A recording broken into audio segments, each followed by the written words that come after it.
Chapter 522. There was no alternation of day and night in the Abyss realm. But every few days, one would suddenly be plunged into pitch-black darkness, as though the entire Abyss realm would be shrouded by a thick layer of black cloth. At that time, one would not be able to see one's surroundings without the aid of external objects or light. In the Abyss realm, time was measured by the sudden onset of darkness. The arrival of such a pitch-black night was equivalent to a day on Profound Continent. However, the interval of one day was equivalent to the passage of half a month on Profound Continent. With this method of measuring time in the Abyss realm, 3 days later, Hanshaw finally arrived at War Demon Valley under the lead of Nambra, the leader of the Shero Brigade. Along the way, Hanshaw had heard too many descriptions of War Demon Valley from Nambra, Hemana, and Sylph. It was only when he actually arrived that Hanshaw realized that the valley was not quite the same as what they had described. War Demon Valley was much larger than Hanshaw had expected. At first glance, it looked like a city of demons. Abyssal creatures of all shapes and sizes were entrenched on the 100-meter-tall city walls. War Demon Valley was more like a city than a valley. The size of the city gate shocked Hanshaw. From the gate, it looked like a demon bearing its fangs and brandishing its claws. Above Hanshaw, flying abyssal creatures hovered above the city gate. In Hanshaw's eyes, this War Demon Valley was filled with a sense of rugged savagery. Perhaps because the abyssal creatures were especially large, the entire War Demon Valley was as large as a bare mountain. Following behind Nambra, the party arrived in front of the enormous city gate. The guards on the gate recognized Nambra. As soon as they saw the Shero Brigade, they immediately opened the gate for them to enter. After entering War Demon Valley, Hanshaw observed for a moment and discovered that there were all kinds of abyssal creatures in this War Demon Tanai. The larger ones were over 10 meters tall, while the smaller ones were only the size of an infant. These abyssal creatures were of all shapes and sizes, but all of them appeared sinister and ferocious. Of course, the most common ones were humanoid creatures such as Sylph and Hemana. War Demon Valley was originally a place where high-level creatures gathered. The abyssal creatures that resided there were all extremely powerful. Those enormous abyssal creatures were merely the mounts or subordinates of those high-level creatures. As soon as they arrived at War Demon Valley, Nambra of the Shero Regiment immediately said to Hanshaw, "Friend, I have to go see Lord Crozius first. You stay with Hemana and the others for the time being. I will tell Lord Crozius about your situation. You have helped us this time, and you possess great strength. I believe Lord Crozius will treat you well."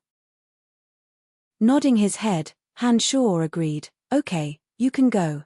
Nambra smiled apologetically at Hanshaw without further ado. Soon after, he left the place and headed towards a huge black stone building that stood 300 to 400 meters tall. This huge black building was supported by towering black stone pillars. The building occupied an area of 2,000 meters. At first glance, it naturally gave off a dignified and solemn pressure. As soon as Hanshaw entered War Demon Tanai, he immediately paid attention to this enormous building. Apart from the fact that this building was the tallest and most majestic building in War Demon Valley, Hanshaw felt that there was an extremely powerful existence inside. Needless to say, Hanshaw knew that the being inside must be the master of War Demon Valley, Crozius.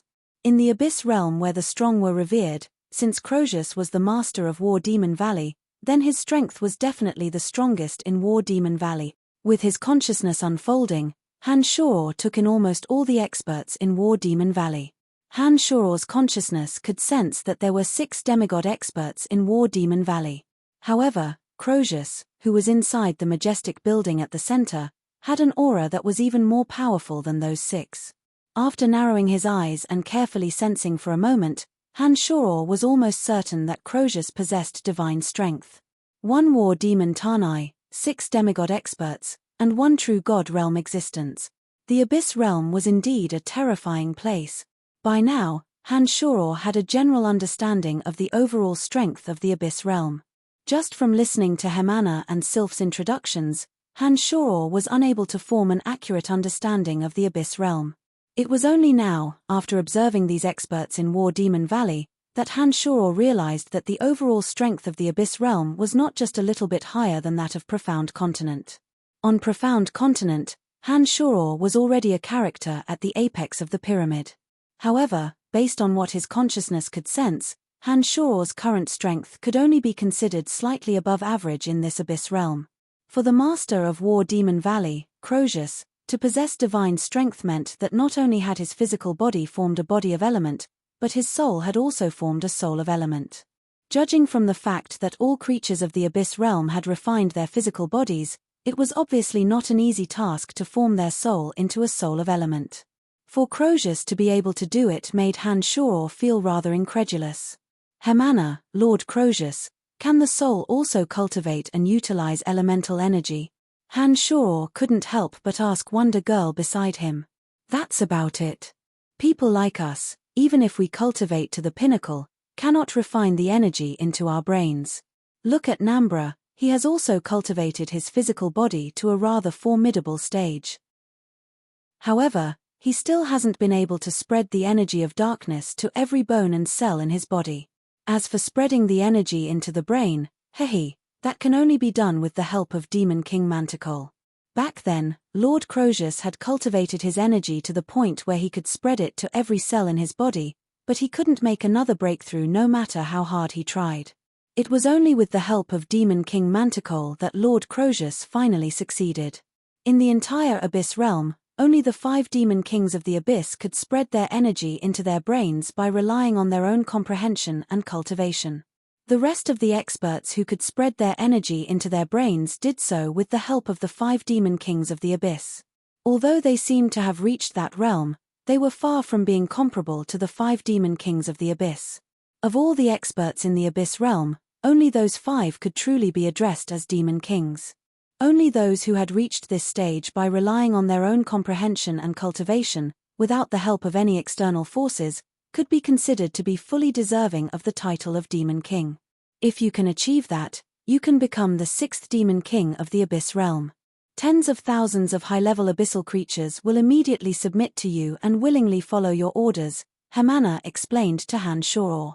By relying on one's own strength, without relying on any external forces, one could spread the elemental energy to every bone, every cell, and even the brain, forming a body of element and a soul of element. To think that the 5 Demon Kings of the Abyss realm had all reached this stage.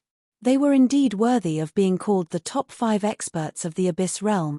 Judging from the aura emitted by Crozius, Han Shoror understood that he was not much different from the 6-horned tribal king of the Soul Race and the saintess of the Church of Light on Profound Continent. They both possessed the strength of true gods. As for his master, Demon King Manticore, the expert who had single-handedly created him, just how formidable was his strength? Han Shoror simply did not dare to imagine.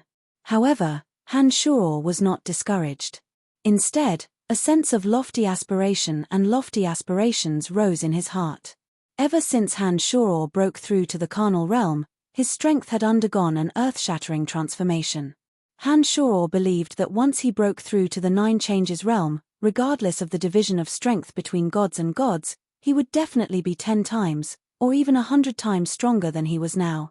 At that time, even the 5 Demon Kings of the Abyss realm might not necessarily be much stronger than him at the 9 Changes realm.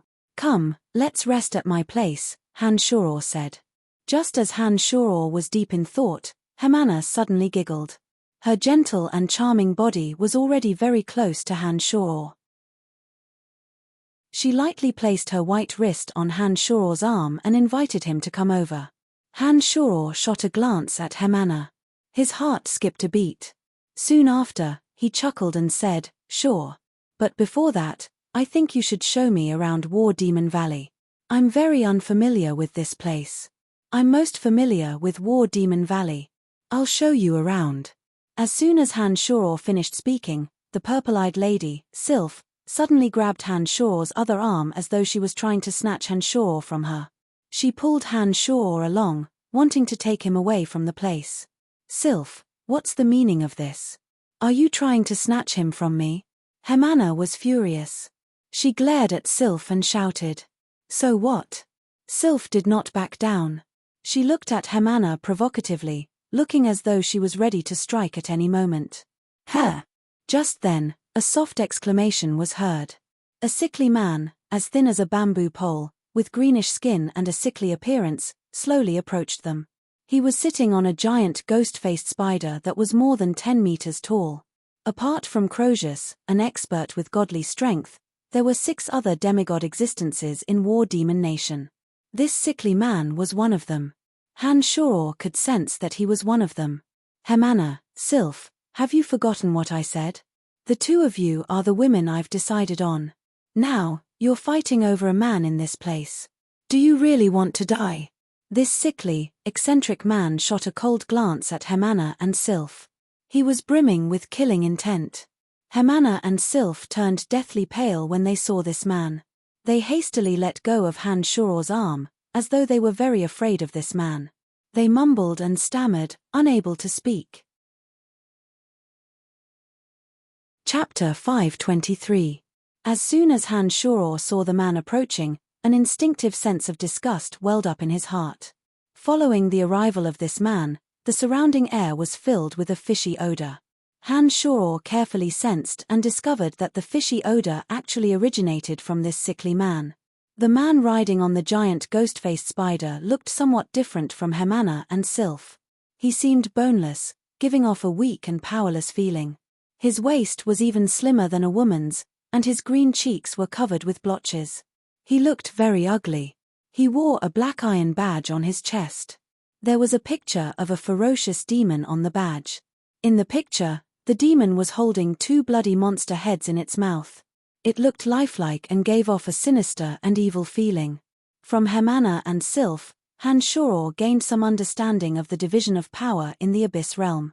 In the Abyss Realm, there were all kinds of abyssal creatures of varying levels. To the lower-level abyssal creatures, they could only serve as cannon fodder mounts. They were not qualified to enjoy any higher-level treatment. Apart from the lower-level abyssal creatures, the higher-level abyssal creatures were divided into abyssal guards, destroyers, rakshasas, and demons. Each level was further divided into 3 levels. Only the higher-level abyssal creatures that could enter a city or a faction's guard could be considered the lowest level of abyssal guards. Their strength would gradually increase through the constant slaughter. Mid-level experts like Hemana and Sylph who could rise to prominence would advance to the level of destroyer through the number of enemies they killed and their own strength. Among them, Sylph and Hemana were level 1 destroyers, while Nambra, who had left earlier, was a level 3 destroyer. Above that, those who could establish their own position in a city or a faction were called rakshasas. These rakshasas could have their own guards. For example, the man with the Rakshasa tattoo on his chest had 2 bloody monster heads in his mouth. This meant that he was a level 2 Rakshasa. Above Rakshasas were demons. These so-called demons were the true leaders of a faction. For example, War Demon Valley's Crozius and Venomfang Castle's Magalwa were level 1 demons. Every demon could cultivate their strength to every part of their body, including every cell, and even the brain. Above the demons were the 5 most powerful abyssal demon kings of the Abyss Realm. The 5 abyssal demon kings were like an insurmountable mountain that stood in the way of all abyssal creatures. They were worshipped by billions of abyssal creatures. They were the true rulers of the Abyss Realm. Hemana and Sylph were only level 1 destroyers. Compared to this level 2 Rakshasa, both in terms of strength and status, they were far inferior. In the Abyss Realm, the strong preyed on the weak. Whoever had the bigger fist was the boss. If not for the fact that Hemana and Sylph were both squadron leaders of the War Demon Guards under Crozius, they would have long been robbed by this man. However, even Crozius, the master of War Demon Valley, would take special care of these Rakshasas because he valued true experts. There were only 6 Rakshasas in War Demon Valley. In every great battle, these 6 Rakshasas were the main force of War Demon Valley. In the Abyss Realm, experts were many times more important than women. Therefore, Crozius had long since tacitly agreed to some of this Rakshasa's words. Han-Shoror, his Brachia, Sylph cautiously reminded Han-Shoror. On the way here, Han-Shoror had learned from Sylph and Hemana about the distribution and names of some experts in War Demon Valley. He had heard of Brachia's deeds and also knew that he was one of the 6 Rakshasas of War Demon Valley. On the way here, Nambra had even told Han-Shoror that Brachia coveted Hemana and Sylph, and warned Hanshoro to be careful when he arrived at War Demon Valley. Back then, Nambra had told Hanshoro that Brachia possessed extraordinary strength.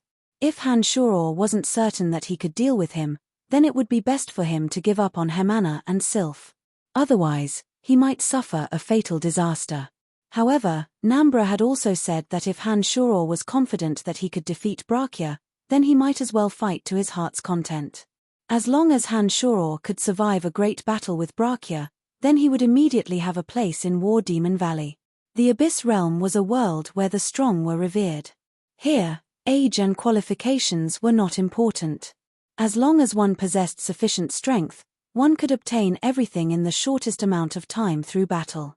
Wealth, women, and the like were easily obtainable. You two women, come with me. Kill that man.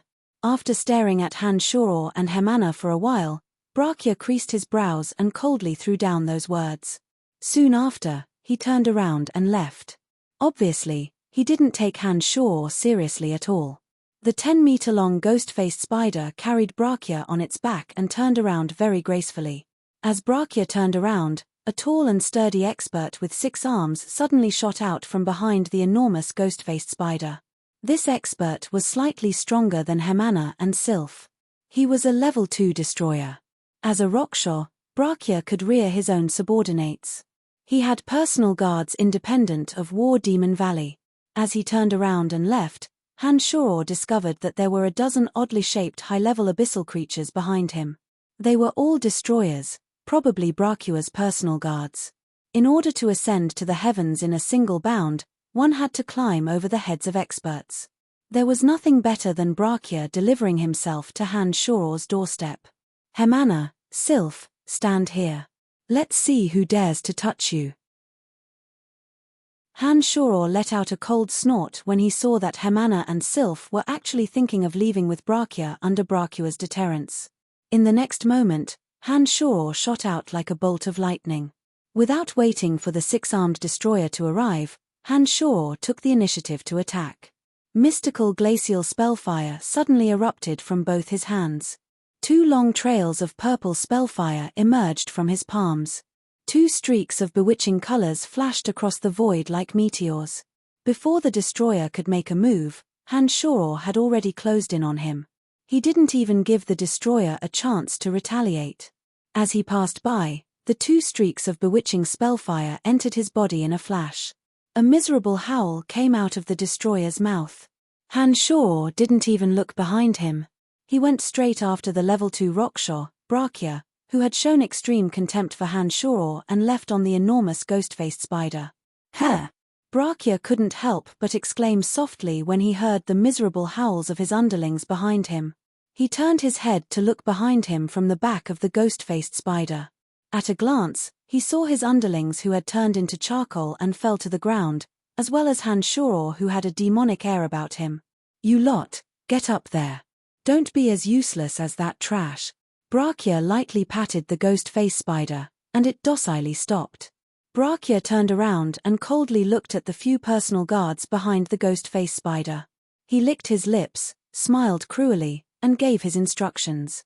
"You're not going to be a ghost-faced spider." The 6 destroyers, having been baptized in slaughter in the Abyss Realm, possessed strength on par with a sacred grade expert on Profound Continent. The 6 of them joined forces to deploy strange and marvelous techniques, spewing out acidic toxins, slashing with sharp blades, or baring their fangs and brandishing their claws to attack at close range. "Heh, I'm going to step on your corpses." "How delightful." Hanshoro laughed heartily. For some unknown reason, whenever Hanshoro unleashed his demonic arts in this Abyss Realm, he would have a carefree and unrestrained feeling. When the 6 destroyers under Brachia's command came head-on, Hanshoro's carefree and unrestrained feeling grew even stronger. Suddenly, the demonic blades shot out explosively. The bloody radiance of 10,000 slashes transformed into a sharp ball of light. The bloody radiance of 10,000 slashes sent streaks of bloody light flying. A thick scent of blood spread in all directions. Evil killing intent was released without the slightest concealment. This was the city gate of War Demon Valley. Various high-level abyssal experts of War Demon Valley came and went. Not a single one of them became nervous when they saw someone fighting. On the contrary, they looked excited and crowded around to watch. It seemed that in the cruel and competitive Abyss realm, there were indeed no cowards who were afraid of death. Wherever the bloody radiance of 10,000 slashes passed, bloody light would surge and churn, releasing extremely pure evil-killing intent. The 6 destroyers under Brachia's command also sensed the terror of the bloody radiance of 10,000 slashes at the same time. They, who were originally surrounding Han Shor, hastily dispersed. Like a celestial maiden scattering flowers, the bloody radiance of 10,000 slashes suddenly exploded. Hundreds and thousands of bloody lights shot out like the spikes of a hedgehog. Those bloody lights seemed to have a mind of their own. All of them actually shot toward the 6 destroyers under Brachia's control. The 6 oddly shaped destroyers resisted the bloody radiance of 10,000 slashes with great difficulty. The 4 destroyers that were further away from the bloody radiance of 10,000 slashes barely managed to block it. However, the 2 destroyers that were too close to the bloody radiance of 10,000 slashes did not have the time to move away. The bloody radiance of 10,000 slashes immediately pierced through their hard bodies. Blood sprayed everywhere. Heh. Han Shor grinned hideously. Like a ghost, he approached the other 4 destroyers. His speed was so fast that it was dazzling. Before the destroyer could react, it opened its mouth wide, as if preparing to spit venom. Like a javelin plunging in, Han Shor's fist stuffed into the destroyer's mouth, directly piercing through its neck and protruding out. The destroyer's eyes widened in fear as its life came to an abrupt end. After killing the destroyer with his mouth, Han Shor revealed a cold smile that sent chills down one's spine. With a shake of his arm, the destroyer's head that was hanging on his arm exploded like a rotten watermelon. Brain juice mixed with blood splattered everywhere. Awesome, so awesome. Han Shor laughed heartily. He felt as if he had let go of the knots in his heart and acted as he pleased. His demonic arts had actually reached a wonderful realm. It seemed as if every punch and every strike was in accordance with the rules of battle. Not only did demonic Yuan provide him with an endless supply of strength in an extremely smooth manner, even the demonic infant seemed to be trembling in joy. Han Shor could sense that this kind of battle seemed to have sublimated his state of mind. Do as you please, do as you please. As long as you act in accordance with the state of mind of the carnal realm, then you will definitely be able to break through to the carnal realm in the Abyss realm. Han Shor suddenly had this confidence. Brachia, don't send these subordinates to their deaths. Only you are worthy enough to fight me. Han Shor's heroic spirit soared. Ignoring the remaining destroyers, he grinned maliciously and chased after Brachia, who was riding on the ghost-faced spider, showing off his abilities. The Abyss realm was a world that worshipped the strong and killed gods. Han Shor's insolence and ferocity immediately won the approval of all the onlookers. These people nodded and praised Han Shor's might from the bottom of their hearts. Young ladies like Hemana and Sylph had their eyes rippling with extraordinary splendor. They looked infatuated as they looked at Han Shor, who was as imposing as a demonic god. They seemed somewhat infatuated. Han Shor's demonic blades shone brilliantly. The demonic blades condensed from his fingernails might seem a little odd in the profound continent, but in this Abyss realm, they appeared to be very ordinary. It was only when the mystical glacial spellfire was infused into them that they revealed a purplish-red radiance. On top of the ghost-faced spider, Brachia, who was a level 2 Rakshasa, had water element permeating every cell in his body. He had clearly formed a body of water element. When he saw Han Shor chasing after him while laughing wildly, Brachia's disdainful expression had long vanished and was replaced with a solemn one. Brachia was well aware of Han Shor's terrifying strength after killing 3 of his subordinates in a thunderous manner. While he was wondering why such an expert would suddenly appear in War Demon Valley, he also condensed the water element in his body. When Han Shor arrived, he suddenly discovered that Han Shor had soared into the air like a water snake. With every cell in his body filled with water element, that human's body was unbelievably soft. He wriggled like a python towards Han Shor. The demonic blades unfolded in the wind. Chilly winds blew and demonic flames flickered. The snowflake-like blade rays pierced Brachia's body. Contrary to Han Shoror's expectations, Brachia, who had cultivated the water element to every cell in his body, was immediately severed by the demonic blades like flowing water. However, not a single severed limb flew off his body. Brachia, on the other hand, took advantage of this opportunity to immediately stick close to Han Shoror. He even had the leisure to say disdainfully, "Where did this lowly race come from? To actually attack me with such a foolish method, how foolish. Cut water with a blade, the water will flow even more." This was the most realistic description of how the demonic blades landed on Brachia's body.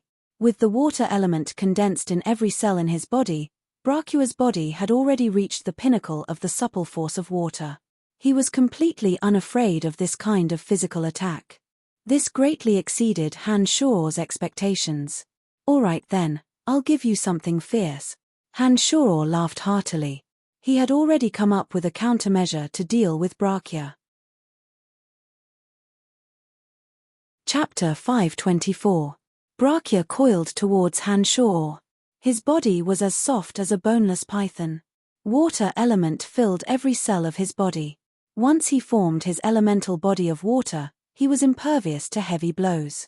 However, the elemental body of water wasn't invincible. When Han Shoror realized that his attacks were useless, he immediately understood where the problem lay. He smiled as he waited for Brachia to slither towards him like a python. Soon after, with a shake of his hands, blazing red demonic flames surged out and surged towards Brachia. "Damn it! You're a fighter of fire."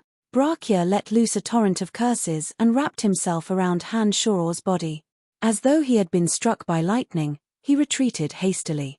He was extremely wary of the blazing demonic flames gushing out from Han Shoror's hands. Every high-level creature in the Abyss realm was known as a fighter of different elements according to the elemental energy they cultivated in. Hemana and Sylph were fighters of thunder and fire, Nambra was a fighter of darkness, and this Rakshasa Brachia was a fighter of water. Elemental energies reinforced and restrained each other. Brachia, who cultivated in the elemental energy of water and formed his elemental body of water, was still wary of blazing flames. The blazing flames formed from Han Shoror's mystical glacial spellfire were formed entirely from demonic yuan and possessed a sinister, incinerating nature. Therefore, as soon as the two flames appeared, Brachia immediately felt the scorching heat. The burning power seemed to be able to evaporate all the water element in his cells. Brachia had no choice but to retreat. However, as he had moved too quickly and Han Shoror's lightning-fast attacks, he was unable to completely escape from the pursuit of Han Shoror's two flames. Brachia let out a strange, owl-like howl as he hastily condensed the water element in his body, forming a thin layer of crystalline ice film on the surface of his body. Soon after, he used his two hands to forcibly extract the water element from his body, forming a crystal ball that overflowed with cold air, forcing back the scorching heat of the two flames.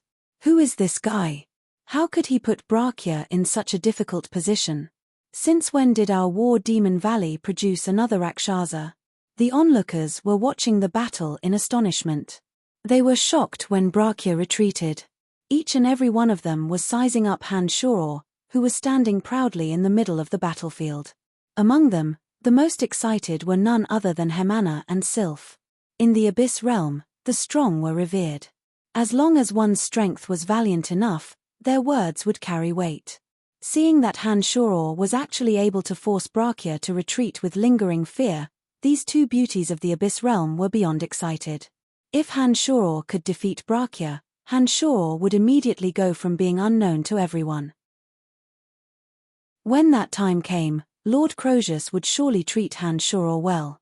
Once Han Shoror could establish his identity as a Rakshasa, if Han Shoror was willing to accept the two of them, almost no one would be able to stop him.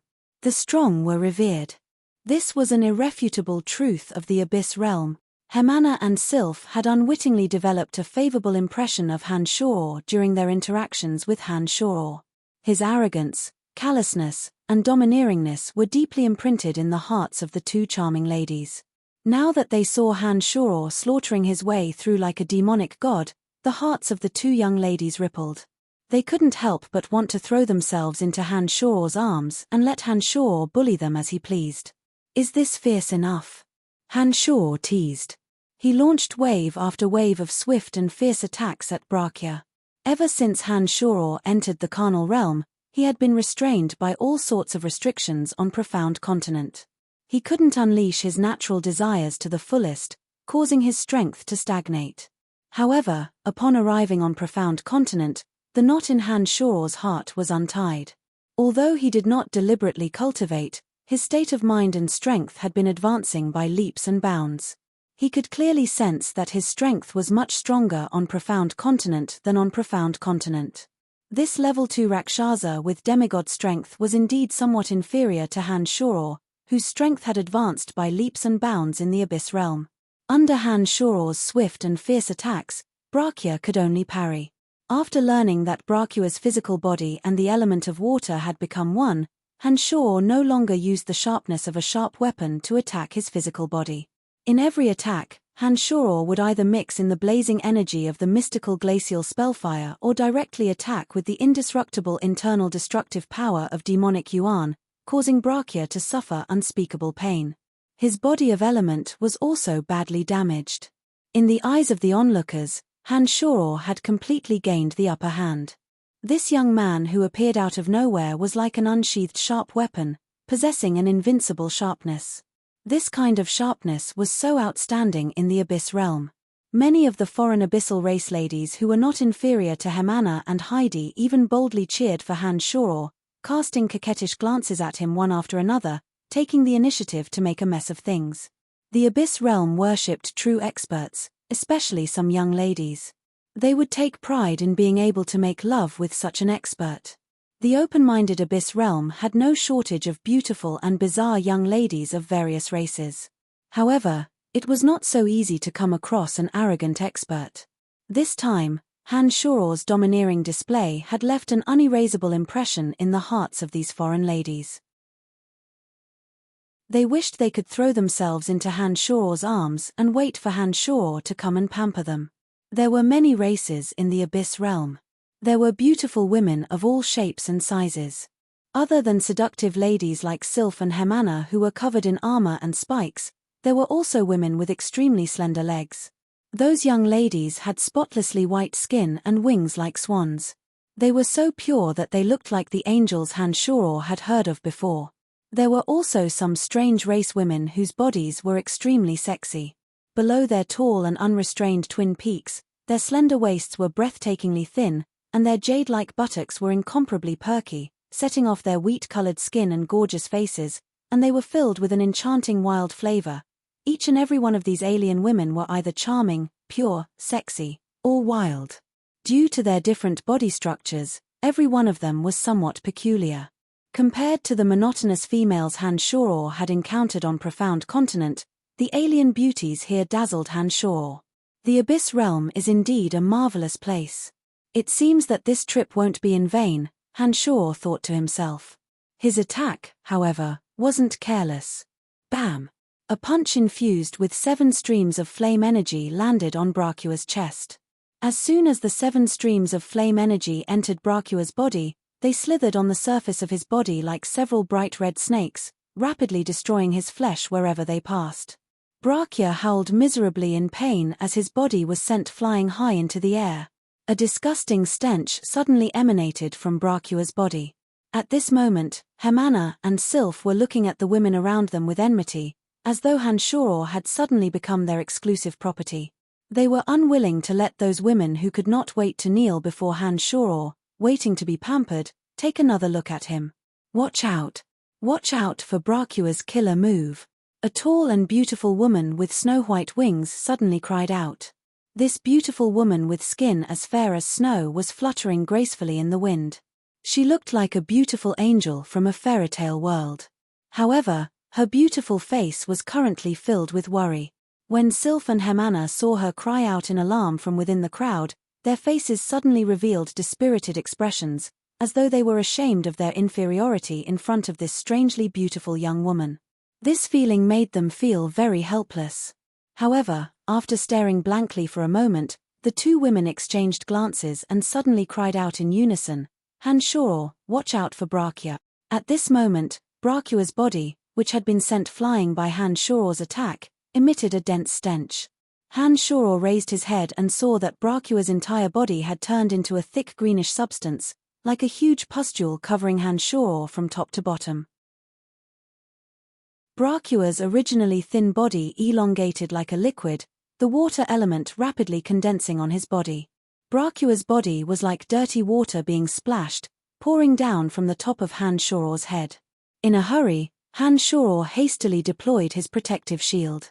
The pitch-black shield was as thin as a cicada's wing, completely enveloping Han-Shoror within it. It had to be said that the toxicity of Brachia's body was much stronger than that of those abyssal creatures that Han-Shoror had encountered previously. As soon as his liquid-like body landed on Han-Shoror's protective shield, thick green gas immediately emitted. Almost immediately after contact, Han-Shoror's protective shield was on the verge of shattering. Demonic yuan frantically surged towards the protective shield. Han-Shoror's hands shot out streaks of fiery light that landed on the protective shield, roasting Brachia's vicious attack that was attempting to dissolve Han-Shoror. If it were anyone else, as long as they were unable to form a protective shield on the surface of their body, once Brachia's toxic body came into contact with them, they would definitely be dissolved and corroded. It would be absolutely impossible for them to escape Brachia's vicious attack. However, this time, with the reminder from the surrounding young lady, and with Han-Shoror's extraordinary protective skill, he just happened to block Brachia's counterattack. When Brachia saw that he couldn't kill Han-Shoror, and that the thin shield enveloping Han-Shoror was so indestructible, and that the fiery energy that could harm his body was seeping into his body, Brachia no longer dared to continue corroding Han-Shoror with his toxic body. He hastily reassembled his body and prepared to flee. Upon closer inspection, Han-Shoror discovered that Brachia's body resembled a soft-bodied earthworm, except that it was much softer. Seeing that Brachia reassembled his body and was preparing to flee, Han-Shoror bluntly sent streaks of fiery light into Brachia's body. He also seized the opportunity to attack Brachia's soul with soul tremor magic. As the strength of high-level creatures of the Abyss realm gradually grew, their souls would similarly grow stronger. However, as they did not understand the essential elements of the cultivation of Magi on Profound Continent, they had absolutely no idea how to utilize these energies to protect their souls. Han-Shoror's soul tremor magic attack caused Brachia more pain than the fiery light that struck his body. He immediately collapsed to the ground, howling miserably. Chuckling mischievously, Han-Shoror cast yet another soul tremor spell. Strands of green liquid gradually overflowed from Brachia's body that was howling miserably. The green liquid was no longer under Brachia's control and slowly flowed out of his body, no longer able to reform like before. Han-Shoror, you are so fierce. You have seriously injured Brachia, Hermanna cried out in excitement. She ran towards Han-Shoror from afar, as though she wanted to throw herself into Han-Shoror's arms under the watchful eyes of the crowd. When Han-Shoror saw Hermanna's stance, although he was delighted, he did not open his arms to welcome her. Instead, he stared at the limp Brachia lying on the ground with glistening eyes, prepared to seize the opportunity to kill Brachia and avoid any future troubles. Battles were commonplace in the Abyss realm.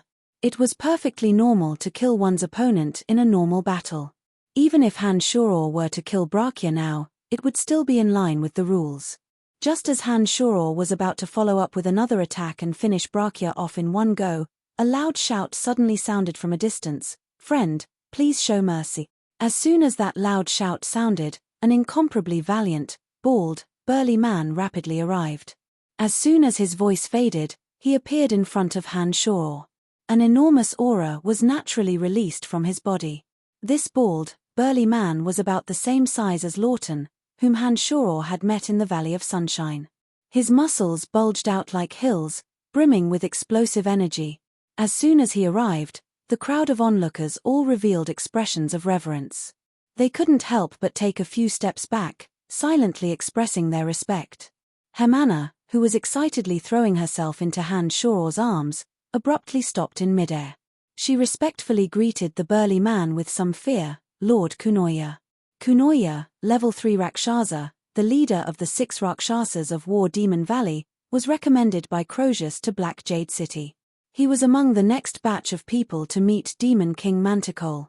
He was qualified to undergo the Demon King's demonic baptism. As long as he could withstand the baptism, he would become a demon revered by tens of thousands of people. In War Demon Valley, Kunoya was the most powerful expert after Crozius. He was in charge of all the trivial matters of War Demon Tanai, big and small. He was fair and well liked by the people. War Demon Valley may be facing a tough battle soon, and may need Bracua's assistance. Lord Crozius hopes that you, my friend, can be lenient, Kunoya said in a tone that was neither overbearing nor servile as he looked at Hanshoro and bowed according to the etiquette of the Abyss Realm. Hanshoro nodded and looked at Brachia at his feet contemptuously. Soon after, he put on a faint smile and said to Kunoya, "I wish to meet Lord Crozius." "Let's go. I have specially come to invite you," Kunoya replied in a deep voice with a solemn face. Those with strength would always be put in an important position. After Hanshoro proved his ability, the master of War Demon Valley, Crozius, immediately took action. Chapter 525. Under the watchful eyes of the crowd, Hanshoro followed behind Kunoya, heading towards the most majestic building in War Demon Valley. When the two alien ladies, Hamana and Sylph, saw that Hanshoro had been invited by the master of War Demon Valley, Crozius, and was accompanied by Kunoya, a person of real power, they simultaneously revealed looks of joy on their faces. When they passed by the purple-eyed lady, Sylph, Hanshoro grinned, winked at Sylph, and said, "Remember, you and Hamana are my people. Wait for me." Sylph was not the slightest bit annoyed by Hanshoro's words under the watchful eyes of the crowd. On the contrary, she shyly nodded and replied in a low voice, "Got it. Haha, I like you." Hanshoro laughed heartily in his heart. "Friend, you are indeed a sentimental person. As long as you are willing to stay in War Demon Valley, you can have any woman you want. Even Lord Crozius' beloved daughter is not out of the question." "Haha, I think she has already given her approval," Kunoya laughed heartily, teasing Hanshoro without the slightest regard as an outsider. "Uncle, what nonsense are you talking about?" said a young lady as beautiful as an angel from the crowd behind Hanshoro. She had a pair of pure white wings and was as beautiful as an angel. Hanshoro stared blankly for a moment. Soon after, he saw the beautiful young lady floating in the crowd. He did not expect that this young lady was actually Crozius' daughter. Recalling her previous reminder, Hanshoro bowed in awkward abyssal etiquette, revealed a bright smile, and said, "Thank you for your reminder, miss, you're welcome. If Mr. can stay in War Demon Valley, I hope that you can give me some guidance in martial arts. In your battles, I have seen many miraculous techniques. I am truly amazed," said the young lady with the appearance of an angel and a graceful temperament. The corners of her mouth hooked into a faint curve as she spoke in a reserved manner. "Haha, War Demon Valley is a good place. If nothing unexpected happens, I think I will be staying. If Miss is free, you can look for me anytime." Hanshoro very straightforwardly agreed to the beautiful young lady's suggestion. Then, he took one last look at Brachia, who had yet to fully recover, and coldly said, "Brachia, you are no match for me. Let me give you a piece of advice. Know your place, or you will die without a doubt." Having said that, Hanshoro no longer looked at Brachia's ugly face, which had barely managed to reconstruct itself. He said softly to Kunoya, "I'm sorry to have kept you waiting." "Let's go." "You're welcome. Please." Kunoya replied with a smile as he led Hanshoro towards the most magnificent building in War Demon Valley. After taking a few steps, Kunoya turned his head and shot a glance at Brachia, who had completely condensed his body. When their eyes met, Kunoya shook his head slightly and sighed softly, as if hinting Brachia to give up on the idea of retaliating against Hanshoro. "Let's go." Brachia got up and looked at Hanshoro's departing figure with a cold gaze. Finally, he coldly glanced at Hamana and Sylph and said in a deep voice. Hamana and Sylph, upon seeing Hanshoro leave, felt a sense of insecurity in their hearts. However, when they recalled Hanshoro's overbearing manner and the situation under the watchful eyes of so many people, they understood that no matter how much hatred Brachia had for them, he wouldn't do anything to them in this place. In addition, as long as Hanshoro didn't die, Brachia wouldn't dare to attack the two of them. Otherwise, if he angered Hanshoro, Brachia would have no way of surviving. Therefore, Although the two girls felt a chill in their hearts under Brachia's sinister gaze, they weren't too afraid. On the contrary, they put on arrogant faces and didn't look Brachia in the eye. Two little bitches who rely on their master's power. I will *CK you to death sooner or later. Brachia sinisterly left behind these words before turning around and leaping towards the enormous ghost-faced spider. He led the remaining few guards and left the area with their tails between their legs. Along the way, the people of War Demon Valley took the initiative to make way for Brachia. They didn't dare to reveal any mocking or disdainful gazes on their faces. Instead, they fearfully lowered their heads and said nothing, inwardly cursing Brachia's lack of magnanimity. A defeated Rakshasa was still a Rakshasa. In the Abyss realm, where people's lives were easily taken at the slightest provocation, only death awaited those who were weaker than the other party. Gradually, the onlookers saw that there was no more entertainment to watch and dispersed one by one. Hemana and Sylph, after this incident, the hostility between them had lessened significantly. They exchanged glances with each other, their expressions somewhat complicated, before dispersing into the crowd. On top of the majestic building at the center of War Demon Valley, a man of steel with a rugged and resolute appearance covered in sharp spikes stood like a boulder on top of the magnificent building. His pair of gray eyes were deep and spirited, somewhat different from his tough and deep temperament. Standing on top of the building with his hands clasped behind his back, this man of steel looked down at the endless stream of citizens below. Behind him, the captain of the Shero regiment, Nambra, knelt on one knee and kowtowed, not daring to move an inch. "Are you certain that he isn't a spy from Venomfang Castle?" the burly man said in a deep voice without even turning his head.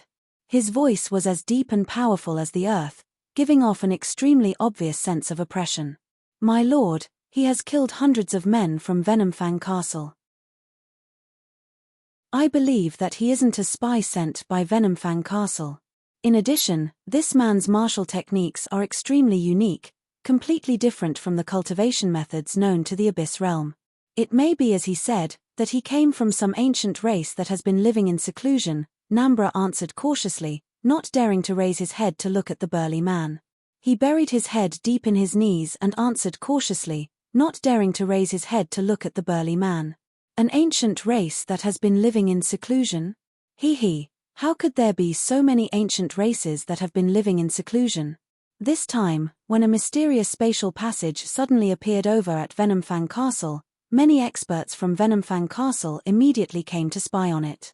For this man to suddenly appear and possess extraordinary strength, it would be a wonder if there are no problems. The burly man snorted coldly.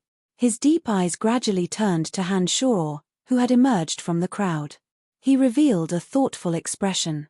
"My lord is wise. Why don't we capture him first?" Nambra, who had been so familiar with Han Shoror along the way that he had even called him brother, suddenly suggested. "Mediocre." The burly man snorted coldly. Soon after, he said in a deep voice, "Let alone the fact that I have yet to figure out his origins, so what if he really is a spy from Venomfang Castle?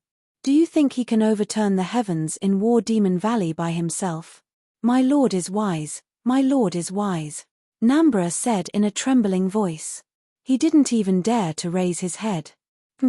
"If he really is a useful talent and is willing to stay in our War Demon Valley, then I won't pursue this matter any further. Then, I won't continue to pursue the matter of your unfavorable start this time. Otherwise, you can break one of your arms as atonement." The burly man waved his hand, and without waiting for Nambra to say anything, he said without turning his head, "Stand down." Nambra bowed respectfully once more and retreated step by step with his head lowered. Only when he reached the door did he turn around and leave with a trembling heart. As soon as he walked out of the black stone door, Nambra immediately exhaled a breath of cold air. He realized that cold sweat had already covered his entire body without him realizing it. "Mr. Han Shoror, may I know where your race lives? Seeing that your martial skills are extremely special, I'm really curious. Just what kind of place can produce a powerful expert like you?" As they walked shoulder to shoulder towards the center of War Demon Valley, the level 3 Rockshot Kunoa smiled and began to beat around the bush. Han Shoror looked around with a beaming smile all along the way. He never directly answered any of Kunoa's questions, and would only evade them. At this moment, just as he was about to find an excuse to dodge the question, his consciousness suddenly sensed an expert spying on him from the top of a majestic building ahead of him. The master of War Demon Valley, Crozius, had successfully molded his body of element. With the help of Demon King Manticore, he had also successfully molded his soul of element. Even though they were separated by thousands of meters, Han Shoror's consciousness could still clearly sense the enormous aura. Han Shoror raised his head to look at Crozius in the building ahead of him. The arrogance that a demonic arts cultivator should have had erupted uncontrollably. For some unknown reason, in the carnal realm, Han Shoror was extremely unaccustomed to any living being looking down on him. Even if this living being was more powerful than he was, he still wouldn't allow it. As soon as Han Shoror sensed Crozius's disdainful gaze, he no longer paid any attention to Kunoa, who had ulterior motives, and abruptly soared into the sky with the art of the demonic ninth heavens. In the space of 2 breaths, Han Shoror had already shaken off Kunoa, and stood proudly on the top of that majestic building. He stared directly into the eyes of that burly man with the body of a boulder. "So, you are Han Shoror?" Crozius looked at Han Shoror up and down in a rather odd manner. He seemed to be surprised by Han Shoror's presumptuous behavior. He then added, "Other than Lord Manticore, any expert who comes to War Demon Valley, no matter how powerful, will have to climb up step by step from the first floor. This is my rule. Do you know that? I don't care about rules or not. I don't like it when someone looks down on me from above, even if you are more powerful than me." Even if he couldn't defeat this Crozius, Han Shoror was confident that he could escape unscathed. Therefore, Han Shoror was not afraid in the slightest. Crozius stared at Han Shoror for a good while. His cold and arrogant gaze first had a few hints of interest. Soon after, Crozius nodded his head, put on an awkward smile, and said, "You have guts. Not a bad young man." Chapter 526. While Crozius and Han Shoror were conversing, Kunoa, who had been leading Han Shoror, arrived rather anxiously. When Kunoa saw Han Shoror and Crozius standing face to face, with a rather unyielding attitude, he couldn't help but stare blankly for a moment. Soon after, he looked at Crozius with an inquiring gaze, as though seeking his opinion. More than a dozen level 3 destroyers like Nambra suddenly appeared out of nowhere. Each and every one of them hovered in midair and surrounded Han Shoror. Among them was an ice-cold, pale old man. He looked at Han Shoror as though he was looking at a dead man. When he realized that Han Shoror was heavily surrounded, he respectfully turned to Crozius and asked, "My lord, how should we punish this unruly fella?" Crozius looked at Han Shoror thoughtfully. After muttering to himself for a moment, he waved his hand and said, "You may leave." The ice-cold, pale old man was stunned when he heard Crozius' words. He had been in War Demon Valley for so long, yet he had never seen anyone who trespassed without leaving behind some limbs as punishment. Now that he saw Crozius being so magnanimous, he couldn't quite get used to it. "Yes, my lord." Although the old man's mind was filled with questions, he didn't open his mouth to ask. He respectfully nodded his head in acknowledgement and led a group of guards who suddenly appeared like shadows, disappearing stealthily. Crozius gazed deeply at Han Shoror. After the guards disappeared, he shot a glance at Kunoa behind Han Shoror. With a gentle expression, he said, "Kunoa, you may come in as well." Kunoa smiled faintly. Perhaps it was because both of them took the unyielding path. Kunoa was deeply trusted by Crozius and didn't fear him as much as an ordinary person. After Crozius finished speaking, Kunoa bowed and gestured at Han Shoror, saying, "Please." Han Shoror did not stand on ceremony. Although he understood that the master of War Demon Valley, Crozius, possessed unparalleled strength, Han Shoror, who had cultivated his demonic arts to the carnal realm, was confident that he could escape unscathed. Therefore, he did not hesitate in the slightest. At Kunoa's invitation, he calmly walked into the incomparably spacious room. Gazing into the distance from this room, one could see the entire War Demon Valley. Although the interior of the room was huge, there were no gorgeous decorations. There was only a rugged table and chairs made of strange stones. After Han Shoror and Kunoa walked in, Crozius pointed to a few empty stone chairs in front of him, indicating for Hanshoro and Kunoa to take a seat. After Hanshoro and Kunoa sat down, Crozius said to Hanshoro, "Brakya is one of the 6 Rakshasas of War Demon Valley. If it were in the past, I wouldn't have questioned you if you killed him in battle. But now that War Demon Valley is at a critical juncture, Brakya still has use for you. That's why I sent Kunoa over to ask you to be magnanimous. Brakya and I have no enmity. It's only because of 2 women. I believe that after this battle, he will know that he should act within his means." Hanshoro put on a calm smile and chatted with Crozius as if he was an old friend. There wasn't the slightest hint of unfamiliarity. "No matter. I will warn him so that he will know his place," Crozius said casually. Then, he creased his brows and lowered his head, as though he was talking to himself, and said, "At first, I suspected that you were a spy sent by Venomfang Castle. However, your unruly behavior just now dispelled my suspicions. If you were really from Venomfang Castle, you wouldn't have met me in such a manner, nor would you have spoken to me like this." At this point, Crozius raised his head. His deep eyes locked onto Hanshoro's eyes as he said, "Since you aren't from Venomfang Castle, where are you from? Then, where are you from? What brings you to my War Demon Valley?" Hanshoro put on a faint smile. He looked at Crozius and calmly said, "To be honest, I am indeed from the region of Venomfang Castle. It's just that I didn't come from there. The reason why I came to War Demon Valley this time was because I happened to meet Sylph and Hermanna. I have a good impression of the 2 of them, so I conveniently rescued the Shero regiment. I came to War Demon Valley for you. Sylph and Hermanna, if you like them, you can have them. Consider them your reward for bringing the Shero regiment out of the encirclement." Crozius waved his hand, as though Sylph and Hermanna were goods in his hands. Then, with a somewhat puzzled expression, he asked, "Why have you come to War Demon Valley to look for me? I want to ask if you know anything about the planar guardian of the Abyss Realm. I came here from the chaotic spacetime tunnel of Venomfang Castle. That spacetime tunnel has been completely destroyed. I want to use the planar guardian to return to my original plane." Hanshoro knew that there was no need to hide such things from a godly expert like Crozius. In order to avoid arousing suspicions, Hanshoro frankly revealed his true purpose for coming here. Kunoa, who was wearing a smile on his face, and Crozius, the master of War Demon Valley, who was listening to the conversation between the 2, had their expressions changed drastically when they heard Hanshoro's words. Kunoa looked at Hanshoro in disbelief and exclaimed in a trembling voice, "What? You came from that chaotic spacetime tunnel? You aren't from the Abyss Realm? How is that possible? Are you kidding me?" Crozius was indeed worthy of being the master of War Demon Valley. Although his expression had changed slightly after hearing Hanshoro's earth-shattering words, his emotions remained relatively stable. However, his pair of abstruse eyes were constantly flashing with bizarre specks of light.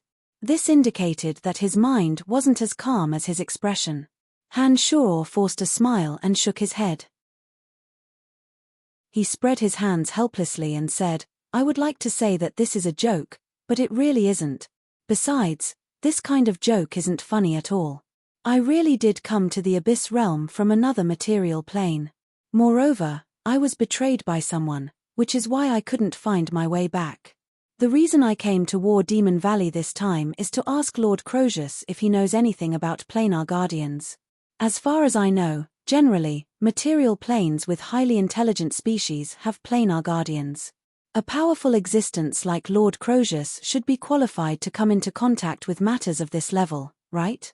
Surprisingly, Crozius, who had always been calm and unruffled, actually revealed an embarrassed expression. Shortly after, he shook his head and said, "I'm sorry, I've never heard about planar guardians." Hanshoro was stunned. He carefully observed Crozius' expression and confirmed that Crozius really didn't know about the existence of planar guardians. This made Hanshoro feel an irrepressible sense of dejection. He couldn't help but shake his head and let out a sigh. Very dispiritedly, he said, "How could this be? You don't have to be discouraged. If, as you said, every material plane with highly intelligent species has a planar guardian, then the Abyss Realm must have one as well. Croesus said in a somewhat reverent manner when he saw Han-Shoror looking at him with a burning gaze. "I don't know about planar guardians, perhaps because I'm not qualified to know. As long as planar guardians exist in the Abyss Realm, I believe Lord Manticore will definitely know about it." Han-Shoror's expression jolted when he heard those words. He thought to himself that Croesus was right. There were a total of 5 demon kings in the Abyss Realm. If planar guardians really existed in the Abyss Realm, then there was no way that the demon kings would not know about it. The 5 demon kings of the Abyss had their own territories and cities. As long as Han-Shoror could find them, it wouldn't be difficult to find out about it.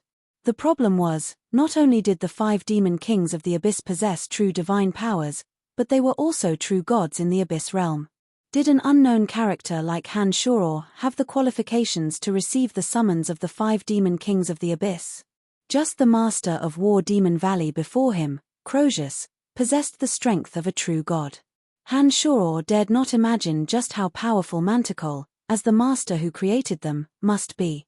Against this Croesus, Han-Shoror was confident that he could escape unscathed. But if he were to encounter that demon king of the Abyss, Han-Shoror might not even be able to escape. Han-Shoror believed that once he reached the next realm in demonic arts, he would definitely possess even greater strength. However, before he made the breakthrough, he must not be killed by the demon kings of the Abyss. Therefore, after hearing Croesus' words, while Han-Shoror was pleasantly surprised, he was also somewhat worried. "Don't worry. You can stay in War Demon Valley for the time being as a visiting advisor of mine. After I have dealt with this crisis in War Demon Valley, I will report your matter to Lord Manticore. When the time comes, perhaps Lord Manticore will lend you a hand," Croesus suggested as he looked at Han-Shoror. Han-Shoror creased his brows. He understood that it was a pretty good idea. However, Croesus obviously wouldn't be so selfless in helping him. Therefore, Han-Shoror was in no hurry to agree to it. He asked again, "What are your conditions?" "As I have said, you will be a visiting advisor of War Demon Valley. Although you are not a member of War Demon Valley, when we encounter a powerful foe, you are obligated to assist us in battle. That is why you are a visiting advisor," Croesus explained. His eyes shone with some kind of hidden glint. No one knew what he was thinking. "Once the situation turns bad, I can leave without any restraints. I won't stay here and fight a bitter battle," Han-Shoror thought to himself. Soon after, he put on a faint smile and said, "All right then, I will stay in War Demon Valley as a visiting advisor for a period of time." "Good, then we are on the same side. Don't worry, after this matter is over, I will help you," Croesus guaranteed. His face once again revealed a somewhat awkward smile. Looking at Croesus' appearance, Han-Shoror was certain that the beautiful young lady he met previously must have been the child of Croesus and a woman from another clan. The two of them, father and daughter, did not bear much resemblance. Chapter 527. The so-called visiting advisors were high-ranking cannon fodder who were usually worshipped when there was nothing to do but had to charge into enemy lines at critical moments. Han-Shoror was new to War Valley and didn't have a deep understanding of the situation in the Abyss Realm. But from Croesus' description, he quickly understood the meaning of visiting advisors. Han-Shoror, who had the thought of escaping as soon as the situation was unfavorable, very straightforwardly agreed to Croesus' proposal, and reached an agreement with him while feigning civility. As soon as Han-Shoror agreed, he immediately ordered Kunoa to arrange a residence for Han-Shoror and gave Han-Shoror a lead-colored stone tablet on the spot. On the back of the tablet was a picture of a demon, representing Han-Shoror's status as a visiting advisor of War Demon Valley. "That 3-story building in the center is your house. You have absolute freedom in War Demon Valley. If you need anything, you can let us know at any time. As long as it's not too troublesome, we will do our best to help you," Kunoa said to Han-Shoror with a smile, pointing at a 3-story building 6 to 7 meters tall. This was a manor behind Croesus' majestic building. Within the manor, there were more than a dozen pavilions erected in a picturesque, disorderly manner. The high-ranking cannon fodder hired by War Demon Valley were placed in these pavilions. Among them, the 3-story pavilion that Han-Shoror was assigned was the tallest and most gorgeous one. Thank you. Right, if it's convenient, can you help me arrange for Hemana and Sylph to come over? Since Crozius had already agreed to hand Hemana and Sylph over to Han Shoror didn't bother with pleasantries and directly asked Kunoa for them. No problem. I'll give the order in a moment. Hemana and Sylph will be here soon, Kunoa said very amiably with a faint smile. Many thanks. If the enemies of Venomfang Castle come over and need my help, please don't stand on ceremony, Han Shoror said politely. Everything is at Lord Crozius' command. You have just arrived in War Demon Valley and haven't had a good rest, so I won't disturb you any further, Kunoa said out of etiquette and excused himself from Han Shoror. Han Shoror wasn't the only visiting advisor in this area. Han Shoror spread out his consciousness to survey the surroundings. After discovering that no one could threaten him, he headed straight for his 3-story building. Along the way, Han Shoror saw a few vague silhouettes in some of the buildings nearby. They seemed to be secretly watching him, but Han Shoror didn't mind. The buildings in the Abyss Realm were majestic and rugged. Han Shoror's building didn't have any fancy furnishings, only simple tables and chairs. It appeared refreshing, in line with Han Shoror's aesthetic taste. After hanging up the Do Not Disturb sign on the door, Han Shoror closed the doors and windows and deployed a soundproof warning matrix. Shortly after, he summoned Earth Elite Zombie and dug a spacious underground chamber. Then, Han Shoror took out the skeletal staff, intending to seriously study the secrets contained within. Han Shoror was well aware that the skeletal staff contained a lot of strange and bizarre information. However, because the time was not right and his mental strength was insufficient, Han Shoror had never really spent a great deal of effort to study the secrets contained within the skeletal staff. Now that he had accidentally come to the Abyss Realm and his way back was forcibly cut off, the skeletal staff became Han Shoror's last hope. Holding the skeletal staff in his hand, Han Shoror held his breath and concentrated. He slowly released his mental strength, slowly wrapping it around the skeletal staff like silk threads. As soon as his mental strength flowed towards the skeletal staff, Han Shoror immediately discovered that the tricolored skeletal staff was emitting a gentle halo of yellow, blue, and purple. He suddenly sensed 3 different kinds of bizarre energy from the skeletal staff. Han Shoror could sense these 3 energies, but he felt that they were illusory. He didn't know how to utilize them. The skeletal staff had 3 wondrous uses: rejuvenation, multiplication of the power of necromancy magic, and traversing the netherworld. The 3 wondrous uses of the skeletal staff corresponded to the 3 kinds of bizarre energy contained within the tricolored skulls. This was something that Han Shoror was well aware of. Among the 3 wondrous uses, the multiplication of the power of necromancy magic didn't require any incantations. It could be formed naturally as long as one held the skeletal staff and released necromancy magic. Of the 2 wondrous uses of soul traversing the netherworld and rejuvenation, Han Shoror had long since mastered the first one. As for the rejuvenation, Han Shoror also felt that he had mastered it. However, because this rejuvenation magic was only effective on certain people, Han Shoror hadn't had the time to test whether it was effective or not. Now that Han Shoror's mental strength flowed bit by bit into the tricolored skeletal staff, he could clearly sense the existence of the 3 energies. However, although Han Shoror could sense the 3 energies, he couldn't obtain any useful information from them. This made Han Shoror very vexed. According to the Calamity Church and the Lizard King Degassi, this tricolored skeletal staff contained many secrets. These secrets even included a great war on Profound Continent thousands of years ago that involved almighty creatures, as well as some secrets about the existence of the Cemetery of Death. From Wolf of the Calamity Church, Han Shoror learned that the Cemetery of Death on Profound Continent contained a large and complicated magical transportation matrix that seemed to be able to transport people to other planes of existence. Based on this information, Han Shoror deduced that the skeletal staff should contain some information about interplanar transportation. If Han Shoror could learn the secrets of interplanar transportation from the skeletal staff, he wouldn't have to go through Manticore, the great demon king of the Abyss Realm. From within the tricolored skulls of the skeletal staff, 3 gentle radiances of yellow, blue, and purple were emitted.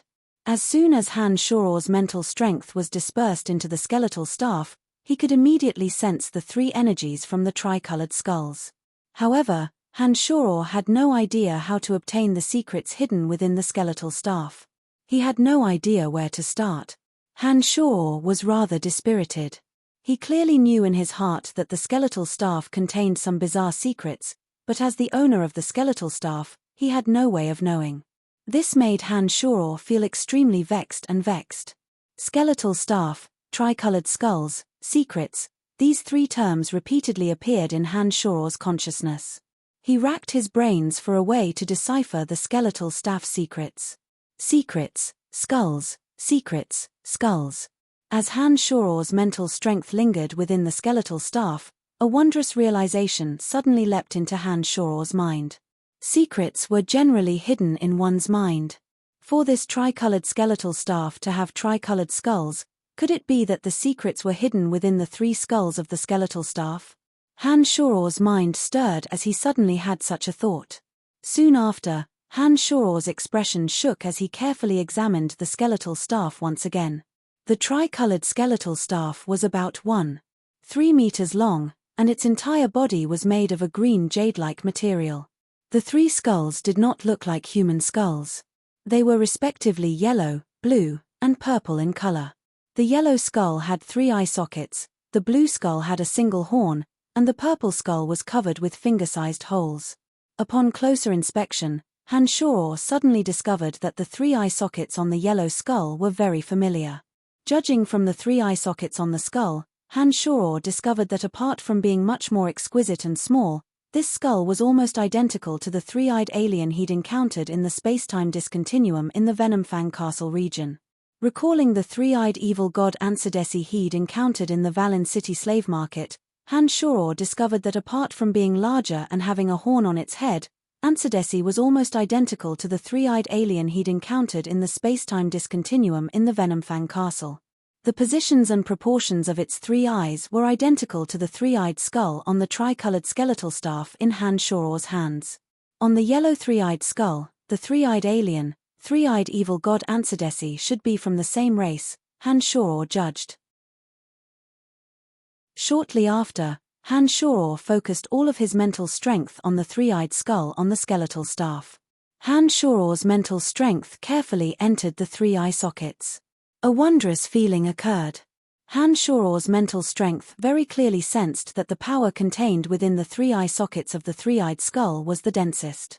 It even seemed to have formed a defensive power similar to a boundary, preventing Han Shoror's mental strength from probing the 3 eye sockets. This was definitely a breakthrough point. Han Shoror was immediately certain in his heart and was overjoyed.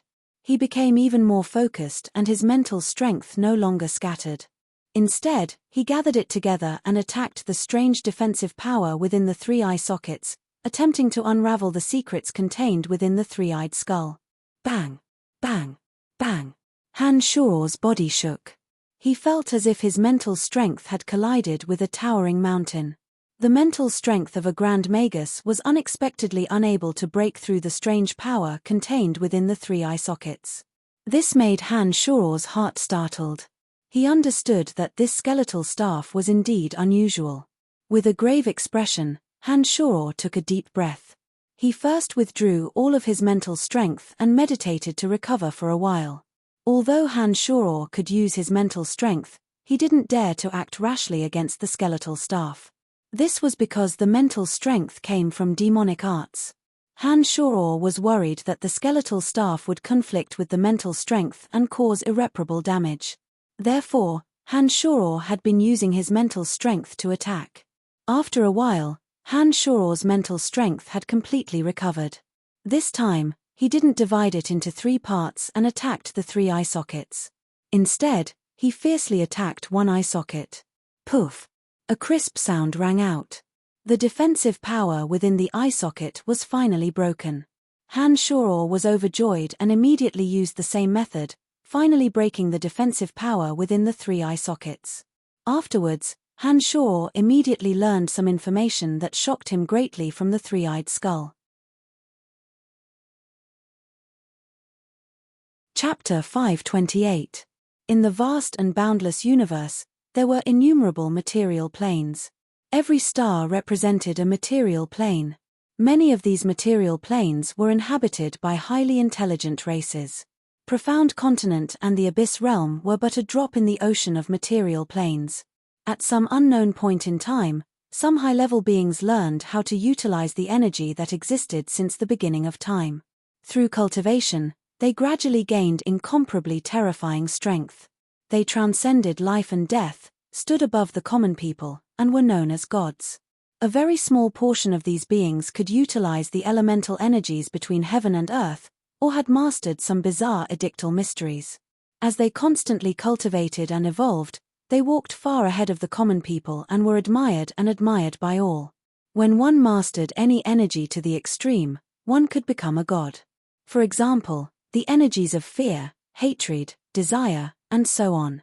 As long as one studied and cultivated diligently, and mastered how to utilize the energy, one could possess miraculous powers and become a so-called god. In the vast and boundless universe, there were two kinds of fundamental energies that existed everywhere. They were the most concentrated in this vast material plane, and the gods who could master these two energies were the most powerful. One was the 8 elemental energies of light, darkness, earth, fire, wind, water, lightning, and death. The other was the 4 edictal energies of fate, space, destruction, and life. Elemental energies and edictal energies were present in every corner of the universe. As these two energies existed on most material planes, they were the most fundamental energies between heaven and earth. Therefore, those who cultivated in these two energies to become gods had limitless potential and were more powerful than those who cultivated in other energies. Gods were also divided according to their abilities. They were divided into demigods, base gods, low gods, mid-gods, high gods, over-gods, and creator deities. Demigods could form a body of element and a soul of element, or a body of principle and a soul of principle. Only then would they be considered to have advanced to the base god realm. The base god's body and soul would become one with the elemental energies and laws of the world. They would possess even greater power than a demigod. Crozius, Little Skull, the 6-horned tribal king of the soul race on Profound Continent, and the saintess of the sacred mountain of the Church of Light were all base gods, those who had fused their soul and body with the elemental energies. Base gods were fundamental gods. In the eyes of ordinary people, these existences could be considered as true gods. However, in the eyes of gods of higher levels, base gods were not yet considered as true gods. Only by going one step further and gaining many believers would one be able to form a god's domain and possess divine power. Only then would one be considered a true god. Being worshipped, forming a god's domain, and possessing god power. These 3 conditions were the 3 elements needed to become a true god. Among them, possessing divine energy was of the utmost importance. Only when a base god became one with the elemental laws in his own domain and comprehended a certain abstruse realm of that domain and possessed divine energy could he be considered a true god. This was the most difficult part. No one could help him form divine power. He could only form divine power through his own understanding of the elements and the power of law. Once he formed divine power, he would become even more adept at using that elemental power. At this time, he could organize a religion or similar organization to make many intelligent creatures worship him. Once the number of creatures worshipped him reached a certain level, those beliefs would form a special type of energy for him to use. Only by fusing the power of faith and divine power could he form a divine domain. The improvement of divine power was the foundation of advancement. Generally speaking, it could be obtained through self-cultivation, direct absorption, or through the power of faith. Among them, self-cultivation was the most time-consuming and less effective method. Direct absorption referred to killing a god of the same element and obtaining divine power of the same origin. This method was too dangerous. A single misstep could turn one into a prey. Another method was to obtain divine power from some natural and mystical creatures. This required extremely good luck, and the probability of obtaining divine power was even lower than hunting others. Using faith to increase divine power was a rather laborious matter. However, it was a method favored by many gods. As long as the number of believers was large enough, the god could use the countless strands of power of faith to increase his divine power. Many a little makes a mickle, and one could obtain a significant improvement. In addition, if the power of faith was strong enough, the divine domain would also grow stronger. If a god's divine domain was powerful enough, they could gain the upper hand in battle. Therefore, the power of faith was very useful. The Church of Light, the Calamity Church, the Druidic Order, the Shrine of Ice, and even the Dark Elves and the Forest Trolls had their own believers. The gods that they believed in could obtain divine power through their faith. Therefore, the competition between churches for believers was also for the sake of substantial benefits. 8 elemental energies and 4 edictal forces. Gods of all levels who cultivated in these 12 energies mostly obtained divine power through self-cultivation and the use of faith. However, this wasn't absolute. Some gods could also use other methods to increase their divine power and the power of their domain. For example, gods who cultivated in the elemental energy of death could obtain divine power through the deaths of others. Gods who cultivated in the edict of destruction could obtain divine power through the destruction of life. Gods who cultivated in the edict of life could also obtain divine power from planes full of vitality. However, these methods would often threaten the interests of other gods. For example, the god of death and destruction could obtain divine power through death and destruction. In this way, the god of life could not obtain power through the exuberant vitality of all living beings. It was precisely for this reason that conflicts between gods were unavoidable in order to obtain greater power. For the sake of their own interests, they had been constantly fighting each other from the beginning until the end, and they had never stopped fighting for even a moment. Just as Wolf of the Calamity Church had said, the cemetery of death was indeed not something from profound continent. The most important thing about the cemetery of death was the large-scale magical transportation matrix at its center. This transportation matrix indeed possessed the ability to transport between planes. A mighty overgod cultivating in the energy of death joined forces with an overgod cultivating in the energy of destruction to spread death and destruction across every material plane and obtain even greater power from them. The overgod of life, on the other hand, joined forces with other gods who cultivated in the energy of destruction to stop them from spreading death and destruction across every material plane. Profound Continent was one such plane that was affected. The cemetery of death was a passageway that 2 mighty overgods used to travel between material planes. Not only on Profound Continent, but on other material planes as well. Therefore, the 2 overgods would dispatch lesser gods to travel between those material planes and bring death and destruction to those material planes. For a new material plane, they would establish a church and have the beings of that material plane worship them. As long as the beings worshipped them, they would protect them and obtain a steady stream of power of faith from them. However, if the beings on that material plane already had a god they worshipped, they would create death by destroying those beings so that their masters could obtain power from them. Profound Continent was just a small material plane. 5,000 years ago, a great war involving all mighty existences took place on Profound Continent. The 2 overgods of death and destruction only sent a few lesser gods to participate in the war, which ultimately ended in failure. However, they also left behind the seed of evil known as the Calamity Church on Profound Continent. The gods of death and destruction who had evacuated from Profound Continent left behind the cemetery of death so that they could return in the future. The skeletal staff was left behind by a mid-god of death. That person was one of the leaders of that great war. He sealed a portion of his information in the skeletal staff and the cemetery of death, hoping that it would be of assistance to those who cultivated in the energy of death. In addition, the skeletal staff was also the key to opening the cemetery of death. He left the skeletal staff in order to develop the power of those who worshipped him on Profound Continent and obtain more power of faith from them. However, the master of the skeletal staff also left a divine imprint in the cemetery of death and the skeletal staff. Once the new master obtained the skeletal staff or the power of the cemetery of death, the imprint would activate and make the new master worship them forever, allowing them to obtain more power of faith. No wonder my soul had been disrupted twice in the cemetery of death. I'd even seen the shadow of a 3,000-meter tall giant appear in my mind once, but I'd used my great willpower and the strength of demonic arts to resist it. That's why my soul hadn't been destroyed and I hadn't lost myself. The tricolor skull. This skull with 3 eyes. After Han Shoror broke through the boundary, he obtained so much information. Such a vast future, a world beyond Han Shoror's imagination, slowly unfolded before Han Shoror's eyes. It was also from this moment onward that Han Shoror truly and clearly realized that within this vast universe, there were magnificent sceneries beyond his imagination. For the first time, Han Shoror recognized the vastness of this vast universe. He understood the never-ending struggles between gods, as well as the immeasurably powerful existences.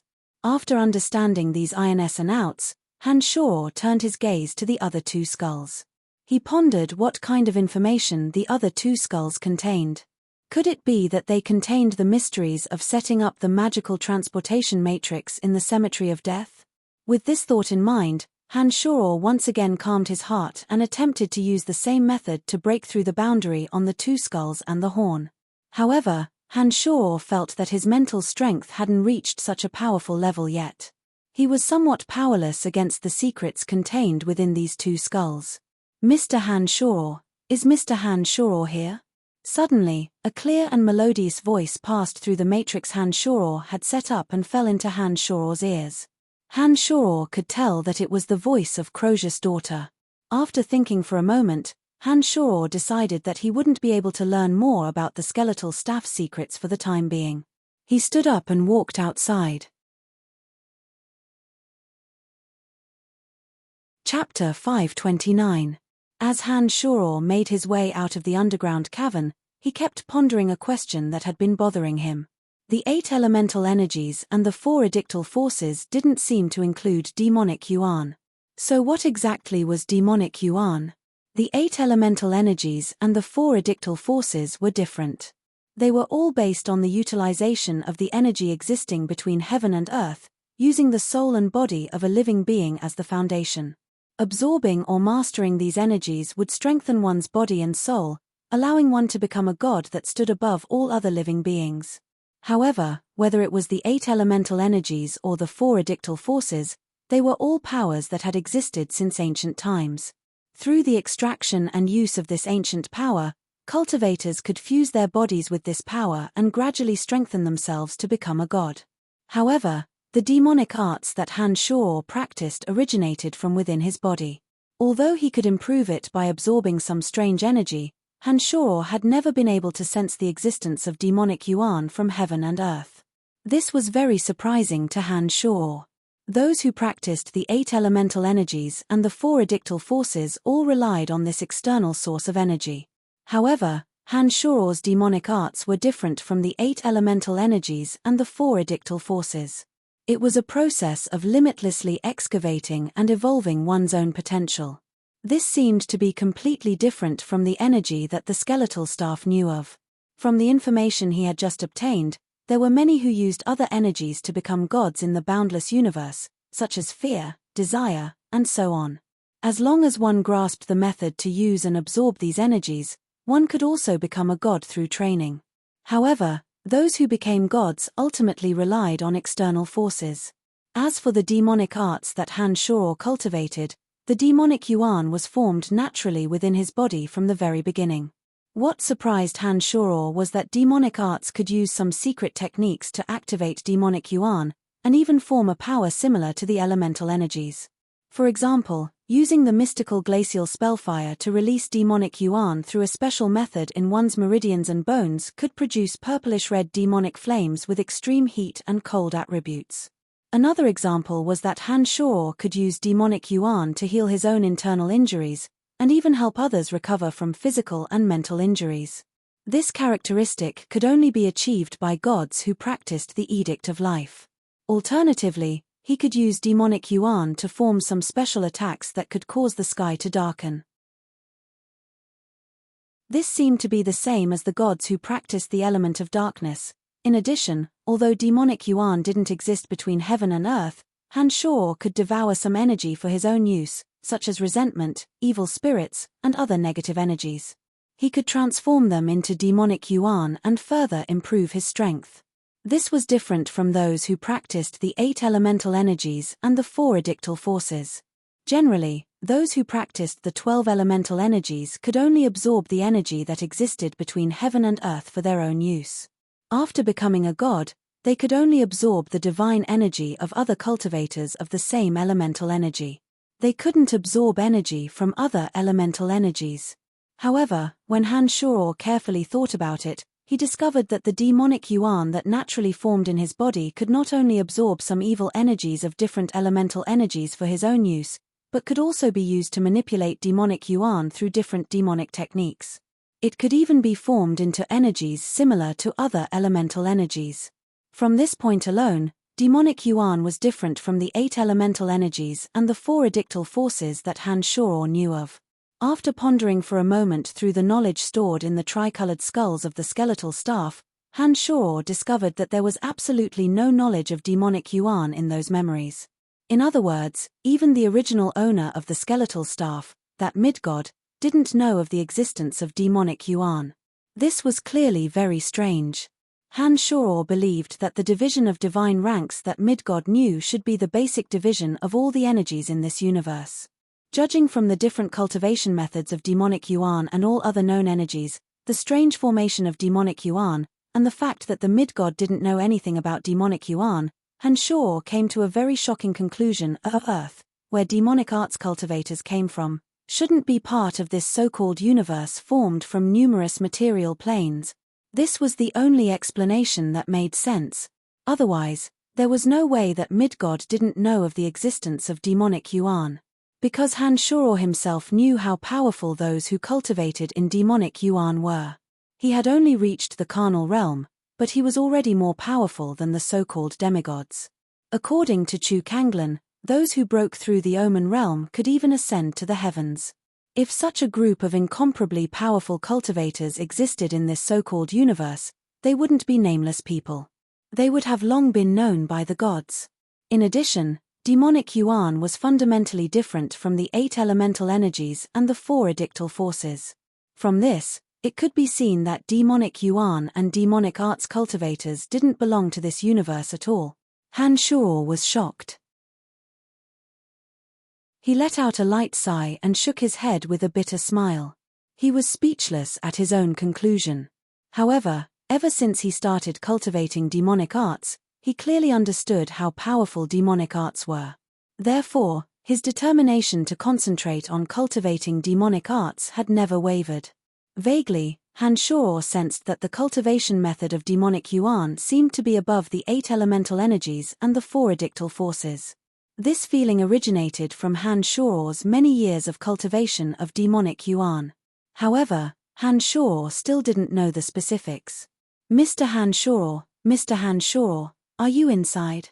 Outside the door, the young lady with a pair of snow-white wings asked in a gentle and graceful voice. Yes. Han Shuo discarded all the messy thoughts in his mind and adjusted his chaotic state of mind. He put on a bright smile, removed the formation in the house, and slowly opened the door. On the open space outside the door, the beautiful young lady with snow-white wings stood gracefully. On her exquisite face, there was a pair of extremely intelligent and deep eyes. This young lady looked completely different from Croesus, but she had inherited the profoundness in Croesus' eyes. That pair of deep, intelligent and beautiful eyes, when complemented by her beautiful appearance and that pair of snow-white wings, made her so beautiful that she seemed otherworldly. Seeing that Han Shuo had opened the door, the beautiful young lady smiled sweetly and said, "So Mr. Han Shuo is inside. My name is Jasper. I'm very happy that Mr. Han Shuo is willing to become a visiting advisor of War Demon Valley. I've come this time to ask Mr. Han Shuo for some guidance in martial arts." Jasper cultivated in the elemental energy of wind, unlike her father Croesus, who cultivated in the elemental energy of earth. From the aura emanating from her, Han Shuo determined that she possessed the strength of a level 3 destroyer, a little stronger than Hemana and Sylph. The strength of the Abyss realm was divided into abyssal troopers, destroyers, rakshasas, and demons. Among them, rakshasas were considered to have entered the threshold of demigods, becoming demons and forming a soul body of elemental laws. They were considered base gods that Han Shuo had just learned of. As for what level the 5 great abyssal demon kings were, Han Shoror had no way of guessing until he met them. Martial arts. Hehe, Miss Jasper, the martial arts I cultivate in are not quite the same as what you know. However, I can give you some advice, Han Shoror said to Jasper with a faint smile. What kind of advice? Jasper looked at Han Shoror attentively and revealed a very interested expression. She asked Han Shoror, what kind of advice? Every time you cultivate, spend some time meditating, using your soul and mental strength to sense the existence of the element of wind. By doing so, when you form your body of element in the future, you may even be able to form a soul of element without the help of Demon King Manticore, Han Shoror said sternly as he looked at Jasper in front of him. This method of cultivating mental strength was the basic skill of every magus on Profound Continent. However, in the Abyss Realm, as they started off by cultivating their physical bodies, they probably wouldn't know how to cultivate mental strength. The reason why Han Shoror said so was because he wanted to conduct an experiment through Jasper. As expected, when Jasper heard Han Shoror's words, she looked at Han Shoror in puzzlement. Her eyes were blank as she said, mental strength? Meditation? I don't understand what you mean. How about this? Come in first and I'll explain it to you. Han Shoror turned his body sideways to allow Jasper to enter. Han Shoror stepped aside to let Jasper Indiana. When Jasper came in with a puzzled look on her face, Han Shoror made her sit cross-legged and began to explain to her, the cultivation of the elemental energy between heaven and earth, you have only mastered the way to utilize the physical body. In fact, you can also utilize the soul. Han Shoror imbued Jasper with some general knowledge of magic on Profound Continent. While Jasper listened with a puzzled face, Han Shoror chanted a necromancy spell, forming several bone spears in the space in front of Jasper. He said, the soul perceives the elemental energy through mental strength. Through the incantation, it can form another form of elemental attack, just like this. As soon as he finished those words, the bone spears flew out with whooshing sounds. Amazing. Jasper was pleasantly surprised. She asked rather impatiently, how did you do that? Calm your mind, calm your soul, and try to slowly comprehend the elemental energy. Oh, right, your body can aid in the comprehension of your soul by absorbing the element of wind. Let me tell you how to meditate. Han Shoror instructed Jasper to sit down and taught her the meditation method most commonly used by Magi on Profound Continent. The reason why Han Shoror helped Jasper so wholeheartedly was because he had other intentions. He wanted to see if he could confirm his conjecture about the last layer of the cemetery of death through Jasper. He wanted to find out if the so-called secret to becoming God was to combine the strengths of 2 material planes and form a soul body of elemental laws. In addition, while Han Shoror had Jasper absorb and circulate the elemental energy of wind with her body, his consciousness was closely observing the circulation of the wind element in Jasper's body. He was trying to figure out the secret behind how creatures of the Abyss Realm could form a body of elemental element with their flesh as the starting point. As long as Han Shoror could figure out the secret behind cultivating a body of elemental energy in the Abyss Realm, Han Shoror would have grasped the secret to becoming God. Once Han Shoror returned to Profound Continent, he could help some Magi around him become gods.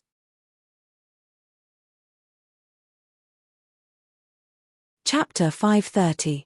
The body structure of the Abyssal Realm was somewhat different from that of the natives of Profound Continent. Their bones were denser, their meridians were more resilient, and their bodies were more robust to begin with. It was no wonder that they could directly absorb and dissolve elemental energies. Standing behind Jasper, Han Shoror unfolded his consciousness, extended his left hand, and gently placed it on Jasper's fair left shoulder. A few strands of demonic yuan entered Jasper's body like gossamer threads. Guided by his consciousness, the demonic yuan slowly circulated inside Jasper's body. He immediately understood some of the differences between Jasper's body and that of the natives of Profound Continent. As he did so, Han Shoror carefully observed the way Jasper's body gathered and utilized the element of wind. He discovered that a cyclone had formed inside Jasper's body. The cyclones formed a mysterious diagram that absorbed the element of wind into the cyclone, and through the cyclone, the element of wind would be stored in the meridians and bones bit by bit. This was similar to how Elizabeth's body of divine favor absorbed some divine energy. Han Shoror was rather astonished when he thought of Elizabeth. Back when Elizabeth was on Profound Continent, her peculiar body of divine favor was able to absorb the divine energy bestowed by the Church of Light and the Shrine of Ice at the same time. This was somewhat contrary to Han Shoror's common sense. Through the information left behind by the mid-god in the skeletal staff, Han Shoror learned that the energy bestowed by the gods of different elemental energies could not be absorbed. However, Elizabeth was clearly an exception. The cyclone in her body was somewhat similar to Jasper's, but she could absorb the divine energy bestowed by the Church of Light and the Shrine of Ice. This was rather strange. Han Shoror pondered for a moment, and soon after, he was enlightened.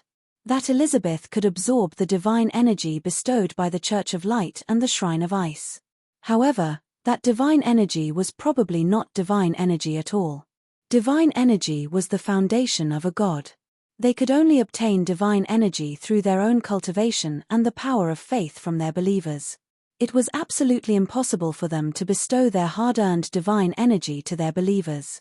When he thought of this, Han Shoror realized that although Elizabeth's body was special, it was not so special that it would leave him speechless. With one hand on Jasper's shoulder, Han Shoror carefully probed the cyclones within Jasper's body with his demonic yuan under the guidance of his consciousness. His mind was secretly pondering on the method of formation of those cyclones. Han Shoror, is Han Shoror here? Han Shoror, who was lost in thought, was suddenly awakened by a cry from outside. Han Shoror could tell from the voice that it was Hemana and Sylph. Withdrawing his left hand from Jasper's shoulder, Han Shoror raised his head and answered, "I'm here." Soon after, he said to Jasper, who had sunk into a meditative state, "The acquisition of mental strength isn't something that can be achieved overnight. Follow the method I taught you and try to meditate when you return. After some time, when your understanding of the element of wind and soul has deepened, you will naturally be able to sense the existence of mental strength. Many thanks, Mr. Han Shoror." Jasper smiled sweetly and stood up from her cross-legged position. She said, "Just by meditating for a while, my soul seems to have grown even closer to the element of wind. What a miraculous method of cultivation. I have never heard of it before. Mr. Han Shoror is truly a miraculous person." Upon hearing Jasper's words, Han Shoror could not help but carefully sense Jasper's soul with his consciousness. He suddenly discovered that her soul seemed to have become a little more agile and graceful. Han Shoror was startled. He thought to himself that the people of the Abyss realm had extremely outstanding perception of the physical body and elemental energy. Once guided by the right method, the affinity between the soul and elemental energy would indeed grow tremendously. At this rate, it would not be long before Jasper would be able to sense the existence of mental strength during meditation. "Hey, Miss Jasper, what are you doing here?" Hemana asked with some surprise when she saw Jasper standing in front of the door talking to Han Shoror. Her charming face suddenly turned a little unnatural. "I'm here to consult Mr. Han Shoror on some questions regarding martial arts," Jasper replied indifferently. Her deep eyes glanced at Hemana and Sylph, who was standing behind Hemana with a similarly odd expression. She said thoughtfully, "In the Abyss realm, the strong are revered. A capable man can obtain any kind of woman. You two are truly fortunate to be following Mr. Han Shoror." Hemana and Sylph both had odd expressions on their faces when they heard Jasper's words. They seemed as though they wanted to retort or say something. However, after hesitating for a while, they did not utter a single word and only stared blankly at Jasper. "All right, Mr. Han Shoror, I won't disturb you any longer. When I can sense the existence of mental strength, I will come back to ask you some questions. Hemana and Sylph are famous beauties in War Demon Valley. Enjoy them to your heart's content." Before she left, Jasper winked mischievously at Han Shoror. Without waiting for Han Shoror's response, she left with a faint smile on her face. Han Shoror was rather astonished. He did not expect that a beauty with a serene and elegant appearance like Jasper would mischievously utter the word enjoy. It appeared that the Abyss realm was indeed different from the Profound Continent. The people here were much calmer when it came to awkward matters. Han Shoror, She has taken a fancy to you. When Jasper disappeared and Hanshoro revealed a dumbfounded expression, Sylph said sourly, "No way. She just came over to ask me some questions about martial skills. It shouldn't be what you think." Hanshoro broke into laughter and shook his head, disagreeing with Sylph's speculation. After a pause, he asked, "Has Kunoa told you everything?" "Yes. From now on, the two of us no longer have to compete for the position of chief of the War Demon Guards. Lord Kunoa has just said that the two of us will belong to you from now on. I heard that it was an order personally issued by Lord Crozius." "Hanshoro, you are truly honored," Hamana said smilingly as she looked at Hanshoro. Hamana looked at Hanshoro smilingly. She didn't seem to mind that Crozius had given them to Hanshoro as if they were goods. She even seemed a little delighted that Crozius had personally given the order. Hanshoro couldn't understand why. "Hanshoro, Jasper must have taken a fancy to you. Every one of the 6 Rakshasas of War Demon Valley is several times older than her. Moreover, a few of them have guided Jasper in martial arts since she was young. It is precisely because of this that she would not fall in love with any of them. You, on the other hand, are different. You are very magical to her. On top of that, you are sufficiently powerful and have an indescribable temperament. It is only natural that she would fall in love with you at first sight," Sylph stubbornly explained according to her own understanding of the matter. "There is no doubt about it. We worship and revere the strong. The fact that Jasper helped you in your battle with Brachia shows that she has a favorable impression of you. Just now, when she heard that you were staying in War Demon Valley, she immediately came to ask for martial arts advice from you. This has already made her attitude clear." Hamana also expressed her opinion after hearing Sylph's explanation. After listening to the two ladies' words and recalling some of the peculiar happenings in the Abyss Realm, Hanshoro somewhat agreed with the two ladies' conjecture. When he recalled Jasper's creamy white skin, that pair of beautiful snow-white wings, and that pair of intelligent, deep eyes, Hanshoro's desire began to stir. Looking at Sylph and Hamana before him, Hanshoro suddenly let out a mischievous laugh and said, "Since Crozius has gifted the two of you to me, does that mean that I can do whatever I want with you?" Hamana and Sylph exchanged glances and surprisingly replied in a natural and unrestrained manner, "Of course."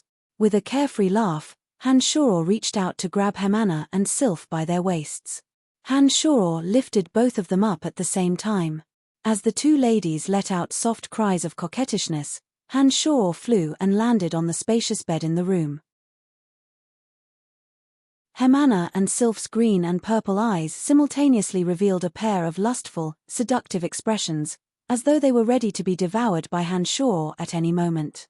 The body structure of these two alien ladies was not quite the same as that of an average human. On their chest and abdomen, there were naturally formed armors. On their shoulders, elbows, and knees, there were even protruding spikes. However, when complemented by their healthy, wheat-colored skin, they gave off an extremely wild and seductive sense of beauty. After throwing the two alien ladies onto the bed, Hanshoro was not in a hurry to make love to them. Instead, he reached out and caressed the protruding spikes on their elbows and shoulders. He clicked his tongue in wonder and said, "How magical! And on your chests, these naturally formed armors, those patterns are so beautiful. The spikes protruding from their bodies and the naturally formed armors seem to be the most sensitive parts of these alien ladies." As Hanshoro exclaimed in admiration and rubbed his hands wantonly on these parts, the two seductive alien ladies started panting at the same time, their faces flushed as though they were on fire. "Ooh!" The two ladies panted softly as the spikes on their shoulders, elbows, and knees retracted bit by bit into their bodies. Under Hanshoro's gaze, the beautiful armors covering the important parts of their chest and abdomen slowly turned the same color as their skin. They also lost their sturdy defensive power bit by bit, exposing their tender and firm breasts and the lush grassy ground. "No, I like the way you two have spikes protruding from your bodies. I think you two look even more seductive and sexy like this." Hanshoro chuckled as he used his secret demonic flirting skill to caress the sensitive parts of the two alien ladies' breasts, buttocks, and abdomen, while expressing his opinion with an evil smile on his face. The two ladies immediately understood. The spikes that had just been retracted into their bodies once again protruded ferociously. Even their chests and abdomen were once again covered with beautiful armors. But this time, the armors had a different kind of appearance. They were like flowers blooming, with the important parts in the center exposed as the stamens of the flower. Ha ha, what an enchanting and magical painting of beauties. Han-shor was overjoyed. His hands wantonly caressed the bodies of the two girls. The two alien girls seemed to have never known that Han-shor had such a marvelous secret art of flirting. Under Han-shor's gentle caresses, the two girls' lust erupted like a mountain torrent. They panted heavily, their eyes filled with lustful lust. Their bewitching bodies, which were beautiful with a hint of malevolence, began to twist and turn like pythons. "Mr. Han-shor, is Mr. Han-shor in?" For the third time, someone called out from outside the door. Han-shor, who was at a critical juncture, was startled when he realized that the voice belonged to Brachia, whom he had just defeated. He spread out his consciousness, only to discover that Brachia had come alone. Moreover, his expression was respectful and cautious. He did not seem to be here for revenge. Hermanna and Sylph had obviously heard Brachia's cries from outside. The eyes of the two young ladies, whose bodies were suffused with passion, were a little uneasy. They seemed to be struggling to sit up from the bed. For this Brachia, who had been coveting the two of them for a very long time, there was a deep fear in the two ladies' hearts that was hard to erase in a short period of time. Brachia had long declared that he wanted their bodies. As he was one of the 6 Rakshasas of War Demon Valley, even the master of War Demon Valley, Croesus, had tacitly agreed to it. If not for Han-shor's appearance, the two of them would have had no other choice. Now that Han-shor had defeated Brachia, they could be considered to have escaped from Brachia's clutches. However, with Brachia outside, even though they could not restrain their lust from Han-shor's teasing, the deep-rooted fear in their hearts still prevented them from acting rashly. However, it was obvious that Han-shor would not let the two ladies have their way. Hearing Brachia's call from outside and looking at the two charming alien ladies below him, Han-shor's heart was filled with another extremely intense desire to possess them. This desire was stronger than Han-shor could have imagined. Therefore, not only did Han-shor not let go of the two ladies' chests, he even increased his strength and pressed down, preventing the two ladies from getting up from moving. "I'm here. But please wait a moment, Mr. Brachia. I'll be ready soon," replied Han-shor loudly from inside the room. Under the pleading gazes of the two alien ladies, he suddenly pounced on Hermanna. His forceful object ferociously poured into the beautiful place covered with sparkling water droplets. "Oh!" A moan that sounded like a moan or a sob escaped from Hermanna's mouth uncontrollably. Under the incessant teasing of the secret demonic arts, Hermanna, who had long been unable to restrain her desire, was completely filled. That intense stimulation and pleasure was simply uncontrollable. Outside the pavilion, Brachia, the level 2 Rakshasa, who was sitting on the back of a giant ghost-faced spider, had his originally respectful expression turned incomparably ugly. Listening to Hermanna's incomparably enchanting moans from inside the room, Brachia clearly understood what was happening inside. One could well imagine how depressed and sullen he was. That beautiful and enchanting body in the room should have been his to enjoy. However, at this moment, he was not the one riding on top of it. All he could do was listen respectfully from outside, imagining how carefree and comfortable it must have been inside. However, his strength was inferior to the other party. Even if he was filled with rage and resentment, it was of no use, especially after Lord Croesus had personally given the order. He had no choice but to come over and apologize in order to seek the forgiveness of this powerful dragon. Beautiful music that could stir one's heart and soul reverberated in Brachia's ears, causing his sullen and depressed face to turn ashen. This was even more unbearable to him than if he were to be killed on the spot. However, as a level 2 Rakshasa, Brachia's mental fortitude was also outstanding. He firmly suppressed the thought of recklessly charging in and fighting Han-shor to the death. He bitterly endured the sounds that made him want to vomit blood. Bear with it. I must bear with it. There will be a chance for revenge. There will definitely be. Brachia's body shivered as he constantly hypnotized himself. Inside the room, while using his consciousness to spy on Brachia, Hanshoro was vigorously conquering the beautiful body beneath him. He felt an incomparable pleasure. On the one hand, it came from the wonderful figure beneath his crotch. The wonders of this alien lady were beyond his expectations. It was as though there were thousands of tendrils wrapping around his strong object, giving Hanshoro a sense of ecstasy that he had never experienced before. Alien ladies are indeed different. This trip to profound continent was truly not in vain, Hanshoro thought to himself. Another kind of pleasure came from his soul. When he thought of how Brakya, the man who should have Hemana and Sylph, could only watch helplessly as he enjoyed Hemana, Hanshoro almost couldn't restrain himself from cheering out loud when he thought of how Brakya was just outside. What made Hanshoro even more excited was that while he was vigorously conquering Hemana, he could feel that his state of mind in the carnal realm seemed to have reached an extremely mysterious realm. The demonic yuan in his body did not need to be manipulated by Hanshoro.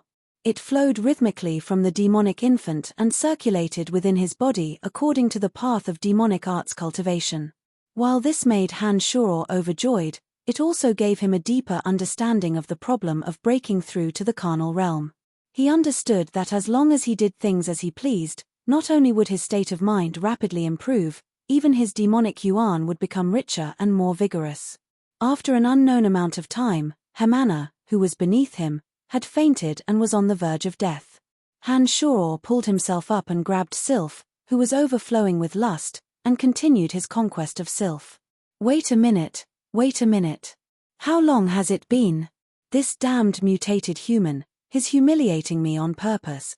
Damn it, should I fight it out with him? Outside the room, Brakya gnashed his teeth hatefully, cursing all 18 generations of Hanshoro's ancestors in his heart.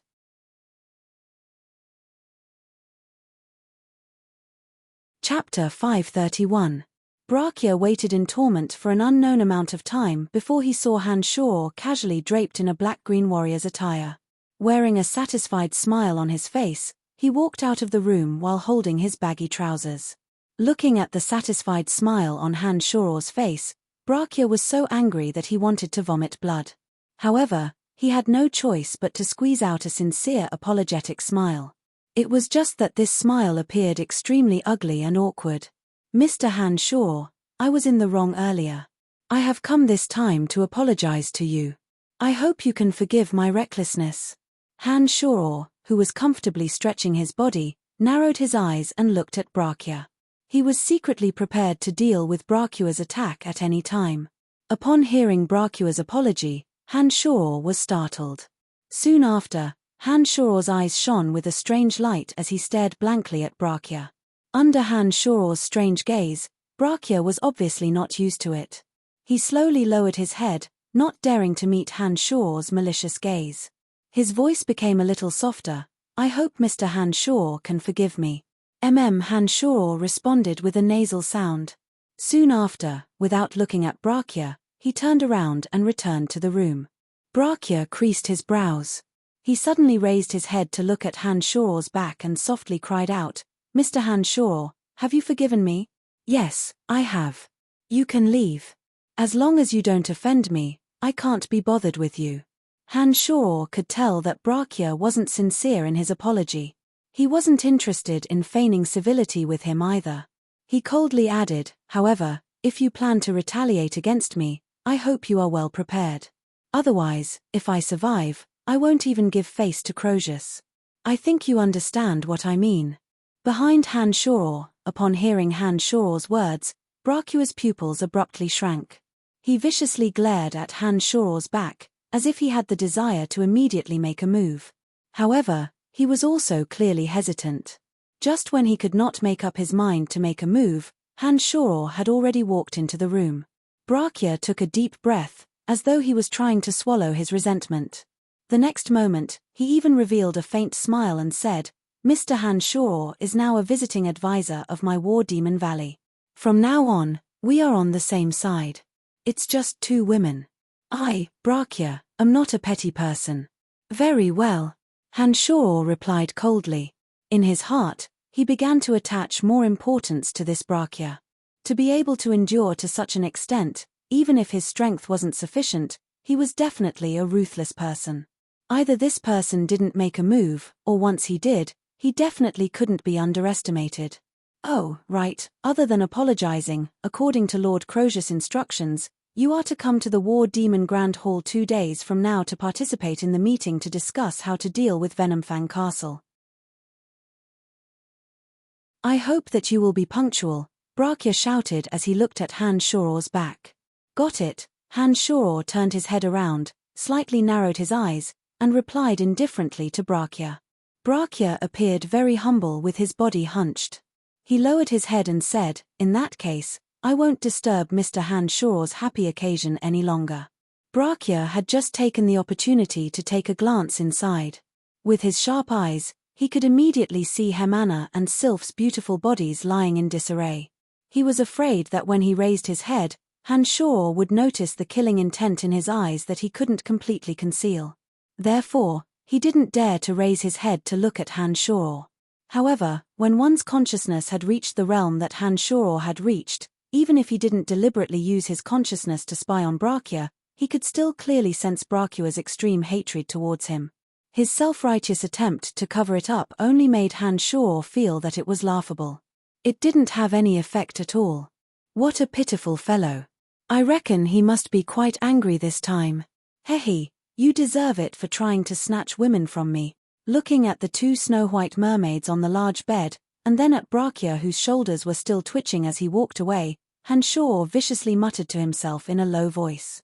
His voice was neither loud nor soft. However, with Brachia's strength as a level 2 Rakshasa, he should have been able to hear it. Brachia's body suddenly staggered and trembled for a moment before he steadied himself.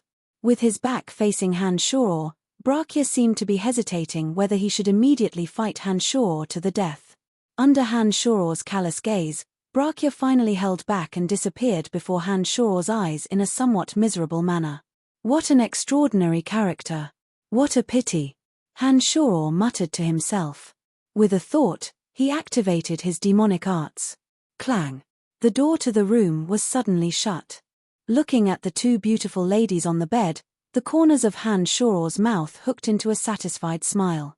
After slightly decorating the room, Han Shoror once again descended into the secret underground chamber that Earth Elite Zombie had excavated. He took out the skeletal staff and, following the connection between him and Little Skull, Han Shoror's soul descended into the netherworld. This was a canyon covered with white bones and mountains of rotting corpses. The aura of death in this place was extremely dense. At a glance, the entire space seemed to be shrouded in the pure element of death. The grayish-white aura of death lingered in the air. Many formidable undead creatures were nurtured in this bizarre place. Evil knights, mummy lords, old fey zombies, bone devils, and other high-level undead creatures could be seen everywhere in this canyon that Tanai could see. They wandered aimlessly, each and every one of them like devoted and loyal guards, very cautiously defending the canyon. In the depths of the canyon, several powerful presences occupied the area. They should be undead creatures even more powerful than the old fey zombies and bone devils. For so many high-level undead creatures to gather here, something extraordinary must have happened. Han Shoror had sensed Little Skull's intense mental energy fluctuations in the Abyss realm. Therefore, after Brachia left, he fled to the netherworld. Following the coordinates of Little Skull's soul, Han Shoror conveniently descended into this bizarre place. Han Shoror was on a barren mountain. Around Han Shoror were densely packed undead creatures. Among them was Little Skull, who was riding a bone dragon, proudly hovering in midair, with an overbearing demeanor of a sovereign overlooking the world. Below him, all 5 elite zombies were present. There was a bone dragon, a king zombie, and 3 evil zombies whose strength had been constantly enhanced by Han Shoror's demonic arts. None of them were missing. After absorbing the enormous energy from the ice goddess statue on the icy peak of the Shrine of Ice, Water Elite Zombie had a gentle face. His eyes seemed to have ripples of water, giving off a feminine and otherworldly temperament. On Water Elite Zombie's body was a water blue armor that covered more than half of his body. Jade ripples undulated within the armor. It was a stark contrast to the lifeless atmosphere of the netherworld. After obtaining the Viride leaf, The tall and skinny wood elite zombie had made rapid breakthroughs on the path of evolution. His body naturally exuded an exuberant vitality. That exuberant aura of vitality and wood elite zombie's original corpse aura actually fused together perfectly. Even Han Shoror couldn't help but sigh at the miraculousness of the 5 elite zombies. "Father, why have you come?" While Han Shoror was staring at wood elite zombie and water elite zombie, Little Skull, who was hovering high in the air, suddenly asked Han Shoror. After a short pause, before Han Shoror could answer, Little Skull continued, "Father, who was it that hurt you last time? I want to imprison his soul here forever, and let him suffer endless pain. There will be opportunities. Don't worry, when I return next time, we will fight side by side," replied Han Shoror. Soon after, he looked at the high-level undead creatures that were scattered all over Tanai's Great Gorge, and asked, "I sense the intense undulations of your soul, so I came to see what's going on. This time, you've come out in full force. Is it some big operation?" "Yes, Father. I sensed an extremely powerful creature in that Tanai's Great Gorge in front of me. This creature has surpassed the Bone Dragon and King Zombie. It is a serious threat to my path of expansion. Therefore, this time I came to exterminate it, and occupy that nether valley. I want to see why this place can breed so many high-level undead creatures," replied Little Skull. After hearing Little Skull's words, Han Shoror couldn't help but pay more attention to that great gorge. Through what he sensed just now, Han Shoror already understood that the Great Gorge was different from other places in the Netherworld. The element of death in this place called Nether Valley was much denser than in other places. In addition, there were several powerful auras concealed within, which also piqued Han Shoror's curiosity.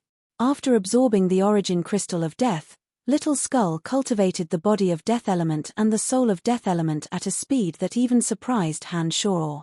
According to Han Shoror's new understanding of the hierarchy of gods, he understood that Han Shoror was already a base god of death. A Little Skull at this level was absolutely abnormally powerful in the Netherworld. Han Shoror really didn't expect that Little Skull would so quickly discover an existence of the same level as him. After staying in the Abyss Realm for some time, Han Shoror, who understood the cultivation methods of the Abyss Realm, knew that Little Skull had started using the element of death by cultivating his bones in the Netherworld. The path he took was equivalent to the path of the creatures of the Abyss Realm.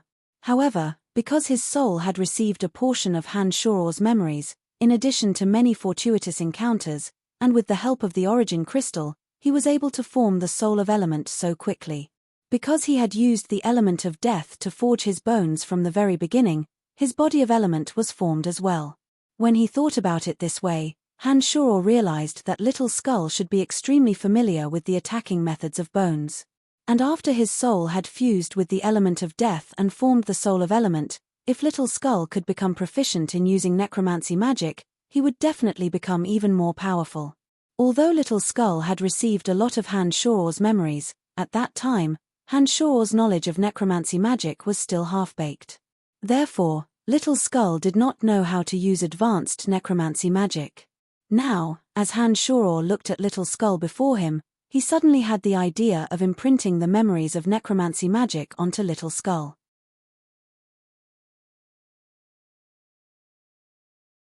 Chapter 532. There had always been a mysterious connection between Han Shoror and Little Skull. This was because Little Skull was refined from Han Shoror's own blood essence mixed with some random materials. Later on, Han Shoror left a permanent mark on Little Skull's soul through the Seal of Darkness. However, due to some unforeseen event that even Han Shoror was unaware of, a portion of his memories was also transferred to Little Skull. It was precisely because of his high starting point and the support of demonic arts that Little Skull was able to evolve into the base god realm at a speed that left even Han Shoror flabbergasted. Now that Little Skull had formed a soul of element in the base god realm, Han Shoror believed that Little Skull would be able to make a breakthrough even faster and truly become a so-called god once he received some more quintessential magical knowledge of the element of death. Han Shoror looked at Little Skull and transmitted, "Let me give you some memories. They may help you understand the element of death faster and help you improve your strength." Little Skull, who was riding the skeletal dragon, appeared somewhat stunned after hearing Han Shoror's words. His purple demon eye glinted with puzzlement as he stared at Han Shoro and asked, "Father, what memories?" "Some techniques of using the element of death on the soul. Given your current affinity with the element of death, once you understand how to use the element of death, you will certainly become even more powerful," Han Shoro explained. Little Skull was the well-deserved master of this group of undead creatures. Before them, Little Skull had absolute prestige. However, when facing Han Shoro, Little Skull had always been obedient. He had never disobeyed Han Shoro's orders. After hearing Han Shoro's words, Little Skull did not waste any time. He immediately leaped down from the skeletal dragon and stood before Han Shoro. He looked at Han Shoro and asked, "Father, what should I do?" Han Shoro's consciousness in the carnal realm possessed all kinds of wonderful uses. Given the mysterious connection between him and Little Skull, it was not difficult for him to use his consciousness to transmit his memories of necromancy magic to Little Skull. Especially since Little Skull's soul had become one with the element of death, Han Shoro was even more confident. "Is this place safe for now?" Han Shoro did not act immediately. He looked at Tanai's high-level undead creature in the distance and asked Little Skull. In this netherworld, Little Skull, who had cultivated to base god of death, had a deeper understanding of this region than Han Shoro. Therefore, Han Shoro first asked Little Skull before he acted. Little Skull's purple demon eye swept across the nether valley in the distance, and then to the 5 elite zombies beside him. He said, "Father, they have successfully practiced the formation. With the 5 of them here, I think it will be very safe." Han Shoro was overjoyed. He happily replied, "Very good, the penta-elemental undead formation is finally ready. How powerful is the fusion of the energies of 5 elements?" The 5 elite zombies could sense Han Shoro's delight and were also extremely happy. These 5 little fellas all possessed high intelligence and were even boasting about their efforts to show Han Shoro that they had made a difference. Han Shoro did not know whether to laugh or cry. "Don't worry, Father. That formation is very powerful. Even if I'm inside, I won't be able to escape if the 5 of them go all out to kill me," Little Skull replied. Han Shoro was delighted to hear those words. Han Shoro only knew a little about the power of the penta-elemental undead formation from Chu Kanglan's memories. But to be honest, Han Shoro was not too sure if it would be of great help to him. Now that Little Skull said that even with his current base god realm, he would not be able to escape from the penta-elemental undead formation, Han Shoro knew that the power of the penta-elemental undead formation would not be weak. Most importantly, the power of the penta-elemental undead formation was not static. As long as the 5 elite zombies continued to evolve, the power of the penta-elemental undead formation would increase exponentially. Given Han Shoro's understanding of the 5 elite zombies, he believed that the penta-elemental undead formation would one day bring him an enormous surprise. "Very well, let's begin." Han Shoro stood in front of Little Skull. He extended his hand and gently placed it on the sparkling white skull of Little Skull. Han Shoro's consciousness expanded and his eyes flashed with black lightning. He stared fixedly at the little skull in front of him. The memories of necromancy magic in his consciousness were extracted like silk being peeled from a cocoon. Under the guidance of his consciousness, these memories took the form of specks of starlight and slowly converged into the soul of Little Skull through Han Shoro's large hand that was gently placed on the Little Skull's skull. The usage of the soul consciousness memory transfer demonic art required extremely exquisite techniques, as well as a proficient understanding of the soul to be able to use this method. Memory transfer. Although it did not require too much technique and knowledge to be the one receiving the memories, it required extremely powerful soul energy. Otherwise, a fragile soul would not be able to withstand the invasion of the consciousness before the memories even entered the soul. The soul would be destroyed in an instant, with no chance of recovery. It was precisely because the memory transfer was too dangerous that Han Shoro was so cautious. At first, his consciousness only carried some extremely weak and simple memories and tried to enter the soul of Little Skull very slowly. He was afraid that the soul of Little Skull would not be able to withstand it and lead to an irreversible tragedy. As it turned out, The soul of element formed after the little skull had fused with the origin crystal of death was much stronger than Han Shoror had expected. The memories of basic necromancy magic entered the soul of Little Skull without any delay. Moreover, the Little Skull quickly absorbed and digested them in a way that Han Shoror could not understand. Han Shoror felt neither sorrow nor joy in his heart. Only his eyes shot out rays of black lightning. Through his right hand, he used the most exquisite method of using his consciousness to transfer the memories to Little Skull bit by bit. Although the memory transfer was very dangerous, it did not consume too much of the magical yuan. It mainly required the caster to comprehend the correct application of the details and have a deep understanding of the existence of the soul. At this moment, Han Shoror's many years of practicing necromancy magic and deep understanding of the soul showed its advantages. Necromancy magic had very high requirements for a person's understanding of the soul. Han Shoror was quite accomplished in this aspect. Due to his familiarity with the soul, he did not encounter any difficulties in the first memory transfer and released the memories with great precision. In this area filled with many high-level undead creatures, Han Shoror and Little Skull were using a profound method to carry out the most exquisite application of demonic arts to the consciousness. If nothing went wrong, it would not take long before Han Shoror could transfer all his years of understanding of necromancy magic into the soul of Little Skull, allowing the Little Skull to have a deep understanding of necromancy magic in the shortest amount of time. However, it seemed that the heavens were not in their favor. Midway, two extremely violent and dangerous waves suddenly descended, one after the other. A kind of evil soul energy suddenly erupted and was suddenly produced within the Little Skull's body. This evil energy definitely had nothing to do with the Little Skull. It was very obviously predatory. Not only did it want to intercept the memories that Han Shoror had transferred to the Little Skull, it also seemed that it would not let go of the Little Skull and Han Shoror's soul. As soon as it appeared, it began to frantically snatch. Han Shoror, whose eyes flashed with black lightning, could clearly see the evil purple light circulating within the Little Skull's purple eye. Han Shoror could feel that the evil soul energy that suddenly surged out of the Little Skull's body came from the purple demon eye that Little Skull had always worn on his left eye socket. This purple demon eye was forcibly dug out by the Little Skull from the statue of the great goddess Dadara worshipped by the forest troll in the holy land of the forest troll.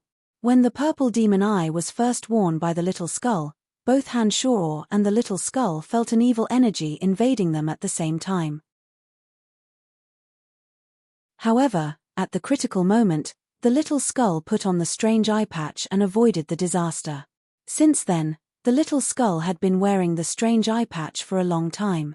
The eye patch seemed to have the effect of suppressing the evil energy of the purple demon eye, so the Little Skull was safe and sound. One day, the eye patch was removed by the Little Skull.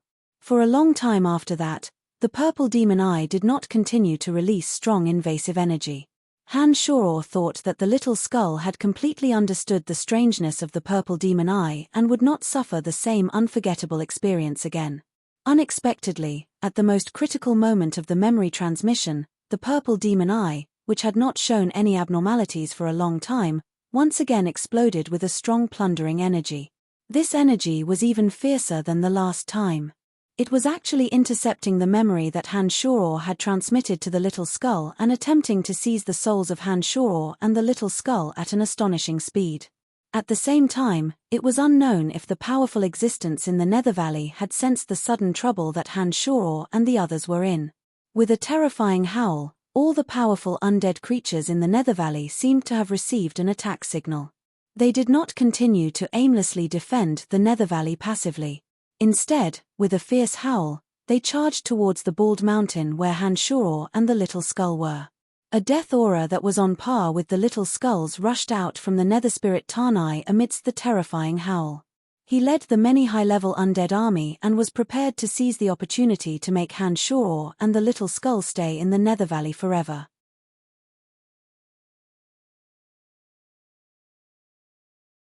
Chapter 533. This was a hopeless situation. Han Shoror and the Little Skull had to work together to barely withstand the invading energy from the Little Skull's purple demon eye. This evil energy was so powerful that it was beyond Han Shoror's imagination. The memories about necromancy magic that he transmitted to the little skull through his consciousness were intercepted bit by this evil energy that had suddenly appeared. Moreover, when it was absorbing Han Shoror's memories about necromancy magic, it was constantly releasing the evil energy to overwhelm the souls of Han Shoror and the little skull. It seemed that it would not stop until it had completely taken over both Han Shoror and the little skull's souls. Bystanders simply couldn't help in a battle between souls, especially in this extremely special state. Han Shoror and Little Skeleton couldn't borrow any external force at all. All they could do was bitterly hold on and prevent the evil energy from corroding and encroaching on them. Although the little skull's soul had fused with the element of death and cultivated into a soul of element, it was still much inferior to Han Shoror's consciousness. Han Shoror's consciousness was a demonic art that sublimated the soul through a special method. This was a cultivation method that was completely different from the 8 major elemental systems and 4 major edictal systems. It had all sorts of incredible uses. It was only when he was faced with the invasion of this powerful evil soul that Han Shoror fully displayed the various uses of his consciousness. Under Han Shoror's full strength, his consciousness turned into thin lines that were hard to see with the naked eye. They actually condensed into strange formations in his mind, forming barriers that blocked the invasion of the evil energy. The little skull had cultivated into a soul of element and was very familiar with and able to use the element of death. However, in a battle between souls like this, the soul of element that little skull cultivated could not compare to the strangeness and tenacity of Han Shoror's consciousness. It could only barely cooperate with Han Shoror under the guidance of Han Shoror's consciousness. From the very beginning, Little Skull had been using the aura of death on his body. He had walked the same path as the creatures of the Abyss Realm, gathering the incomparably dense element of death on his pure white bones, forming a body of crystal-clear jade bones with extremely high combat power. It was for this reason that when his soul fused with the origin crystal to form the soul of element, he was able to quickly grasp the key to cultivating the body of element from his body of bones and reach the realm of base god. Little Skull, who had just attained the base god crystal, had formed a soul of element on Earth. However, he still did not know how to use the energy of the soul. This time, Han Shoror wanted to transfer the memories of necromancy magic to him in order to make up for his shortcomings in this area. However, it seemed that he was still a step too late. The evil energy that erupted from the purple demon eye was no longer limited to the purple demon eye. It had long since surged towards Han Shoror and Little Skull like a mountain torrent. Although Han Shoror's consciousness had all kinds of marvelous uses, he could only retreat step by step under the invasion of this soul energy that was not on the same level as him. Just as Han Shoror and Little Skull's souls were on the verge of being completely occupied by that energy at any time, departed spirit Tanai rushed out of a cloud of terrifying, misty green aura of death. It was a strange green mass of aura. The aura of death within it was incomparably dense, and faint wisps of green light were radiating from it. Terrifying shrill howls erupted from within the green mass of aura. Behind the green mass of aura, 3 skeleton kings and 2 bone dragons, along with many periostracum, old fey demons, and other high-level undead creatures, charged straight towards them. The formidable undead creature within the green mass of aura possessed formidable strength that rivaled Little Skull. Along the way, the terrifying aura of death erupted like a flood, blowing up all of Little Skull's subordinates in the periphery. Not a single one of them was spared. The creature within the green mass of aura annihilated all the undead creatures in the periphery as though crushing dry weeds and smashing rotten wood. Leading the numerous high-level undead creatures behind it, it charged towards the small hill. It did not waste any words. Along the way, it let out shrill howls incessantly, causing the undead creatures on Little Skull's side, who had lost their backbone, to constantly retreat in fear. Their momentum had weakened by more than a level. The soul of this undead creature with base god strength was much stronger than that of Little Skull, a rookie who had just become a base god. Its shrill howls coincided with the essence of necromancy magic. The aura of death lingered in the air, forming a magic similar to soul tremor. It destroyed the will of the numerous undead creatures on Little Skull's side. Only the 3 evil knights refined by Han Shoror using demonic arts and the 5 elite zombies were completely unaffected by the shrill howls. The 5 elite zombies, in particular, were not only fearless, but had already spread out on the bald hill according to the arrangement of the penta-elemental undead formation. Except for Water Elite Zombie and Earth Elite Zombie, the other 3 had taken out the treasures of their respective elements. The energies of metal, wood, water, fire, and earth rapidly fused together in a way that no one could understand. Suddenly, chilly winds blew within the penta-elemental undead formation. Colorful cyclones formed out of thin air. Sinister, ruthless, frigid, and all kinds of auras that could suppress one's willpower spread out from the great formation. It was as though a world-destroying demon was hibernating within the formation, waiting for any creature that came to challenge its majesty. Strangely enough, the undead creature from the Nether Valley that had swept through the penta-elemental undead formation as though it was about to enter the penta-elemental undead formation, suddenly froze. The cloud of green mist lingered within the penta-elemental undead formation for a while before it once again let out a terrifying shrill howl. The 3 skeleton kings and the 2 bone dragons that were charging towards it came to an abrupt halt, not daring to take another step forward. The cloud of green mist stood in front of the penta-elemental undead formation. Its shrill howls turned into orders to stop its subordinates from attacking. It seemed to have sensed the evil and ruthless energy concealed within the penta-elemental undead formation and did not dare to take another step forward. At this time, Han-Shuro and Little Skull were still retreating in defeat.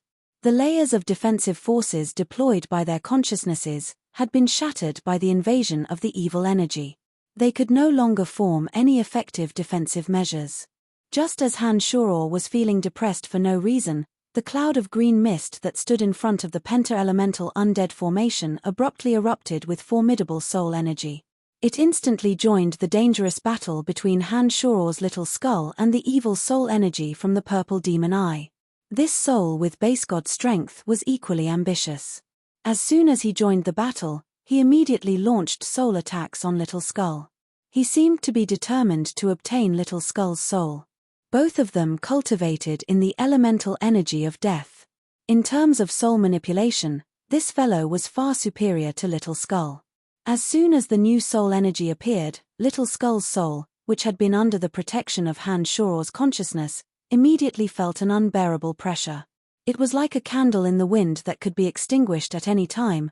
Han-Shuro felt a fear that he had never felt before.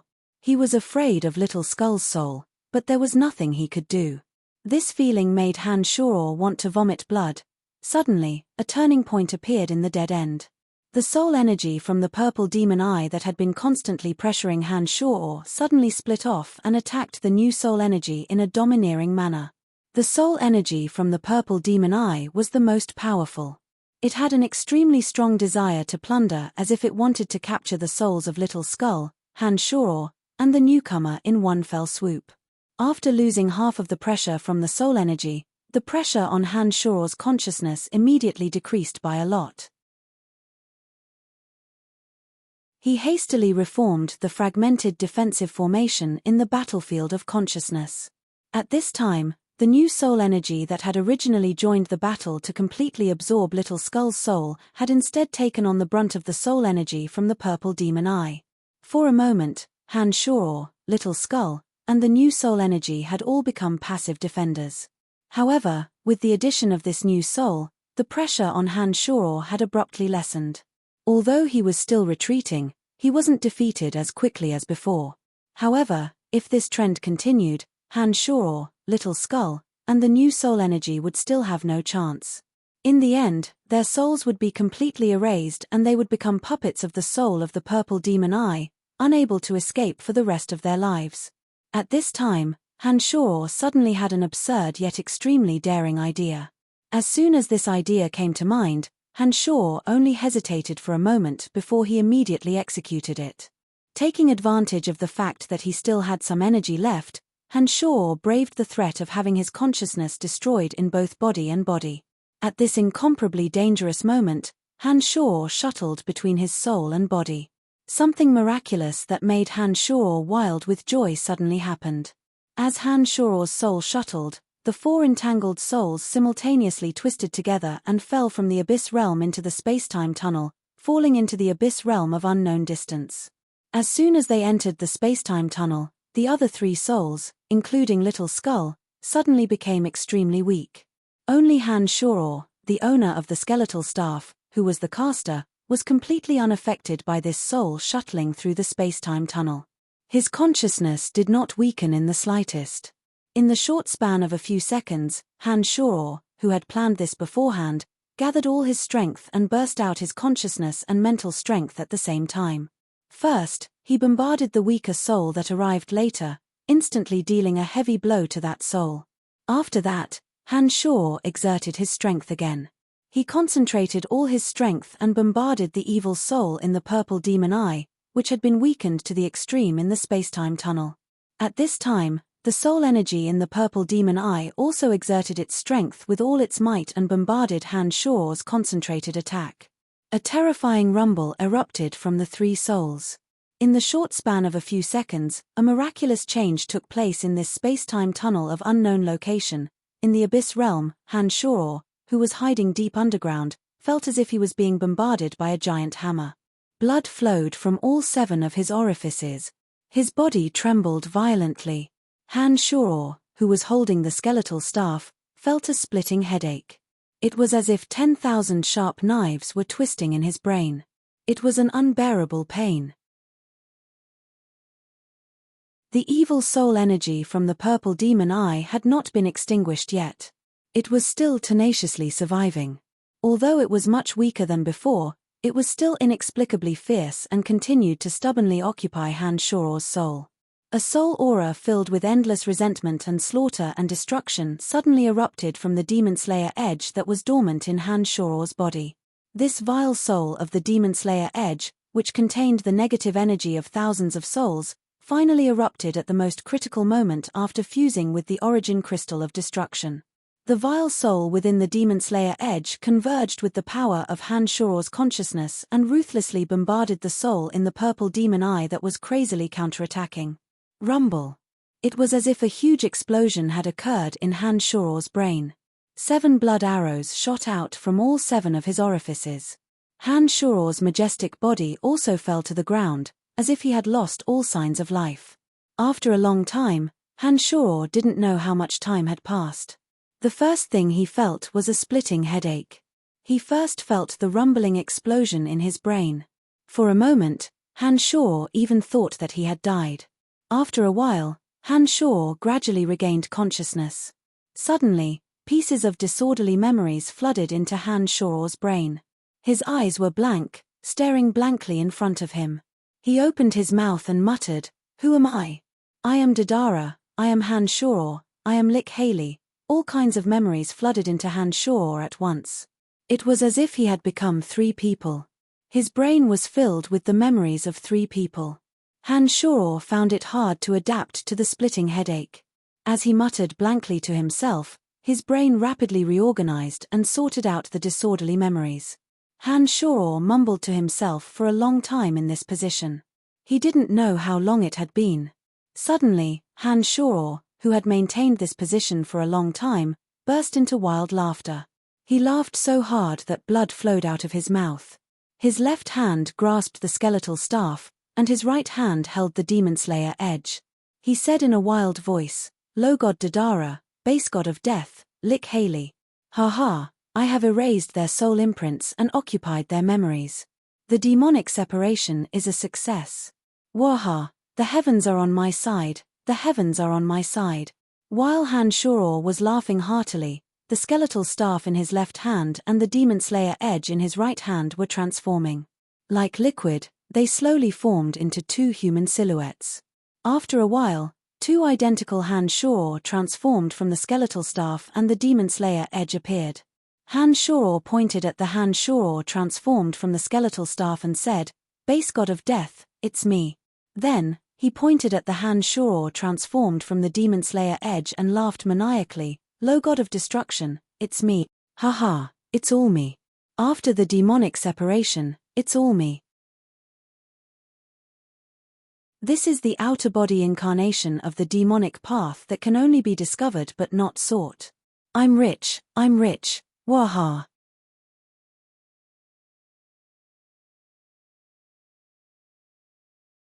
Chapter 534. No matter how hard Han-Shuro racked his brains, he couldn't figure out what kind of miraculous event had taken place in those few short seconds of his soul traversing through space to create such a bizarre, yet delightful scene. The original imprints of Low God Dadara and Base God of Death Haley had been erased and replaced by all of Han-Shuro's memories and consciousness. In other words, from this moment on, Low God Dadara and Base God of Death Haley had vanished forever. Their souls were occupied by Han-Shuro's demonic energy. In a way that even Han-Shuro couldn't understand, they were attached to the Demon Slayer Edge and the Skeletal Staff, allowing Han-Shuro to possess 3 souls and form the so-called outer-body avatars of the demonic path. Low God Dadara had cultivated to become a low god by using the energy of plunder as her primary ability. However, her energy of plunder wasn't as widespread as the energy of the 8 elements that could be found in all material planes. Therefore, after becoming a low god, her progress was very slow. She wouldn't be able to take another step forward for tens of thousands of years. In that war that involved all the experts on Profound Continent 5,000 years ago, Dadara, a low god whose second nature was to plunder, participated in it. However, Dadara didn't side with any party. Instead, he was like a thief, waiting for an opportunity to plunder. In the end, his divine body was destroyed by a mid-god of the Druidic order who cultivated in the Edict of Life. His soul was sealed in the purple demon eye formed from the remains of his divine body. Gods who cultivated in the Edict of Life generally wouldn't do something that would destroy the body and soul of a human unless they had no other choice. On top of that, Dadara wasn't in cahoots with the evil gods of death and destruction. Therefore, he was lucky enough to escape the calamity. However, he was sealed and sent back to the forest troll. Dadara was, after all, a god. Although he was sealed with an eye patch, his divine energy was still present. For 5,000 years, the forest troll's faith in Dadara had always existed. Therefore, even after he was sealed, Dadara was still slowly gaining divine energy thanks to the power of faith contributed by the forest troll. Dadara, who was constantly thinking of breaking free from the seal, had his eye patch torn apart by Little Skull in the sacred land of the forest troll, dug it out, and placed it in his empty eye socket. At that time, Dadara was wild with joy and immediately tried to occupy the souls of Han-Shuro and Little Skull. Later on, when Little Skull and Han-Shuro couldn't take it anymore, Han-Shuro reminded Little Skull to put on the eye patch that sealed Dadara. The eye patch that sealed Dadara sensed Dadara's plunderer nature and finally released the energy left behind by the mid-god cultivating in the Edict of Life, immediately inflicting heavy damage on Dadara. It was also because of this that Dadara remained quiet for quite a few days after being heavily injured. Slowly, the last of his strength was released, and the blindfold that sealed him finally lost its sealing power. Having been injured once, Dadara didn't dare to act recklessly, fearing that he would once again suffer an irreparable blow. He had been waiting for a suitable opportunity all this time. And when Han-Shuro used his consciousness to transfer his memories to Little Skull, the cunning Dadara, who had been patiently waiting for a long time, suddenly made his move. He planned to take advantage of the crucial moment when the souls of Han-Shuro and Little Skull were connected to each other to occupy both of their souls. If not for the addition of the base god of death, Haley, who had been patiently waiting for a long time, Dadara would have successfully occupied the souls of both Han-Shuro and Little Skull.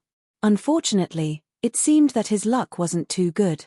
In the end, Han-Shuro and the vile souls in the Demon Slayer Edge worked together to completely erase the master seal of his soul. Han-Shuro's consciousness then split into a complete set of memories and consciousness to replace his soul. It fused with the vile souls in the Demon Slayer Edge and used the Demon Slayer Edge as its body to form an avatar. Not only did Han-Shuro gain nothing, but he also lost everything. Under the joint attack of Han-Shuro and the vile souls, Han-Shuro's memories, divine energy, and soul were completely dominated by Han-Shuro. The Demon Slayer Edge, a peerless weapon forged using demonic arts and fused with the element of destruction, became a low god of destruction that possessed the characteristics of demonic art. Haley was in a similar situation. He was a necromancer who cultivated his soul. After a long period of time, Haley finally reached the base god realm of death. In the Nether Valley where he stayed, there was an enormous gravestone that was somehow formed. That gravestone had the ability to gather the element of death. However, it seemed that it couldn't be moved out of the Nether Valley. After discovering the miraculousness of the Nether Valley, Haley stayed there and used the gravestone to accelerate the gathering and cultivation of the element of death. Han Shaw obtained a lot of useful information from Haley's memories. Haley, a base god who cultivated his soul as a necromancer, far surpassed Han Shaw in the application and understanding of the element of death. After occupying all of Haley's memories, Han Shaw suddenly understood the boundary of aging that he couldn't release before, as well as some necromancy knowledge that he didn't understand. This was the second time that Han Shaw occupied the soul of a necromancer. The first time was with Claude, who directly made Han Shaw an archmage and allowed him to understand a lot of knowledge that he didn't understand. But this base god of death named Haley, his understanding of necromancy knowledge was far beyond Claude's level. Han Shaw immediately understood many cryptic necromancy knowledge. It was unknown what happened in the space-time tunnel, but Han Shaw similarly erased Haley's soul imprint. His consciousness split out all of Haley's memories and forcibly took over and fused with Haley's consciousness and memories. With Haley's original soul as the foundation and the skeletal staff as the body, Han Shaw formed another avatar with base god strength. At the same time, the secrets of the other two skulls in the skeletal staff completely fused with the soul of Han Shaw's avatar. It was only at this moment that Han Shaw discovered that one of the skulls contained knowledge and understanding of necromancy, while the other explained in detail all the secrets of the Cemetery of Death's formation and utilization, including how to use the skeletal staff to perform interplanar teleportation. The original owner of the skeletal staff was a mid-god of death. The knowledge and understanding of necromancy that he had left behind was completely suitable for Han Shaw, a base god of death who had forcibly seized all of Haley's memories, to continue cultivating and comprehending it. This was simply the most perfect thing to do. The only thing that made Han Shaw a little regretful was that the Cemetery of Death wasn't created by the original owner of the skeletal staff. Han Shaw only knew how to use it, but he couldn't create another one by himself. The Cemetery of Death was created by that overgod of death and was distributed to his subordinates as a tool so that they could travel to various material planes through the Cemetery of Death and spread death and destruction. This would increase the level of faith of that overgod and strengthen his divine energy in the process of death. As long as he could find an interplanar teleportation matrix or another Cemetery of Death in the Abyss realm, with the memories that Han Shaw had obtained from the skeletal staff, he could absolutely use the coordinates to perform interplanar teleportation. Although it was a long journey back, it would be very simple once he found an interplanar teleportation matrix. Father, Little Skull's consciousness sounded in his mind. Han Shaw stared blankly for a moment before quickly coming to his senses. He hastily asked with concern, "Are you all right?" "I'm fine. It's just that my soul and body have separated," replied Little Skull. Little Skull replied. After a pause, Little Skull suddenly asked in astonishment, "Father, why do I feel that you've become three people? What is going on? Where are the other two forces? Where did they go?" From the beginning of the soul traversal, Han Shaw's consciousness had only been focused on Dadara and Haley. Little Skull had never participated in that extremely dangerous battle of souls. When his soul came out of the spatial tunnel, it had returned to normal. It was just that he was shaken by the aftermath of the last soul shock from Han Shaw and Dadara. "Haha, there aren't three people. It's just me." Han Shaw was very pleased. He didn't explain much and said, "Come, let's return to the netherworld. I'll return your soul to its original position." This time, Han Shaw's body didn't move. It was the avatar that had fused with the skeletal staff and Haley's soul. After a flash of brilliance, the skeletal staff was still in Han Shaw's hand. However, the main soul within had already crossed the material planes and descended into the netherworld.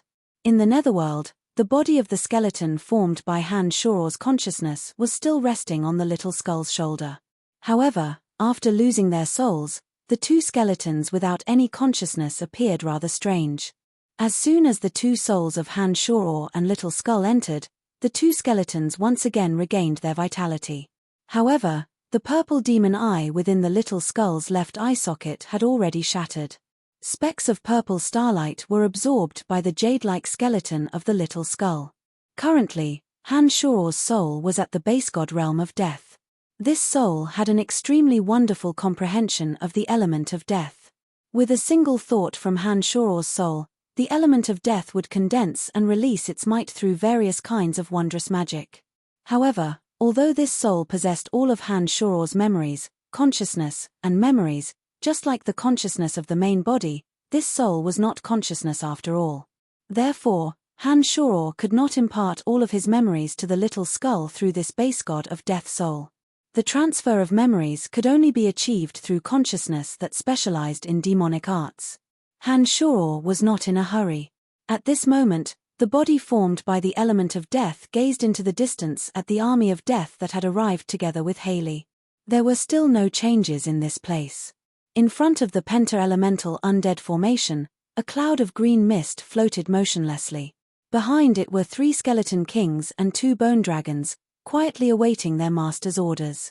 After completely absorbing the soul energy of Haley, the base god, Han Shuor abandoned the body of the skeleton that he had previously condensed.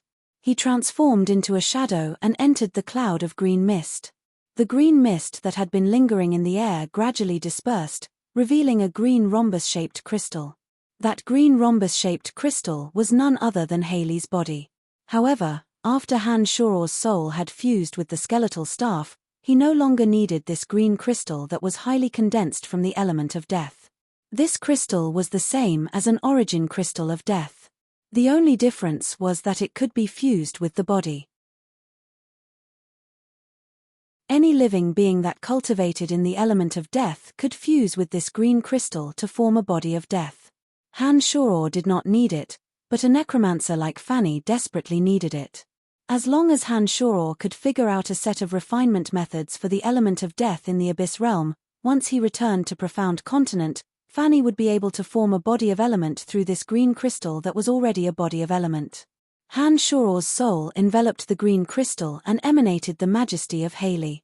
The 3 skeleton kings, the 2 bone dragons, and the other high-level undead creatures immediately submitted to Han Shuor, not daring to move a muscle. Han Shuor, who had completely occupied Haley's soul and memories, was now Haley. Naturally, those undead creatures would be silenced by Han Shuor's might. Han Shuor did not waste any words. He pointed at the little skull in the distance and said, "From today onwards, apart from me, he is also your master." These high-level undead creatures all possessed intelligence. When they heard Han Shuor's words, they revealed puzzled expressions. However, there was a deep-rooted hierarchy among undead creatures. Although they were puzzled, they did not dare to disobey Han Shuor's orders. Each and every one of them respectfully prostrated on the ground and shouted in unison, "Yes, Master. Revenant Tanai has a strange gravestone. There are some complicated and obscure patterns and lines on the gravestone. In the future, your cultivation will be faster here. Spend some time and see if you can comprehend anything from it," Han Shuor transmitted as he looked at the little skull. "Understood, Father. Congratulations, Father. I have now understood some things. Father has undergone an unimaginable transformation. I know that Father has become very powerful now," said the little skull. As expected of the wisest one, Han Shuor thought to himself. He then said, "All right, I'll take my leave for a while. When I have time, my main body will transfer the memories of necromancy magic to you." Shortly after, Han Shuor handed Haley's green crystal to the Earth Elite Zombie. His soul shuttled back, and he once again summoned the Earth Elite Zombie in front of him. After collecting the green crystal, he sent the ignorant Earth Elite Zombie back. Han Shuor's soul could freely travel between 2 planes, but he couldn't carry any physical objects. Therefore, he used the Earth Elite Zombie as a medium. As for the 2 avatars that had just been formed, Han Shuor still wasn't very proficient in using them. Before he completely understood the secrets of his avatars, Han Shuor wouldn't separate his 3 souls in case something went wrong and he couldn't fix it in time. "Oh, I forgot about the meeting that Brakya mentioned. I don't know how long it's been. Let's go up and take a look. When Han-Shuro thought of this, the skeletal staff and the demon slayer edge transformed into two rays of light and simultaneously disappeared into Han-Shuro's body. Now that Han-Shuro's strength had skyrocketed by more than 10 times, Crozius was no longer someone that Han-Shuro needed to be especially careful of. Therefore, even though Han-Shuro was late, he didn't take it to heart. Those who possessed absolute strength could absolutely make others wait for them. This was the rule of the Abyss Realm.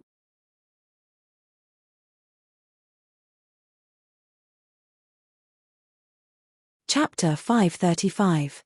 Han-Shuro, where are you? Lord Crozius has sent an emissary to urge you to go to the War Demon Grand Hall as soon as possible to discuss important matters. Hemana immediately panicked when she saw Han-Shuro after emerging from the underground chamber.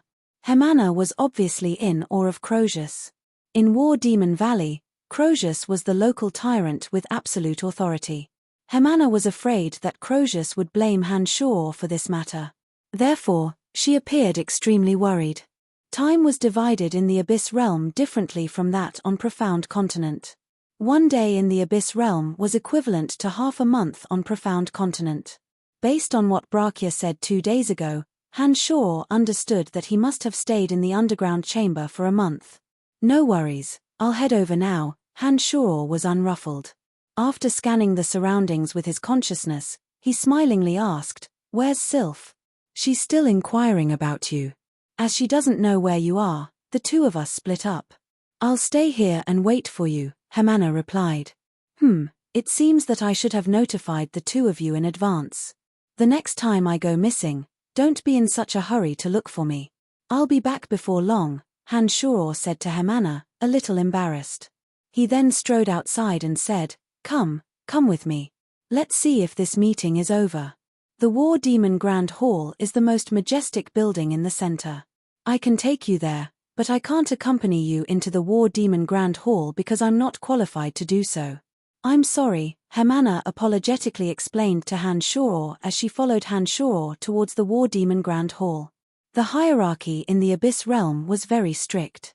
If one's strength hadn't reached a certain level, there was no way one could get along with people of the same level. Hemana and Sylph, the two alien girls, only possessed the strength of destroyers. Obviously, they weren't qualified to participate in the meeting at the War Demon Grand Hall. This was the rule of the Abyss Realm. After hearing Hemana's explanation, Han-Shuro didn't insist and quickly headed towards the War Demon Grand Hall with her. This was the rule of the Abyss Realm. After hearing Hemana's explanation, Han-Shuro didn't insist and quickly headed towards the War Demon Grand Hall with her. On the way to the War Demon Great Hall, Han-Shuro inspected his body with his divine sense and discovered that his main body had suffered some injuries. His demonic infant had also suffered some damage. However, after going through this dangerous battle, his willpower had become even more tenacious. Compared to the minor injuries that the demonic infant had suffered, the benefits he had obtained were simply immeasurable. At present, Han-Shuro's demonic body art only had the strength of a demigod. But of his two avatars, one possessed the strength of a base god of death, while the other was even more terrifying, having reached the low god realm of destruction. Han-Shuro's strength had far exceeded that of the past after his 3 souls coexisted. If he were to return to Profound Continent now, Han-Shuro believed that the 6-horned tribal king of the soul race and the saintess of the Church of Light would have no chance of escaping alive. On Profound Continent, perhaps only the primordious dragon with unfathomable strength could put up a fight against Han-Shuro. Han-Shuro had always been thinking about this hatred that was buried deep in his heart. Captain Nambra, so you are the one in charge of guarding the door. Han-Shuro is late this time. May I know if the meeting is still going on? Hemana asked hurriedly when she saw the captain of the Shero Brigade standing solemnly in front of the most majestic building. Nambra was as cordial as ever when he saw Han-Shuro again. He looked at the two anxiously and said to Hemana, Lord Crozius had informed Mr. Han-Shuro long ago and sent someone to invite you again. Why are you only here now? Captain Nambra, my master is indeed a little late this time. Can he still go in? Hemana asked anxiously after hearing Nambra's words. I will bring Mr. Hanshaw inside. You wait outside, Nambra replied before he turned to Hanshaw and said, Mr. Hanshaw, please follow me. Hanshaw nodded smilingly. He did not have the slightest awareness that a latecomer should have. He followed behind Nambra unhurriedly and asked nonchalantly, How long has the meeting been going on? Who are the participants? What issues are they discussing? It's been some time. The 6 Rakshasas and a few distinguished visiting advisors are all here. They are mainly discussing how to deal with Venomfang Castle's attack. Nambra's Shero regiment had been rescued by Hanshaw previously. Nambra naturally took special care of Hanshaw. He then added, Venomfang Castle's troops have been approaching our War Demon Valley over the past few days. Some of our patrols in the outskirts of War Demon Valley have been eliminated. I reckon that it won't be long before Venomfang Castle launches an attack on War Demon Valley. This time, Venomfang Castle is aided by Demon King Golander's shadow warriors. The future of our War Demon Valley is bleak. Shadow warriors? Are they really that powerful? That terrifying? Hanshaw creased his brows and asked. It was as though there was an invisible pressure shrouding Hanshaw at the mention of shadow warriors. Nambra forced a smile and nodded, saying, Shadow warriors are Demon King Golander's strongest guards. Every shadow warrior possesses the strength of a demon. The most powerful among them are even more powerful than our Lord Crozius. The destruction that a demon can cause is beyond your imagination. Sigh, it's a pity that his lordship's message to Black Jade City was a little too late. I'm afraid we won't be able to wait for the reinforcements that Lord Manticore dispatched. As he spoke, Nambra and Hanshaw quickly climbed up several dozen floors and arrived before a heavily guarded giant stone door. Nambra gestured for Hanshaw to wait for a moment before he went in alone to make his report. After the interval of a few breaths, Nambra waved at Hanshaw, and Hanshaw took the opportunity to enter the meeting venue. The place was extremely spacious. There was an enormous oval-shaped table at the center, with some wide stone chairs scattered around it. Right at the front, Crozius, who was as imposing as a boulder, sat proudly in the chairman's seat. The dignified and imposing manner of a superior was on full display. The seat next to Crozius was occupied by the head of the 6 Rakshas of War Demon Valley, Kunoa. The other 5 seats were occupied by demigod experts wearing the Medal of Rakshasa. Brakya, the level 2 Rakshasa whom Hanshaw taught a ruthless lesson the last time, was also among them. Below the 6 Rakshas were the seats for the visiting advisors. Hanshaw had never seen any of these visiting advisors before. He had no idea where they suddenly popped up from. There were a total of 5 visiting advisors. 3 possessed demigod strength, while the other 2 were only slightly weaker. They should have been summoned at crucial moments. These 5 visiting advisors were obviously different from those in the district where Hanshaw resided. They should be treated better. From the way Crozius looked at them, Hanshaw could tell that these 5 visiting advisors were highly valued. As soon as Hanshaw appeared, everyone in the hall cast their gazes on him. Among them, Kunoa shrugged at Hanshaw from afar and revealed a bitter smile as a greeting. Brakya, on the other hand, smiled faintly and nodded in greeting. However, his eyes carried a hint of schadenfreude, as though he was waiting to see Hanshaw make a fool of himself. The other experts of War Demon Valley, who were meeting Hanshaw for the first time, had astonished expressions on their faces. While secretly observing Hanshaw, no one knew what they were thinking. In a remote corner of the hall, Crozius' daughter, Jasper, stood tall and slender. She held a thick notebook in her hand and seemed to be writing something down. When she saw Hanshaw approaching, she stealthily shot Hanshaw a look of caution before continuing to write at a rapid pace. From her manner, Hanshaw learned that Jasper had always played the role of a recorder. She would always take part in every important meeting held in War Demon Valley. However, the Abyss Realm was a place where the strong were revered. Although Jasper was Crozius' daughter and had a legitimate excuse to stay in the Great Hall, she could only record from afar. Moreover, she had to stand.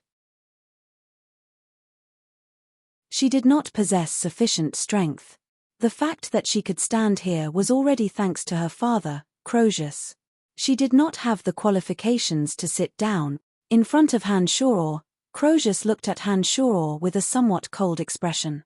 He said with displeasure, "I had Brachia inform you in advance and sent someone to invite you before the meeting began. I didn't expect Mr. Han Shoror to put on such airs. Mr. Han Shoror has only just arrived when our meeting is about to end." After hearing Croesus' words, Han Shoror really did feel a little embarrassed. After all, Croesus had indeed done his best. Han Shoror had been delayed for so long due to the Battle of the Souls, and his arrogance when he first met Croesus had obviously left a very bad impression on Croesus. The Abyss Realm was a place that paid great attention to ranks and respected the strong. Croesus could still tolerate Han Shoror's arrogance the first time they met. However, Croesus had notified Han Shoror in advance twice. In the end, he was still late. From this point, it could be seen that Han Shoror had maliciously broken the rules. This was something that Croesus could not forgive. "Mr. Han Shoror, you are also a visiting advisor of War Demon Valley. You should understand some of the rules. Lord Croesus has been taking good care of you. Dropping the ball at a critical moment is not something a visiting advisor should do." "Oh, right, I forgot to tell you that I am the chief visiting advisor of War Demon Valley. From now on, you will listen to my instructions." "Understood." As soon as Croesus finished speaking, a two-headed, four-armed alien standing below the 6 Rakshasas said to Han Shoror in an eccentric tone. He looked like a conjoined twin. From the front, he had the face of a man, a burly man. However, from the back, he had the face of an enchanting woman. His chest even had 2 towering peaks. He had the characteristics of a woman. When he spoke in unison, mixing the voices of a man and a woman. It sounded eccentric and indescribably awkward. He was the strongest among the visiting advisors. Even when compared to the second-in-command of War Demon Valley, Kunoa, he wasn't much inferior. As he spoke, he twisted his body. The 2 faces, one male and one female, who shared the same neck, turned their heads and looked at Han Shoror. It was an extremely strange sight. "My apologies. I've just arrived and haven't fully adapted to the flow of time in the Abyss Realm. When I was training, I accidentally missed the time." Han Shoror only looked at Croesus and explained nonchalantly. As he spoke, Han Shoror walked towards the oval table, as if he hadn't heard the words of the chief visiting advisor at all. "Forget it. You have just become a visiting advisor of War Demon Valley. Perhaps you still don't understand the rules of War Demon Valley. I won't hold it against you for the first time, but if it happens again, I won't be so good-tempered." Croesus stared deeply at Han Shoror for a few moments and softly snorted. He didn't do anything to Han Shoror at such a critical moment. However, if it were during peaceful times, Croesus, who had slaughtered his way to the position of Master of War Demon Valley, would definitely not let things go so easily. "Thank you," Han Shoror casually replied. When he walked to the seating area of the council, he looked at the lowest seat. His brows were tightly knitted at first. Then, as if he had thought of something, he revealed a faint smile and walked to the head of the visiting advisors. He said naturally, "Androgynous fella, make way for me." The few Rakshasas and visiting advisors who were originally whispering about how Croesus had changed his temperament suddenly fell silent upon hearing Han Shoror's words. The great hall of the council abruptly became so quiet that even the drop of a pin could be heard. What did you say?" The chief visiting advisor was obviously a little dumbfounded. He looked at the male face of Han Shoror in astonishment. "Androgynous fella, make way for me. Don't you understand human language?" ridiculed Han Shoror. As soon as he finished those words, Han Shoror gently pressed his left hand on the shoulder of the chief visiting advisor. The aura of destruction from the Demon Slayer edge instantly poured into his body. All the experts in the entire hall immediately felt a terrifying evil energy of destruction, violence, and plunder. The soul within the Demon Slayer edge possessed the strength of a low god. However, Han Shoror did not activate it all at once. Instead, he gradually increased his strength from demigod level. By the time the aura of base god was released, the chief visiting advisor who was barely holding on could no longer hold on. His face was filled with fear as he stood up tremblingly. In an extremely wronged tone, he said, I can't make way for you. You're so fierce, you scared me to death. This time, Hanshaw spoke in a pure female voice. The male's mouth was completely shut. However, the male's face had the strange, bashful and timid look of a little girl. Hanshaw was a little creeped out by the weirdness of the chief visiting advisor. He sat on the seat that Hanshaw had forcibly snatched from him. His eyes, however, were looking at the enchanting female figure on the back of the alien. He did not know whether to laugh or cry. Mr. Hanshaw, from today onwards, you are allowed to be late for any meeting. Crozius, the master of War Demon Valley, suddenly looked at Hanshaw with a pleasantly surprised face and said resolutely, This is the new rule of War Demon Valley, and it is set specifically for you.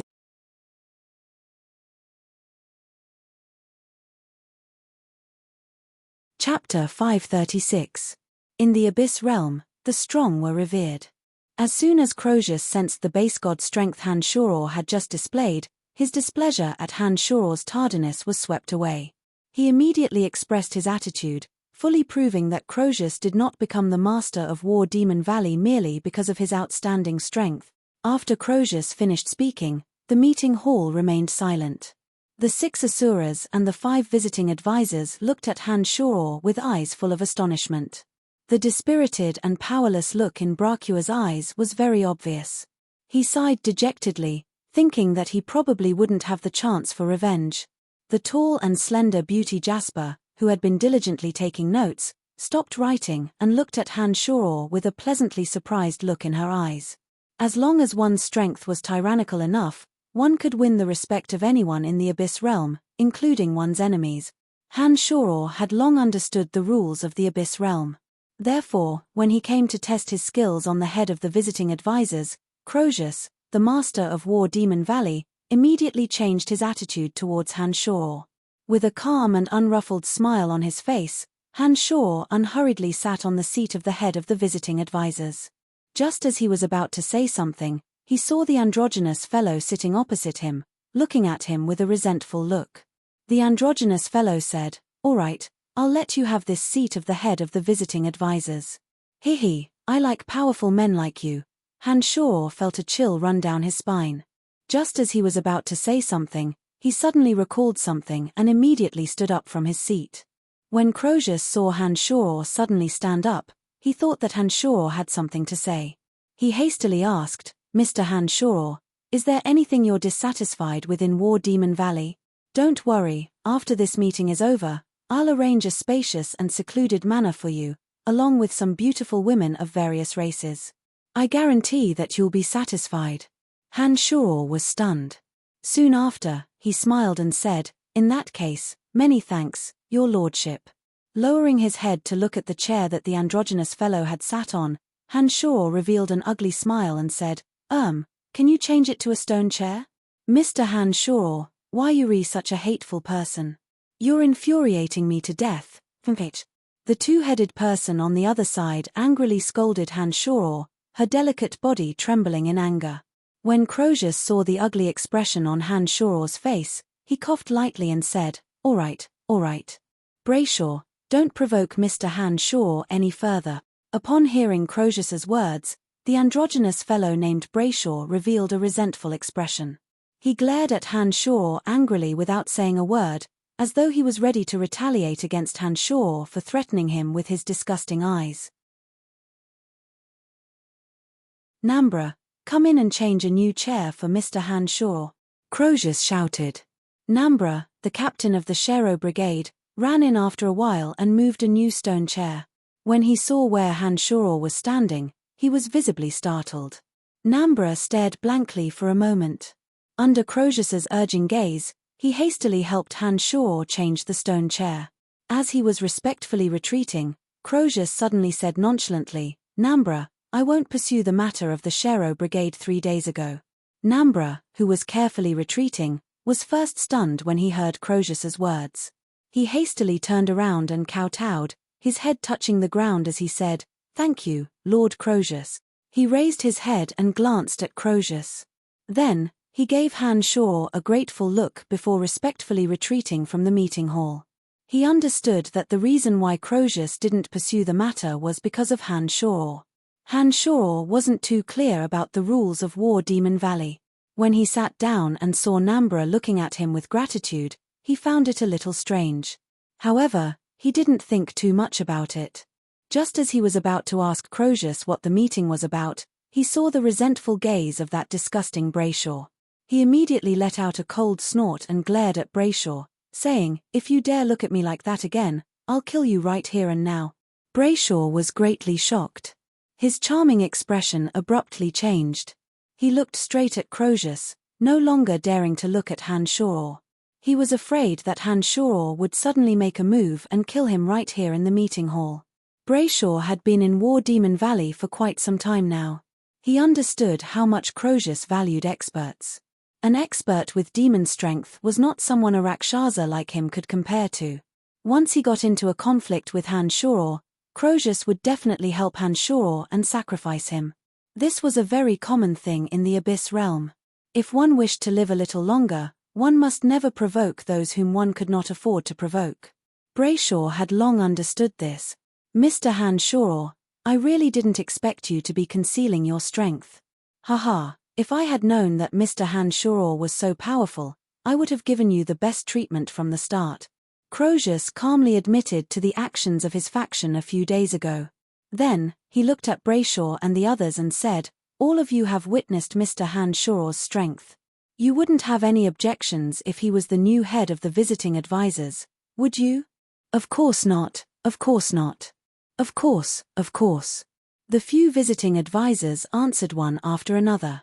Brayshaw, the former head of the visiting advisors, also expressed his position bashfully. "Rules are rules. The strong should stand at the top. I won't have any objections." "That's good." Crozius looked at Jasper in the distance and said, "Record it down. From today onwards, Mr. Han Shaw will be the head of the visiting advisors of War Demon Valley. His treatment will be the best. An independent manor with an area of 700 meters will be given to Mr. Han Shaw for his use. In addition, select a beautiful young lady from each clan of War Demon Valley and send her to the manor. It is their honor to serve Mr. Han Shaw." "Yes, father," Jasper replied. Then, she stole a glance at Han Shaw and hastily lowered her head to continue recording. This time, War Demon Valley has encountered a major crisis. The experts of Venomfang Castle are on their way to War Demon Valley. Some of our peripheral defensive measures have already been removed by them. I reckon that in a few days, those experts of Venomfang Castle will launch a full-scale attack. Not only is the number of enemies invading War Demon Valley this time, there are also at least 2 Shadow Warriors participating in the attack. I am most worried about these 2 Shadow Warriors. Both of them are demons.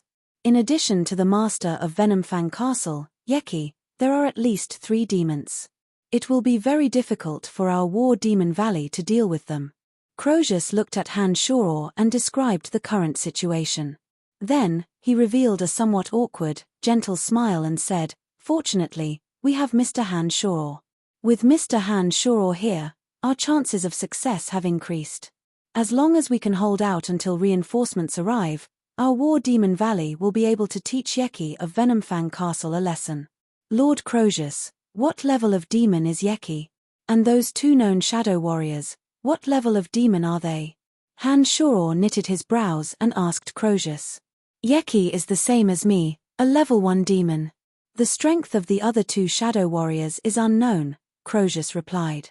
Han Shaw nodded and thought to himself that with his current strength, just a low god of destruction avatar was enough to suppress all 3 demons.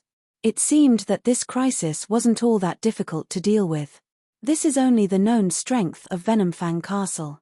We don't know if Venomfang Castle still has other means and experts. In addition, after news of the explosion of the interplanar transportation point appeared in Venomfang Castle, some other experts have snuck over. Some of them are on the side of the other 3 great demon kings, while some are experts from smaller forces with unknown motives. We don't know if they will participate in this, Crozius said in a heavy voice, as though he had recalled those unknown dangers. If that's the case. Hanshaw thought for a moment. Suddenly, he put on a stern face and said to Crozius, I have a matrix. If I deploy it outside War Demon Valley, it will definitely cause great casualties to the enemy. However, this matrix requires a lot of special materials. I'm not sure if War Demon Valley can gather them all. Hanshaw was extremely interested in some of the special materials of the Abyss Realm. However, without the money of this world, it would be rather impossible for him to acquire a large amount of them. But with this added reason, he would be able to acquire a large amount of them without much trouble. Matrix? What's a matrix? Crozius stared blankly for a moment. Obviously, he didn't quite understand what Hanshaw meant. Just like this. Hanshaw didn't know how to explain either. He casually took out a few magic crystals and deployed a hexagram necromancy matrix on the ground. Under the influence of Hanshaw's mental strength, the dense aura of death in the surroundings began to converge towards the center. Finally, with a thought from Hanshaw, the few magic crystals suddenly exploded. The aura of death condensed within them instantly exploded, shooting out rays of radiance of death. After absorbing the memories of the base god Haley, Hanshaw was able to deploy and release some necromancy matrices. The one he was displaying now was merely the most basic radiance of death. By using a few magic crystals, the element of death would be condensed several times over, causing it to erupt with intense radiance of death in an instant. Everyone in the hall was an expert. Under Hanshaw's meticulous control, no one was hurt. Only a few holes of various sizes were left on the steel-like stones in the hall. While Crozius was staring dumbfoundedly at Hanshaw, Hanshaw put on a calm smile and said, "This is just the most basic of matrices. With sufficient and good materials, its power can be increased by 100 or even 1,000 times." Crozius' face was filled with astonishment. He stared blankly at the small holes on the stone walls of the hall. After a long while, he abruptly turned to Jasper and solemnly instructed, "Bring Mr. Hanshaw to the weapon material warehouse in War Demon Valley. Let Mr. Hanshaw choose whatever materials, weapons, or supplies he needs. If he doesn't have enough, I can think of another way."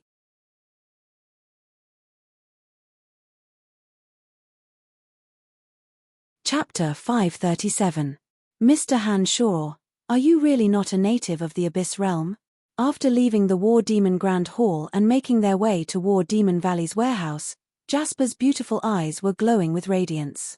Her gaze was fixated on Hanshaw as she asked with great interest. Hanshaw forced a smile and nodded.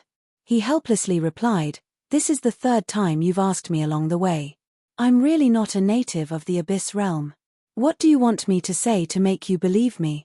"I believe you." Jasper smiled. Shortly after, she explained, "I'm just curious. I've never imagined the existence of other material planes. This is truly miraculous. You actually came from another material plane. Oh, right. Have you been meditating according to my method for the past few days?"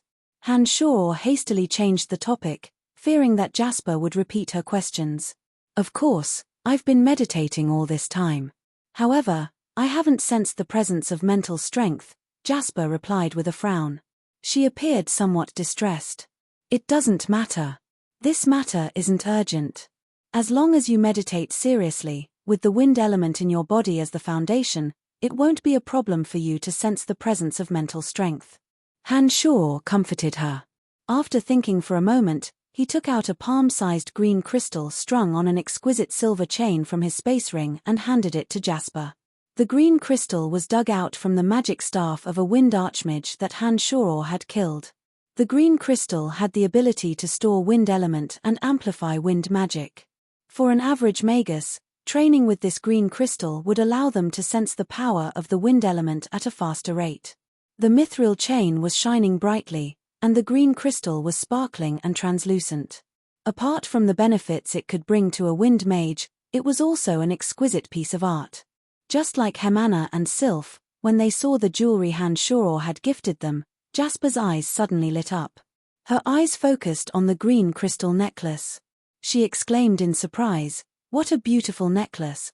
Is this a gift from you?" "Yes, Take it. Wear it when you meditate. Perhaps it will allow you to sense the presence of mental strength more quickly. Han Shor casually handed the necklace to Jasper.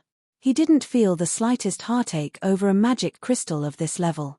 Thank you, Mr. Han Shor. You are truly a magical and adorable person. Jasper was overjoyed. She gently received the crystal necklace that Han Shor gave her. In her excitement, she suddenly leaned against Han Shor and stood on her tiptoes.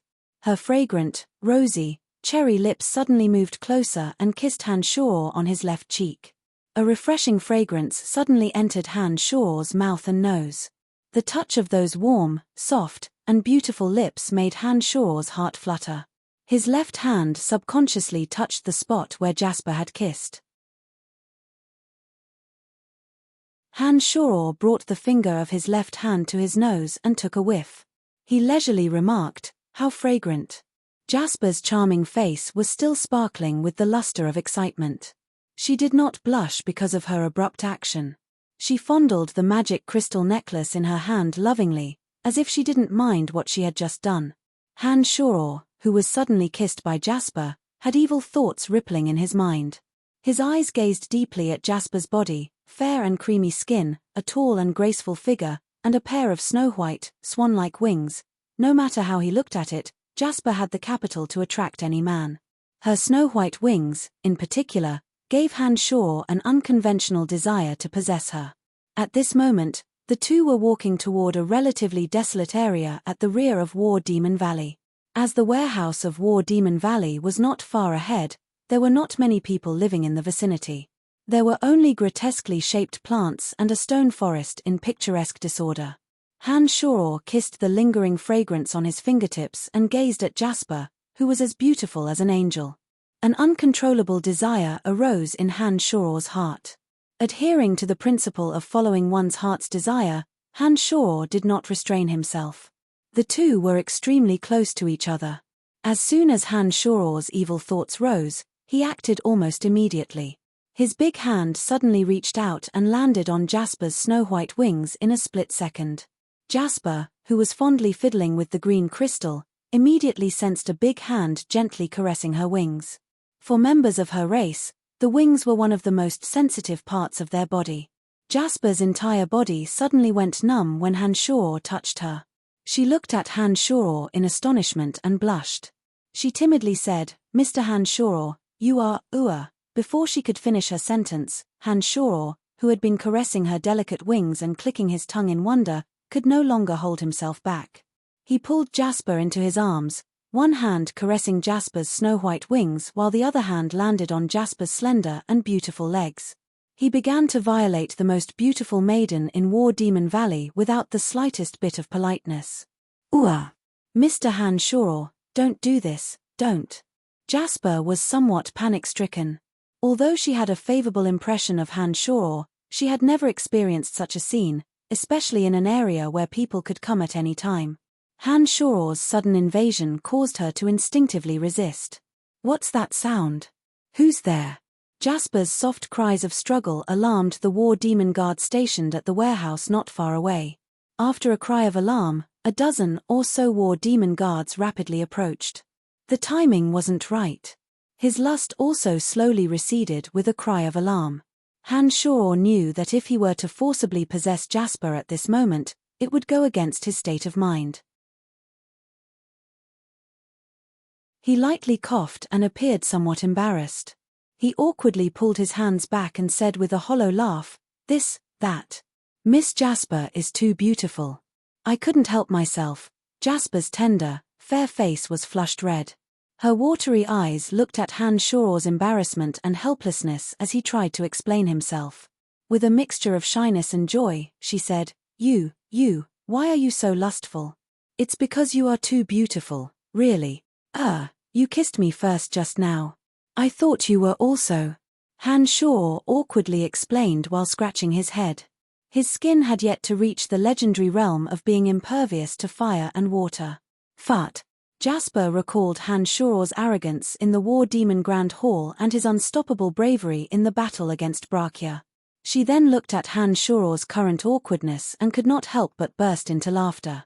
She bit her lips to hold back her laughter and softly reprimanded, "Sophistry, you scoundrel. Oh, it's Miss Jasper. What's going on? Is this guy bullying you?" A tall and burly man, who seemed to be of the same race as Croesus and Hermana, called out from afar.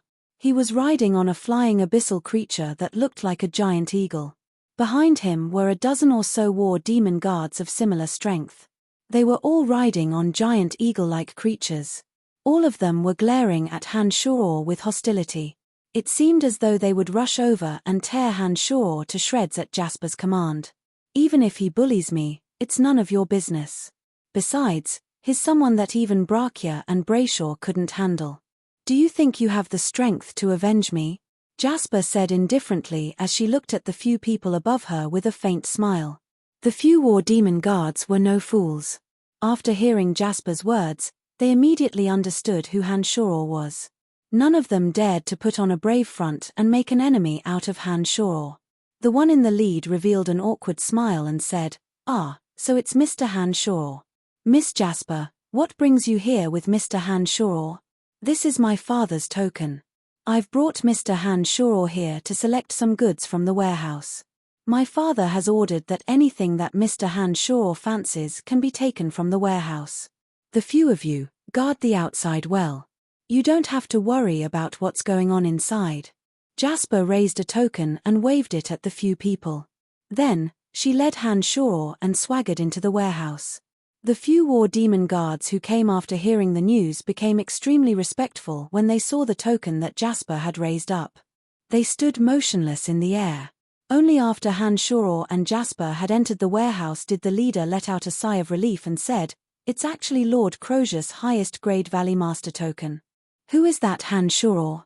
He can actually take any goods he likes from the warehouse at will. This is truly inconceivable. Don't worry about it. I think Miss Jasper has taken a fancy to him. Perhaps Lord Croesus intends to marry Miss Jasper to him. That's why he gave the Valley Master token to Miss Jasper. That fella is really lucky. As soon as he arrived in War Demon Valley, he managed to pluck those two thorny flowers, Hermana and Sylph. Now, he has even managed to get his hands on Miss Jasper. I wonder what kind of luck he has." Another person said enviously. To be able to defeat Lord Brachia in battle, it's only natural that this person would be highly regarded by Lord Croesus. From what Miss Jasper said, it seems that even the head of the visiting advisors, the demon, was defeated by him. With such formidable strength, if Lord Croesus doesn't bring out the truly good stuff, how will he be able to keep him? While the war demon guards were discussing spiritedly behind him, Han Shoror followed behind Jasper and arrived at a small valley in War Demon Valley. After the previous incident with Jasper, the atmosphere between the two became somewhat ambiguous. Jasper didn't say a word, and neither did Han Shoror. However, every time Jasper turned around to look at Han Shoror, her beautiful eyes would carry a strange color that made Han Shoror want to do it again. "We're here." Jasper finally came to a stop on top of Tanai on the hill. She looked at the iron and stone door that stood there for a long time and said. Just as Han Shoror was about to speak, the soul of the skeletal staff in his body suddenly sensed a very familiar aura from a secret chamber behind the iron and stone door. Han Shoror's heart jolted. He impatiently shouted, "Open the door."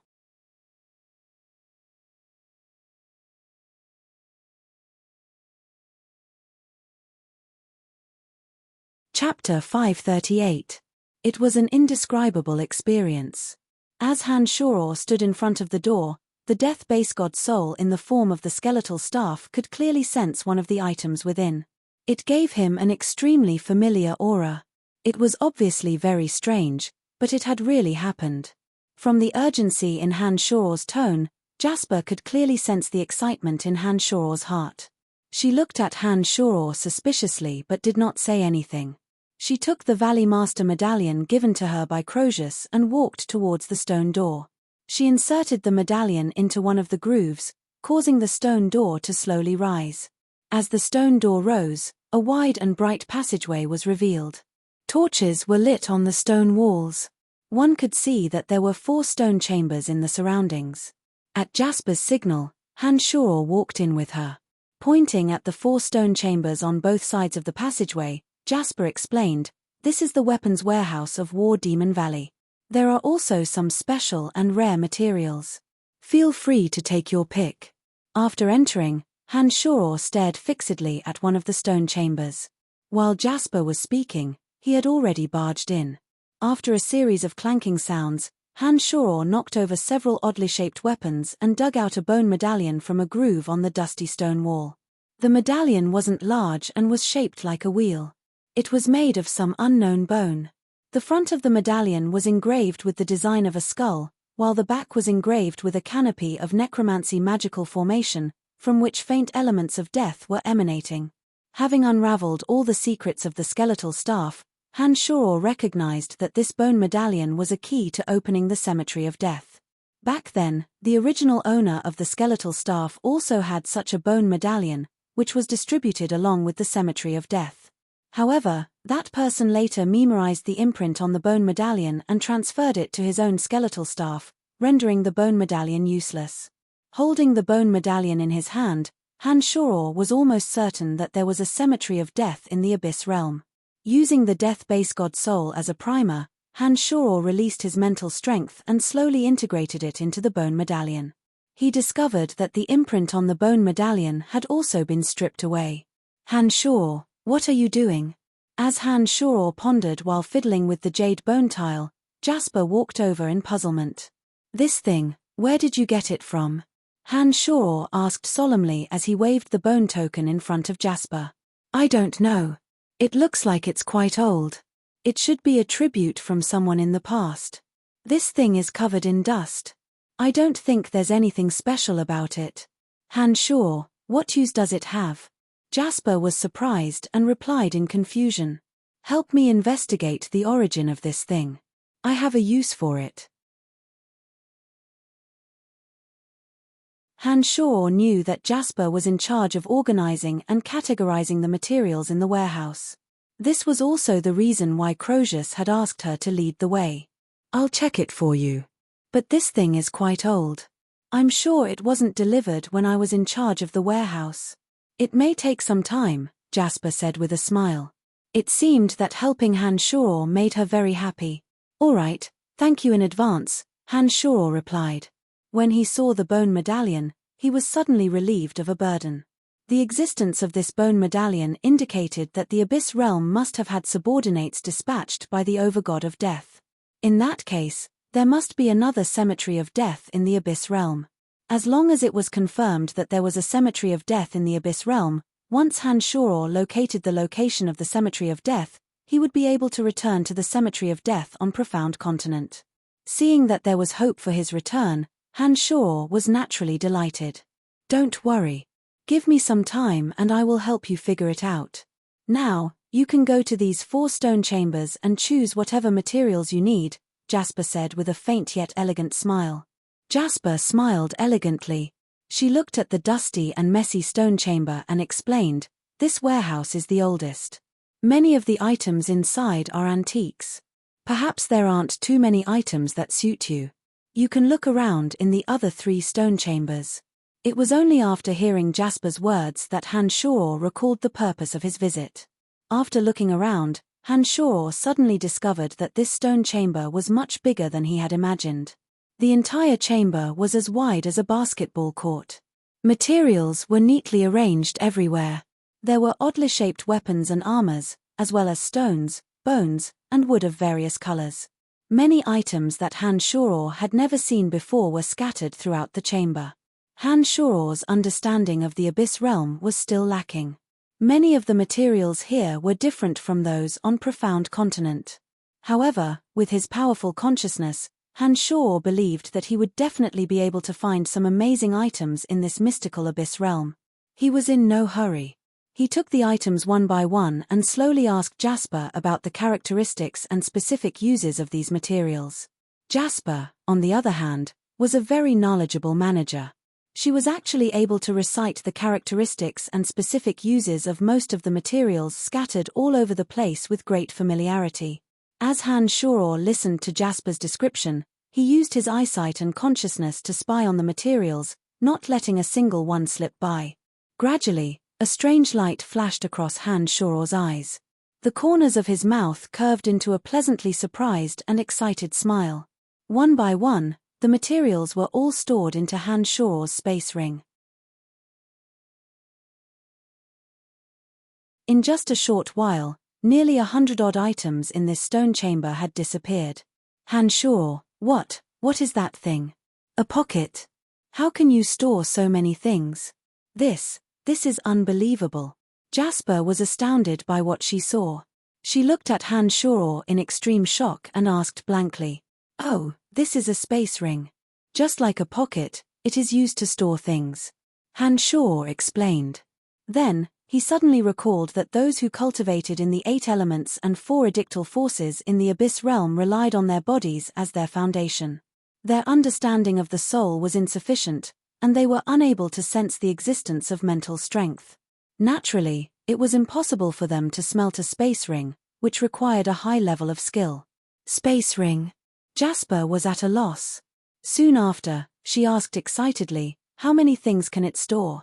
Looking at the stone chamber the size of a basketball court, Han Shuor said, "The space inside is as big as these 5 stone chambers.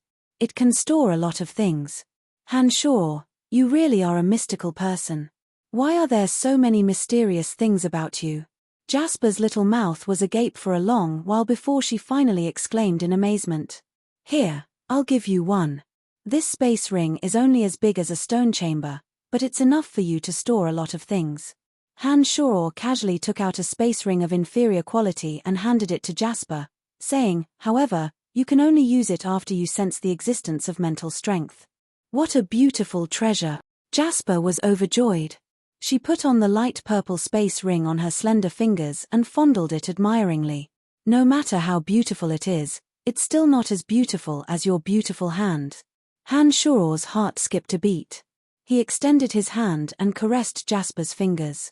With a face full of sincerity, he looked straight into Jasper's eyes and praised her. He thought to himself that this lass had to take it off slowly. If she was too hasty, it wouldn't be enough. Jasper's pretty face was covered in a dense blush. Her bright eyes roamed around Han Shuor's body. She clenched her teeth and said in a low voice, "You scoundrel, you only know how to flatter me." "It's true. Everyone in War Demon Valley knows that you are the most beautiful." Han Shuor giggled. In his heart, he was overjoyed. He was overjoyed that this Abyss realm indeed had many amazing treasures. Based on Jasper's description and his own investigation, he discovered that this stone chamber alone contained many treasures that could not be found on Profound Continent. And those were all treasures that could be used to refine demonic weapons. In addition, there were also some rare materials that were hard to come by on Profound Continent or on Earth. However, they were stored in this warehouse in large quantities. For example, black iron ore and black gold ore of the highest purity for weapon forging, as well as several types of blue gold sand that were even more valuable than diamonds. All of those were things that could only be chanced upon.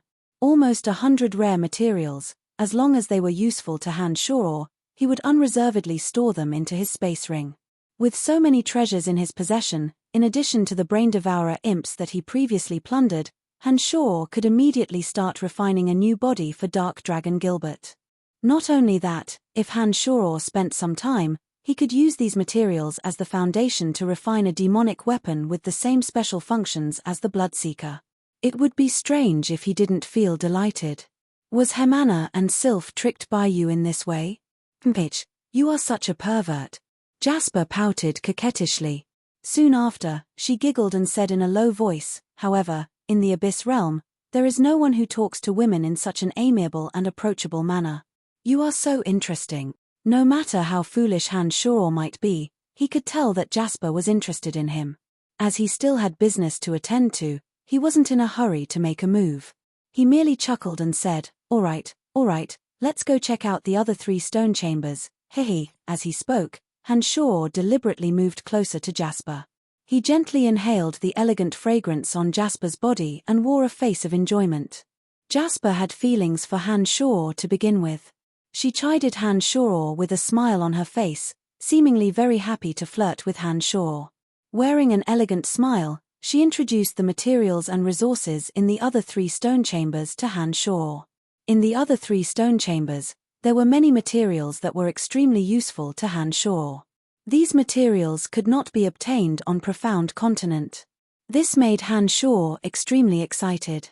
He incessantly said, "This is useful, that is useful, yes, this is useful." Jasper was speechless.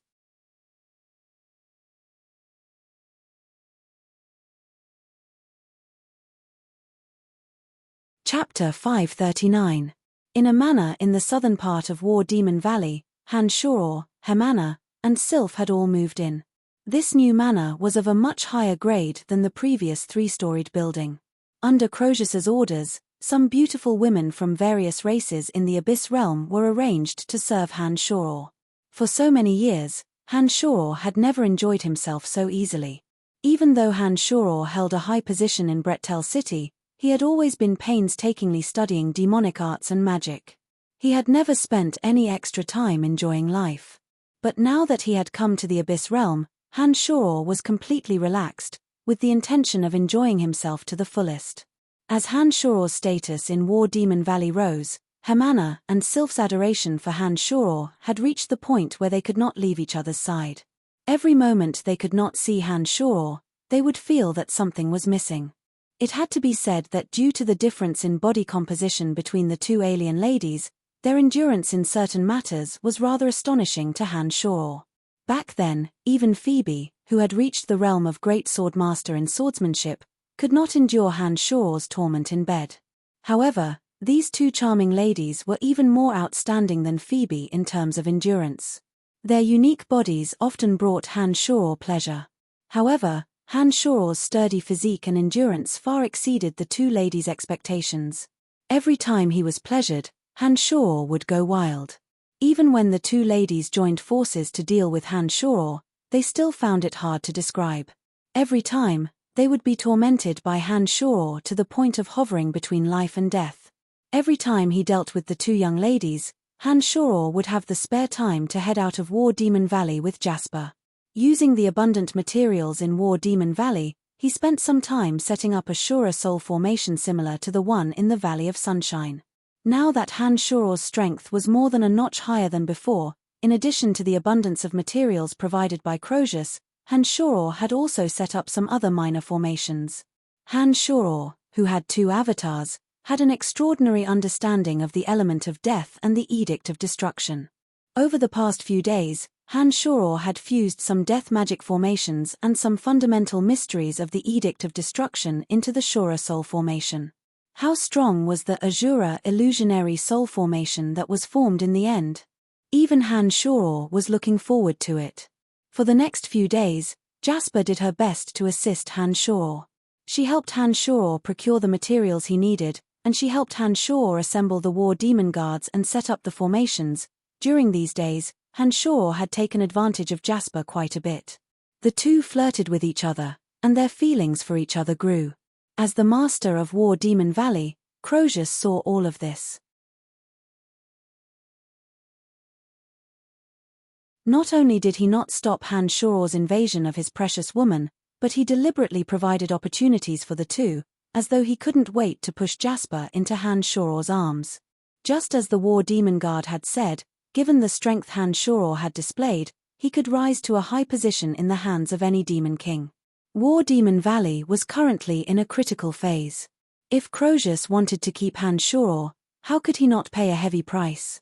Ever since they entered War Demon Valley, Han Shor had displayed a strong attitude. If Croesus wanted to keep Han Shor, apart from investing in resources, he naturally had to cater to Han Shor's tastes. And Jasper, the #1 beauty of War Demon Valley, was Croesus' biggest bargaining chip. "Mr. Han Shor, is this the formation? Can you teach it to me? It's so magical." Brayshaw, the 2-faced man, as Han Shor's assistant, had been eagerly following behind Han Shor.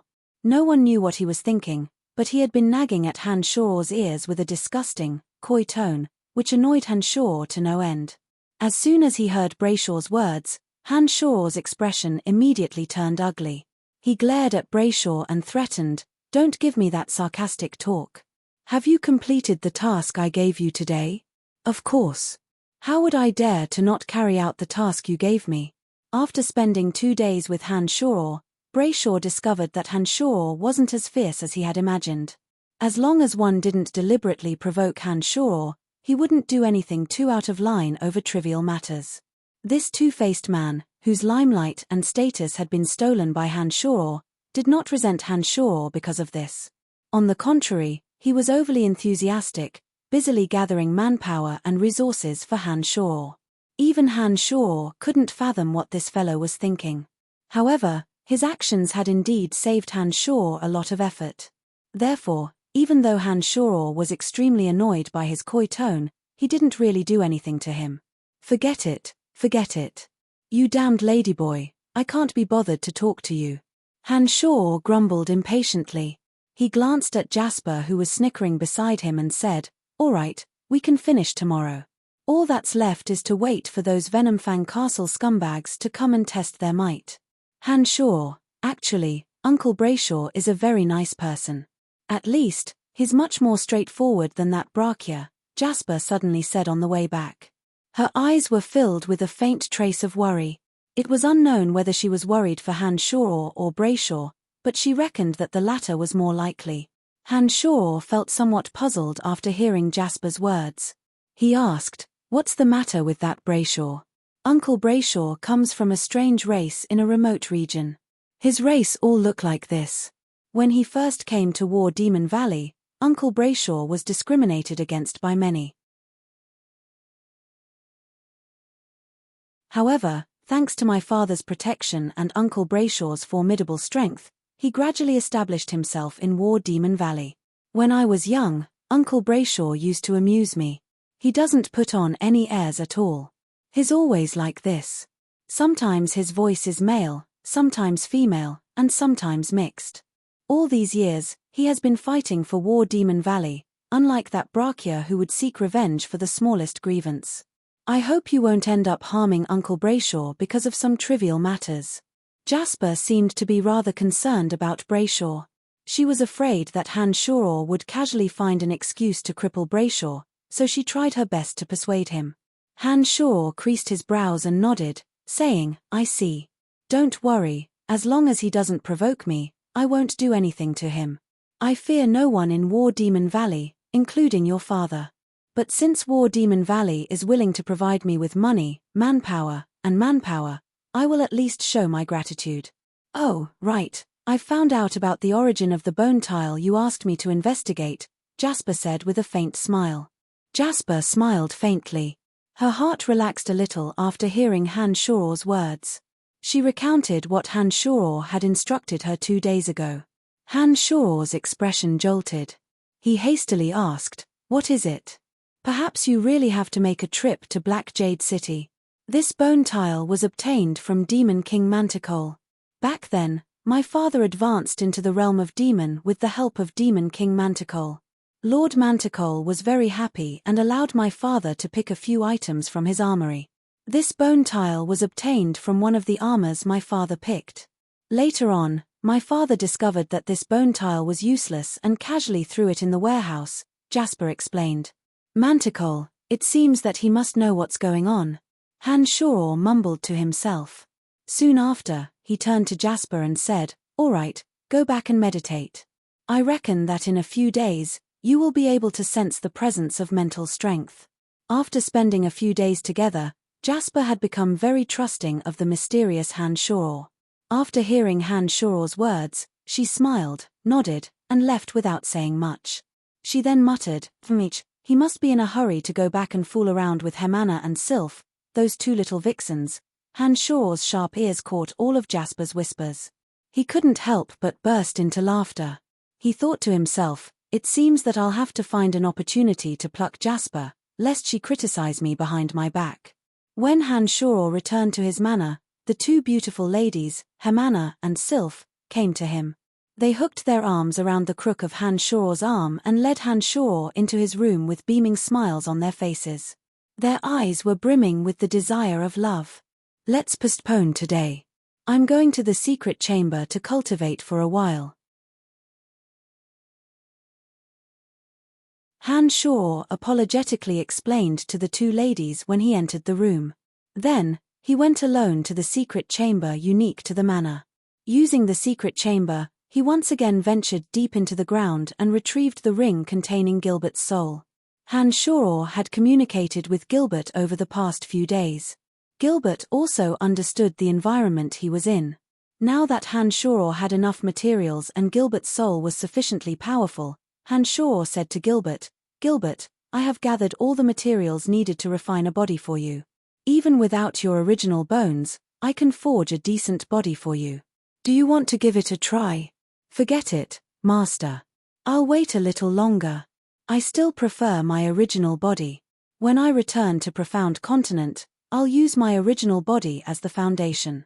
After cultivating his soul for so long, Gilbert's soul was already very resilient. When he had a new body, Han Shor believed that with Gilbert's powerful soul, he would certainly make rapid progress. "I see. Since you say so, we'll wait a little longer. Don't worry, I already have an idea. After these 2 days, we'll immediately go to Black Jade City and figure out the problem with the interplanar transportation matrix." Han Shor knew that Gilbert was getting impatient, especially after Han Shor told him about the beauty of some alien ladies in the Abyss realm. This little lewd dragon had become restless. After comforting Gilbert, Han Shor chanted an incantation to summon Little Skull and prepared to transfer the memories of necromancy magic to him.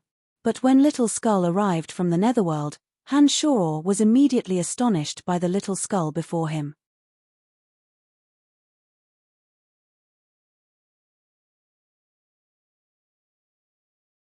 Chapter 540. A greyish-white tombstone was embedded in Little Skull's chest. The tombstone was engraved with complex and cryptic inscriptions. The inscriptions contained an extremely intense aura of death. Like a source of energy, it formed a certain connection with Little Skull's soul, giving Little Skull an unconventional and powerful aura. All of Haley's memories had been forcibly occupied by Han Shor. Although Han Shor had not personally inspected the Nether Valley, he was very familiar with every nook and cranny of the Nether Valley. With a single glance at the tombstone on Little Skull's chest, Han Shor immediately cried out in surprise, "The tombstone on your chest, is it the one in the Nether Valley?" The reason why Haley, a base god of death, had stayed in the Nether Valley all this time was because there was a gravestone in the Nether Valley that had a peculiar function. That gravestone had a miraculous converging effect on the element of death. Haley's strength grew faster in Tarnai than anywhere else. As the gravestone could not be moved, he had to stay in the Nether Valley. Although the gravestone on Little Skull's chest was much smaller and more exquisite, from Han Shor's impression of the gravestone from Little Skull's memories, he discovered that the gravestone on Little Skull's chest was the same as the gravestone. That was why he asked. "Yes, Father. You asked me to study that gravestone. So I used my soul to observe it. I don't know how it happened, but it inexplicably entered my body. It can speed up my absorption of the surrounding energy of death." "It's very useful," Little Skull replied. Han Shor was astounded. He thought that Haley had spent God knows how much time but still failed to move that gravestone.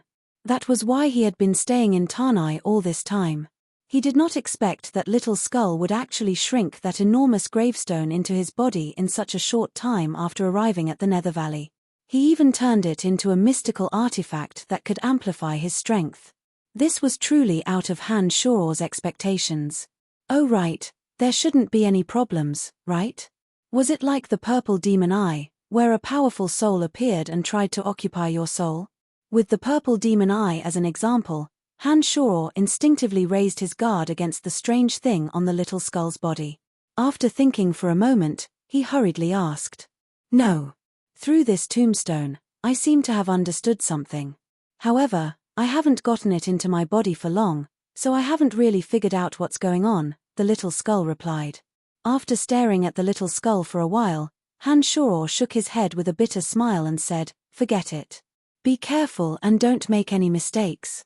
Otherwise, if another powerful soul comes out like last time, we will be in trouble."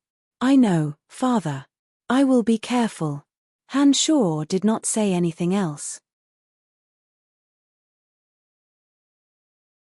Following the steps of casting magic in the Netherworld, He used his consciousness to transfer the memories of necromancy magic into the little skull's body. The characteristics of Han Shoror's main soul were different from those of his two avatars. However, the memories within the souls were shared. In other words, the memories of the main body and the avatars could all be shared with the three souls.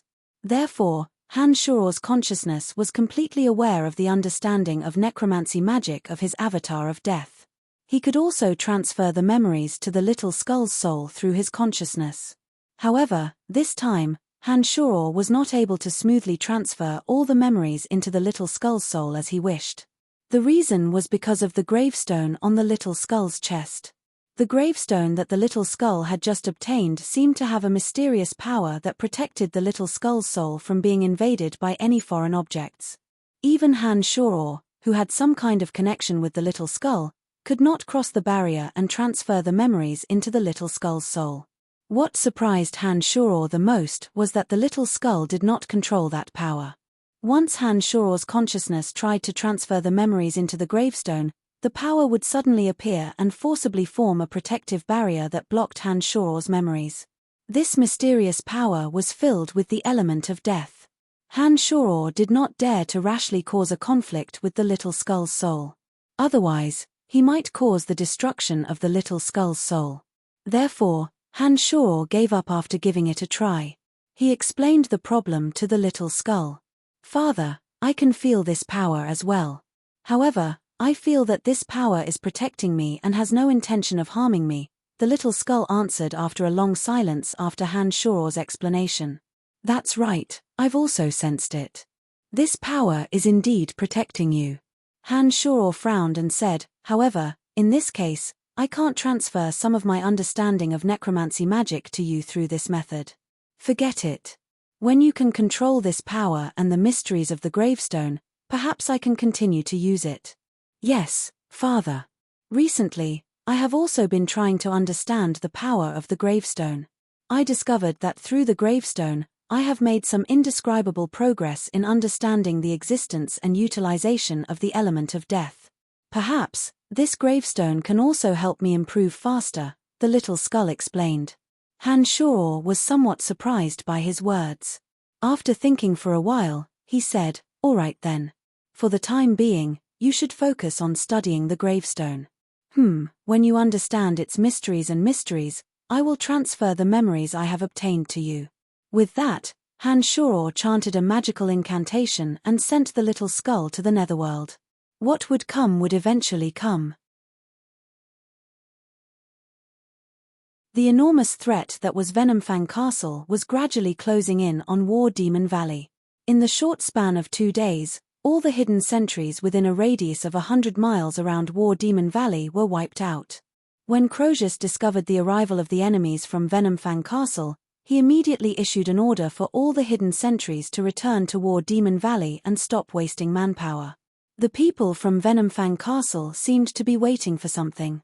They did not immediately launch an attack even after arriving at War Demon Valley. However, the citizens of War Demon Tanai, who were strictly forbidden from leaving the city, gradually realized that something was amiss.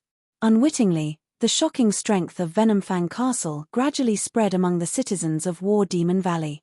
The 3 words Shadow Warriors became the most discussed term among the citizens of War Demon Valley. Every single citizen of War Demon Valley would reveal an expression of fear when they heard the words Shadow Warriors. In the short span of a few days, the entire War Demon Valley was shrouded in a tense atmosphere of preparation. All the War Demon guards came and went in War Demon Valley. The experts of the 6 Rakshasas, as well as a few visiting advisors that everyone in War Demon Valley knew of, all wore worried expressions. They seemed to be worried about this unusual battle.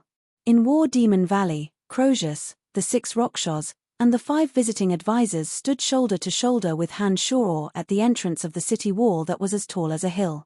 A few days in the Abyss Realm was equivalent to more than a month on Profound Continent. Making use of this time, as well as the massive amount of resources provided by Crozius, the master of War Demon Valley, not only did Han Shoror successfully deploy the Shura Soul Formation outside War Demon Valley, he also successfully refined 2 demonic weapons. Each of the 16 Pearls of Annihilation could cause a large-scale explosion. Within the explosion, There would be soul-piercing needles that were as sharp as needles shooting out. Anyone who was hit by the soul-piercing needles shot out by the Pearl of Annihilation would instantly perish if their soul wasn't strong enough. Even those with sufficiently strong souls would have to find a place to remove the vicious effects of the soul-piercers within a short period of time. Otherwise, the longer it dragged on, the greater the damage to the soul. Even a godly expert whose soul had fused with the elements of heaven and earth would instantly lose all combat strength upon being struck by a soul-piercer. If the damage was not dealt with in time, both body and soul would perish. The Jade Flame demonic shuttle was a vicious demonic weapon that could form a large area of green flames. Anyone who came into contact with even the slightest bit of it would have their soul incinerated from the inside. These two demonic weapons were painstakingly refined by Han Shor using the resources of the Abyss Realm and spending some time and energy. 16 of the Pearls of Annihilation were consumables. Their power would be tremendous after an instant explosion, but one used up would be one less. The Jade Flame demonic shuttle, on the other hand, could be activated using the mystical glacial spellfire. Like the Bloodseether, the energy source it required was Han Shor's demonic yuan.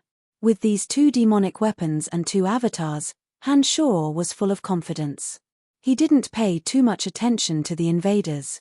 Compared to Crozius and the others, Han Shor appeared calm and unruffled.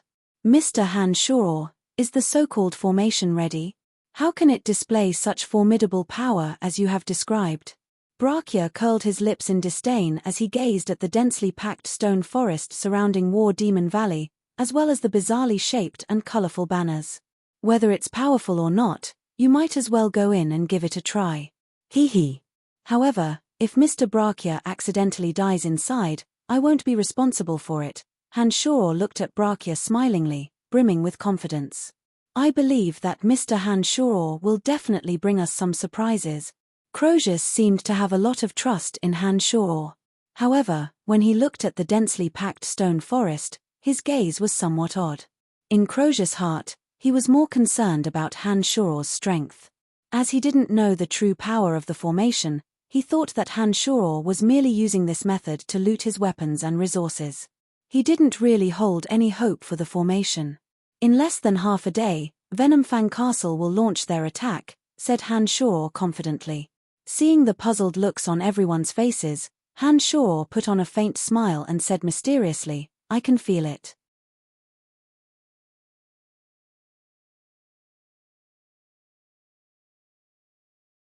Chapter 541. Before the Great Battle, War Demon Valley was shrouded in a suffocating pressure. Almost every citizen in the city was mobilized to fight for the safety of War Demon Valley. The Abyss Realm was a place where every citizen was a soldier. Under the cruel competition, every high-level abyssal creature was a battle-hardened warrior. Although Venomfang Castle's attack this time was different from the past, and everyone in War Demon Valley was fearful, when the time came, not a single one of them flinched. As Han Shor expected, after half a day, abyssal creatures of all shapes and sizes appeared one after another in front of the stone forest that Han Shor had deployed outside War Demon Valley. There were tens of thousands of enemies from Venomfang Castle. Most of them were gigantic abyssal creatures that lacked high intelligence. Only a tenth of the abyssal creatures that had the appearance of humans and were powerful. Their leaders were the triops that Han Shor had seen before. Under their command, more and more abyssal creatures gathered and stood outside the towering city walls of War Demon Valley. Some of the defensive measures in War Demon Valley remained at a more primitive stage. Sharp fences covered in spikes, giant bows and arrows were mounted on the city walls, and huge boulders that were ubiquitous in the Abyss Realm. An especially huge triops clad in pitch-black iron armor and wielding a 2-meter-long trident was riding on a 5-tailed warhawk. He stood proudly in the sky opposite War Demon Valley in an awe-inspiring manner. His eyes were cold and merciless, and his body exuded an aura that looked down on all under the heavens. Behind him was a group of triops, similarly clad in pitch-black iron armor and riding on warhawks. Those triops were the true trump cards of Venomfang Castle. Every one of them had the strength of a level 3 destroyer. Below them were densely packed abyssal experts of all shapes and sizes. 6 or 7 Rakshasa-level auras were on full display. Han Shor could easily sense their positions. Lord Yeki, why has a stone forest suddenly appeared in front of War Demon Valley? When we attacked in the past, this stone forest was never there. Is there a problem? An abyssal creature with a wrinkled face that resembled a mangy dog looked up at the red mantis above his head and asked.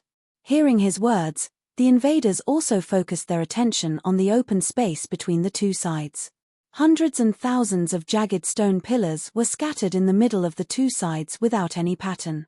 Among them, there were also some colorful banners with unknown monsters drawn on them. The green and blue miasma lingered in the stone forest, giving it a mysterious aura. What is it? There's a very strong element of death in there. It also seems to contain the aura of destruction. What the hell is War Demon Valley doing? One of the three-eyed race's middle eyes shone with a strange light like a torch as he looked at the stone forest in front of him. Second brother, with General Zadja here, no matter what methods War Demon Valley uses, they won't be able to change their fate. We don't need to worry about anything. All we need to do is cooperate with Lord Zadja and take down War Demon Valley, Yeki said with a chilling smile as he glanced at the three-eyed race member beside him. That's true. The three-eyed race member nodded and similarly revealed a confident smile. He then turned to look at the legendary general star of the Shadow Warriors, Zadja the level 3 demon. He was a man over 4 meters tall with purple demonic skin. His entire body was covered in crisscrossing scars. His purple eyes were filled with the fanaticism of a paranoid maniac. An intense aura of destruction was faintly emanating from his body. Some abyssal creatures around him deliberately kept a distance from him. Even his own people seemed to be very reluctant to get close to him, as they were instinctively afraid of him. Only by completely conquering War Demon Valley and crushing Crozius to pieces can we return to see Lord Golander. Gazing at the tall and broad city walls of War Demon Valley from afar, Zadja slowly said with an ear-piercing voice, Yeki, today is the perfect opportunity for you to end things with Crozius. Only by taking down War Demon Valley can your Venomfang Castle be renamed to Venomfang City. Only then will his lordship value you. Rest assured, Lord General Star. After today, Venomfang Castle will be called Venomfang City. I have been dealing with poison for many years. It's about time I joined the ranks of cities, Yeki said with some excitement as he licked the corner of his mouth. Don't get too excited. His lordship won't let you off so easily before the interplanar passage within the territory of Venomfang Castle is completed. Taking down War Demon Valley can only be considered as making up for your mistakes. Don't ever think that you can escape his lordship's punishment, Zadja said indifferently after shooting a glance at Yeki. Yeki's expression stiffened and revealed a trace of fear. With a humble expression, he said, I hope that Lord General Star can put in a good word for me in front of his lordship. I will, Zadja replied indifferently. Then added, for the sake of those delicious maidens you've prepared, I'll give them to you. Their white and tender bodies are indeed delicious. Prepare 30 more for me. Yeki's expression turned bitter. However, he still nodded earnestly and guaranteed, rest assured, Lord General Star. Not a single one will be missing. Zadja nodded in satisfaction and did not say anything else. He took out a tender, white, and warm arm out of nowhere and started gnawing on it as if no one else was around. Apart from the original experts of Venomfang Castle, there are 3 other demons. They should be the Shadow Warriors you have mentioned. The one leading them is called Zadja. That guy seems to like eating women. What a disgusting thing. Standing on top of the city wall, separated by the towering stone forest and the densely packed abyssal creatures, Han Shor's face was filled with disgust as he slowly explained. What? Zadja? How could it be such a terrifying guy? Brachia couldn't help but cry out in alarm. His face was filled with unconcealable fear. It wasn't just Brachia. As soon as Han Shor's words fell, the 6 Rakshasas and 5 visiting advisors of War Demon Valley beside him all had frightened expressions on their faces. Among them, a few beautiful women were as pale as paper. Their eyes were filled with despair as cold as ice. Even the master of War Demon Valley, Crozius, could not conceal the horror in his deep eyes. Soon after, he let out a sigh and somewhat helplessly shook his head, saying, "Zadja, the leader of the Shadow Warriors, Star General Zadja, I didn't expect that there would be such a maniac who likes to eat women. This time, I wonder if we will be able to hold out until reinforcements arrive." Sigh. As though recalling something, Crozius abruptly turned to the pale-faced Jasper and instructed in a somewhat pained tone, "If War Demon Valley falls, you should commit suicide ahead of time. Zadja, that lunatic, likes to eat beautiful women alive. He doesn't let them die immediately during the process. To any woman, that is an unbearable and cruel experience." I understand." Jasper couldn't help but shiver when she heard Crozius's words. She didn't even dare to imagine that dreadful, scalp-numbing scene. "Here, take this. If he dares to come close to you, throw this at him. But you have to be careful, this thing covers a very large area. You have to stay at least 50 meters away from it. Otherwise, even you won't be able to escape." Seeing that Jasper was trembling from head to toe, Han Shor took out a pearl of annihilation and handed it to Jasper, telling her how to use it. Grasping the pearl of annihilation handed to her by Han Shor, Jasper felt as though she had grabbed hold of a life-saving weapon. She resolutely said, "I know what to do. However, you don't have to worry. With me here, I believe he won't even have the chance to get close to you." Han Shor smiled faintly and consoled Jasper. After Han Shor uttered Zadja's name, all the surrounding experts of War Demon Valley paled. It was as though an invisible mountain was pressing down on their hearts. For a moment, the atmosphere was oppressive to the extreme. Only the sound of heavy breathing could be heard. Han Shor's calm and unruffled demeanor did not put the crowd at ease. They naturally believed that as an outsider, Han Shor simply didn't understand how terrifying Zadja was. That was why he was acting so carefree. Looking at these people, Han Shor's eyes were filled with imperceptible contempt.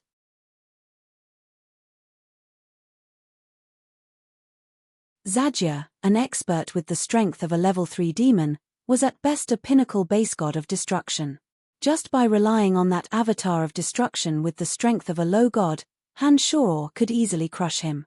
The one who should be afraid should be Zadja. It was just that Zadja couldn't sense Han Shor's powerful aura. It was only during the actual battle that he would understand how terrifying the enemy he was facing this time was. Charge, take down War Demon Valley. Under the oppressive atmosphere, the master of Venomfang Castle, Yeki, suddenly raised his head and let out a shrill howl. His voice was as sharp as the wailing of a demon. The abyssal creatures that were everywhere, under the control of high-level experts, charged towards War Demon Valley with a courageous momentum. The densely packed stone forest was filled with these abyssal creatures in almost an instant. However, the so-called matrix that Han Shor claimed to be quite powerful didn't erupt with the slightest lethality that would astonish them. All it did was hinder the attackers a little. "Mr. Han Shor, is this the power of the matrix that you spent a great deal of resources and a few days to build?" Bracua's face was ashen. It was unknown whether it was because he was afraid of Zadja or something else. He was so angry that he became somewhat incoherent. Crozius's face was also somewhat unsightly. Although he did not say a word to Han Shor, his eyes expressed his dissatisfaction. There was not the slightest movement. As the master who had spent a great deal of resources, the fact that he did not fly into a rage and fall out with Han Shor meant that he had cultivated himself to perfection. "I haven't activated it yet. What's the rush? Let's wait a little longer. When more of them enter, I will make my move." Han Shor, on the other hand, was unperturbed. He ignored the murderous gazes of the crowd and leisurely consoled them.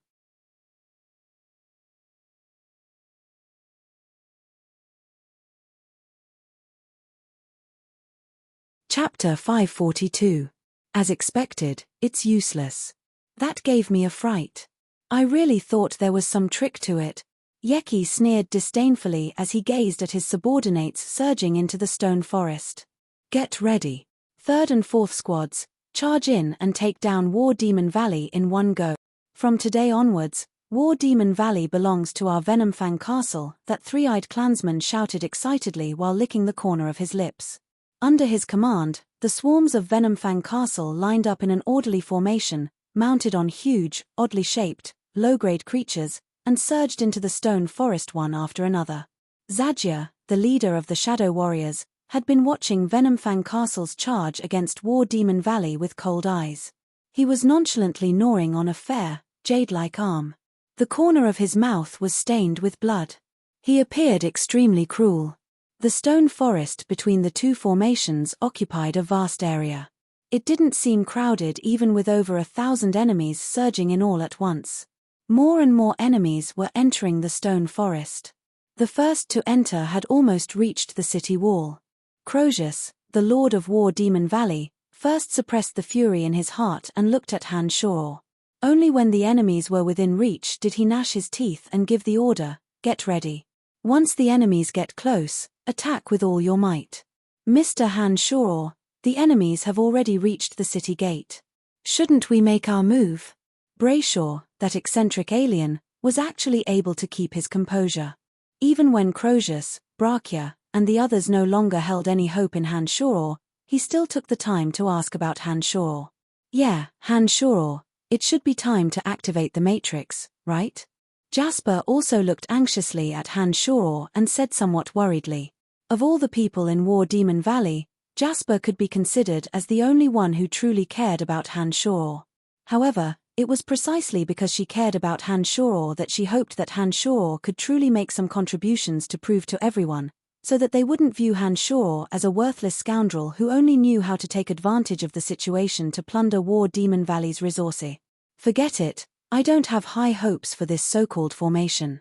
I only hope that Mr. Han Shor can help me stop one of the Shadow Warriors when they rush over.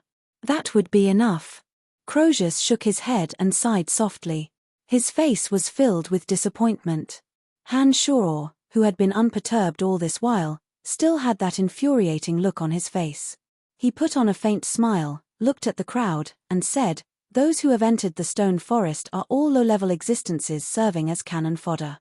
Although there are quite a few of them, I believe that the current defensive power of War Demon Valley is more than enough to handle them.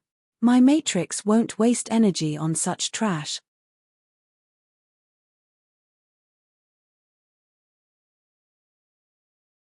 "In that case, I would like to see what kind of power this so-called formation of yours can display." Brachia, who no longer held any hope of survival in his heart, was faced with an almost undefeatable enemy. He no longer feared Han Shor.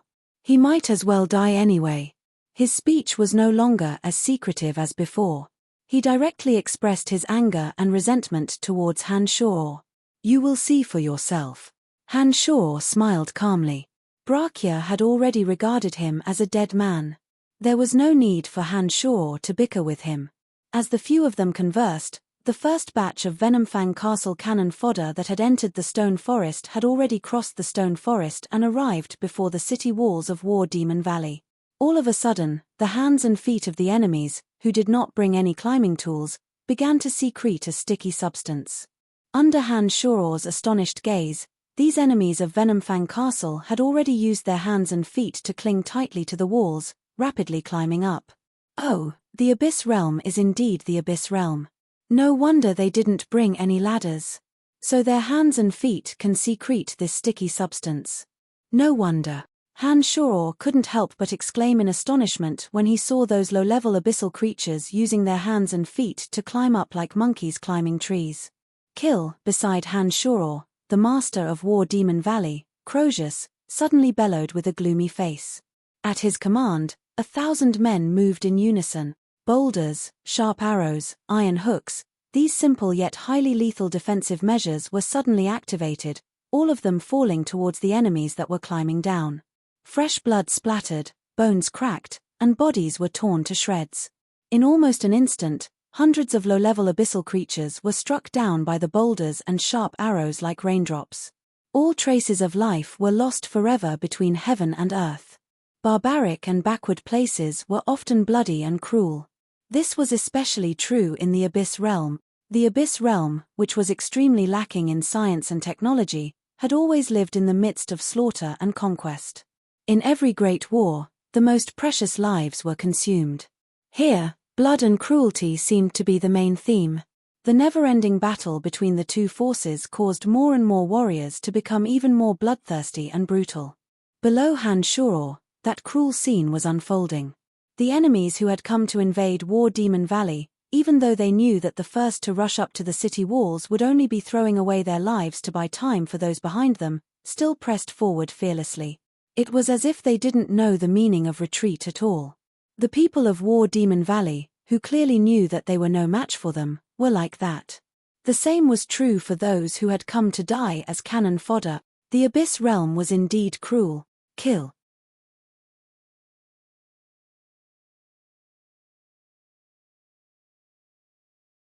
In the distance, Yeki of Venomfang Castle let out a shrill howl.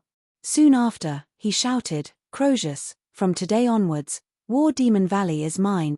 I will cut off your head with my own hands." Yeki's shrill howl reverberated across the battlefield, greatly boosting the morale of the invaders of Venomfang Castle. All the trump card experts who had been staying put were finally ready to take action. Following Yeki's shrill howl, they charged over like a swarm of locusts.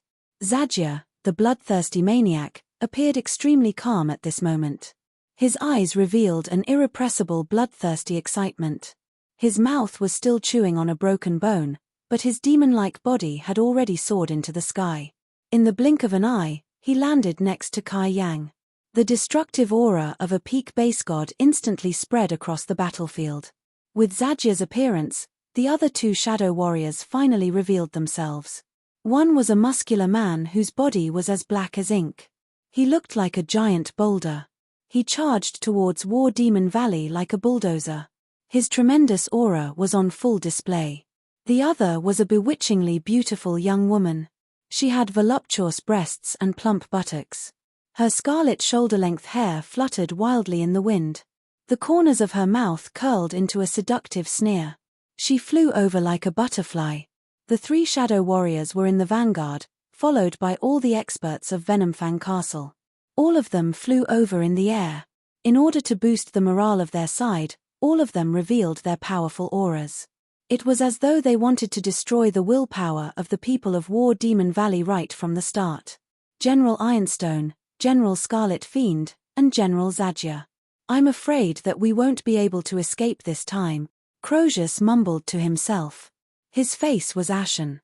He shot a glance at Han Shuro, shook his head, and let out a soft sigh. As soon as the figures of the other two shadow warriors were revealed, the experts of War Demon Valley who were familiar with the strength of those two shadow warriors felt a chill run down their spine. A sense of powerlessness and despair rose in their hearts. Even their willpower to resist seemed to have weakened by a lot. Although they didn't know how famous General Ironstone and General Scarlet Fiend were, from the way the crowd looked at them, they knew that in the Abyss Realm, these two should be terrifying characters that would make anyone pale with fright. Han Shuro gazed at the two from afar. When he saw that voluptuous, plump buttocks, slender waist, and flirtatious young woman, he couldn't help but reveal an interested smile. He said, "Interesting, interesting. This kind of woman should be fun to play with. If you can play with this woman, I'll crawl under your feet, lick your shoes, and call you Grandpa." Brachia sneered as he looked at Han Shuro with disdain. "Oh!" Han Shuro shot a glance at Brachia with a smile that wasn't a smile.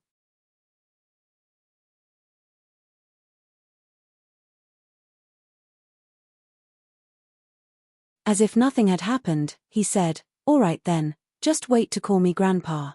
"Mph, I'll be waiting." Brachia let out a cold groan. He no longer gave Han Shuro a second glance, but instead focused all his attention on the enemies swarming towards them. He was prepared to die, ready to throw caution to the wind.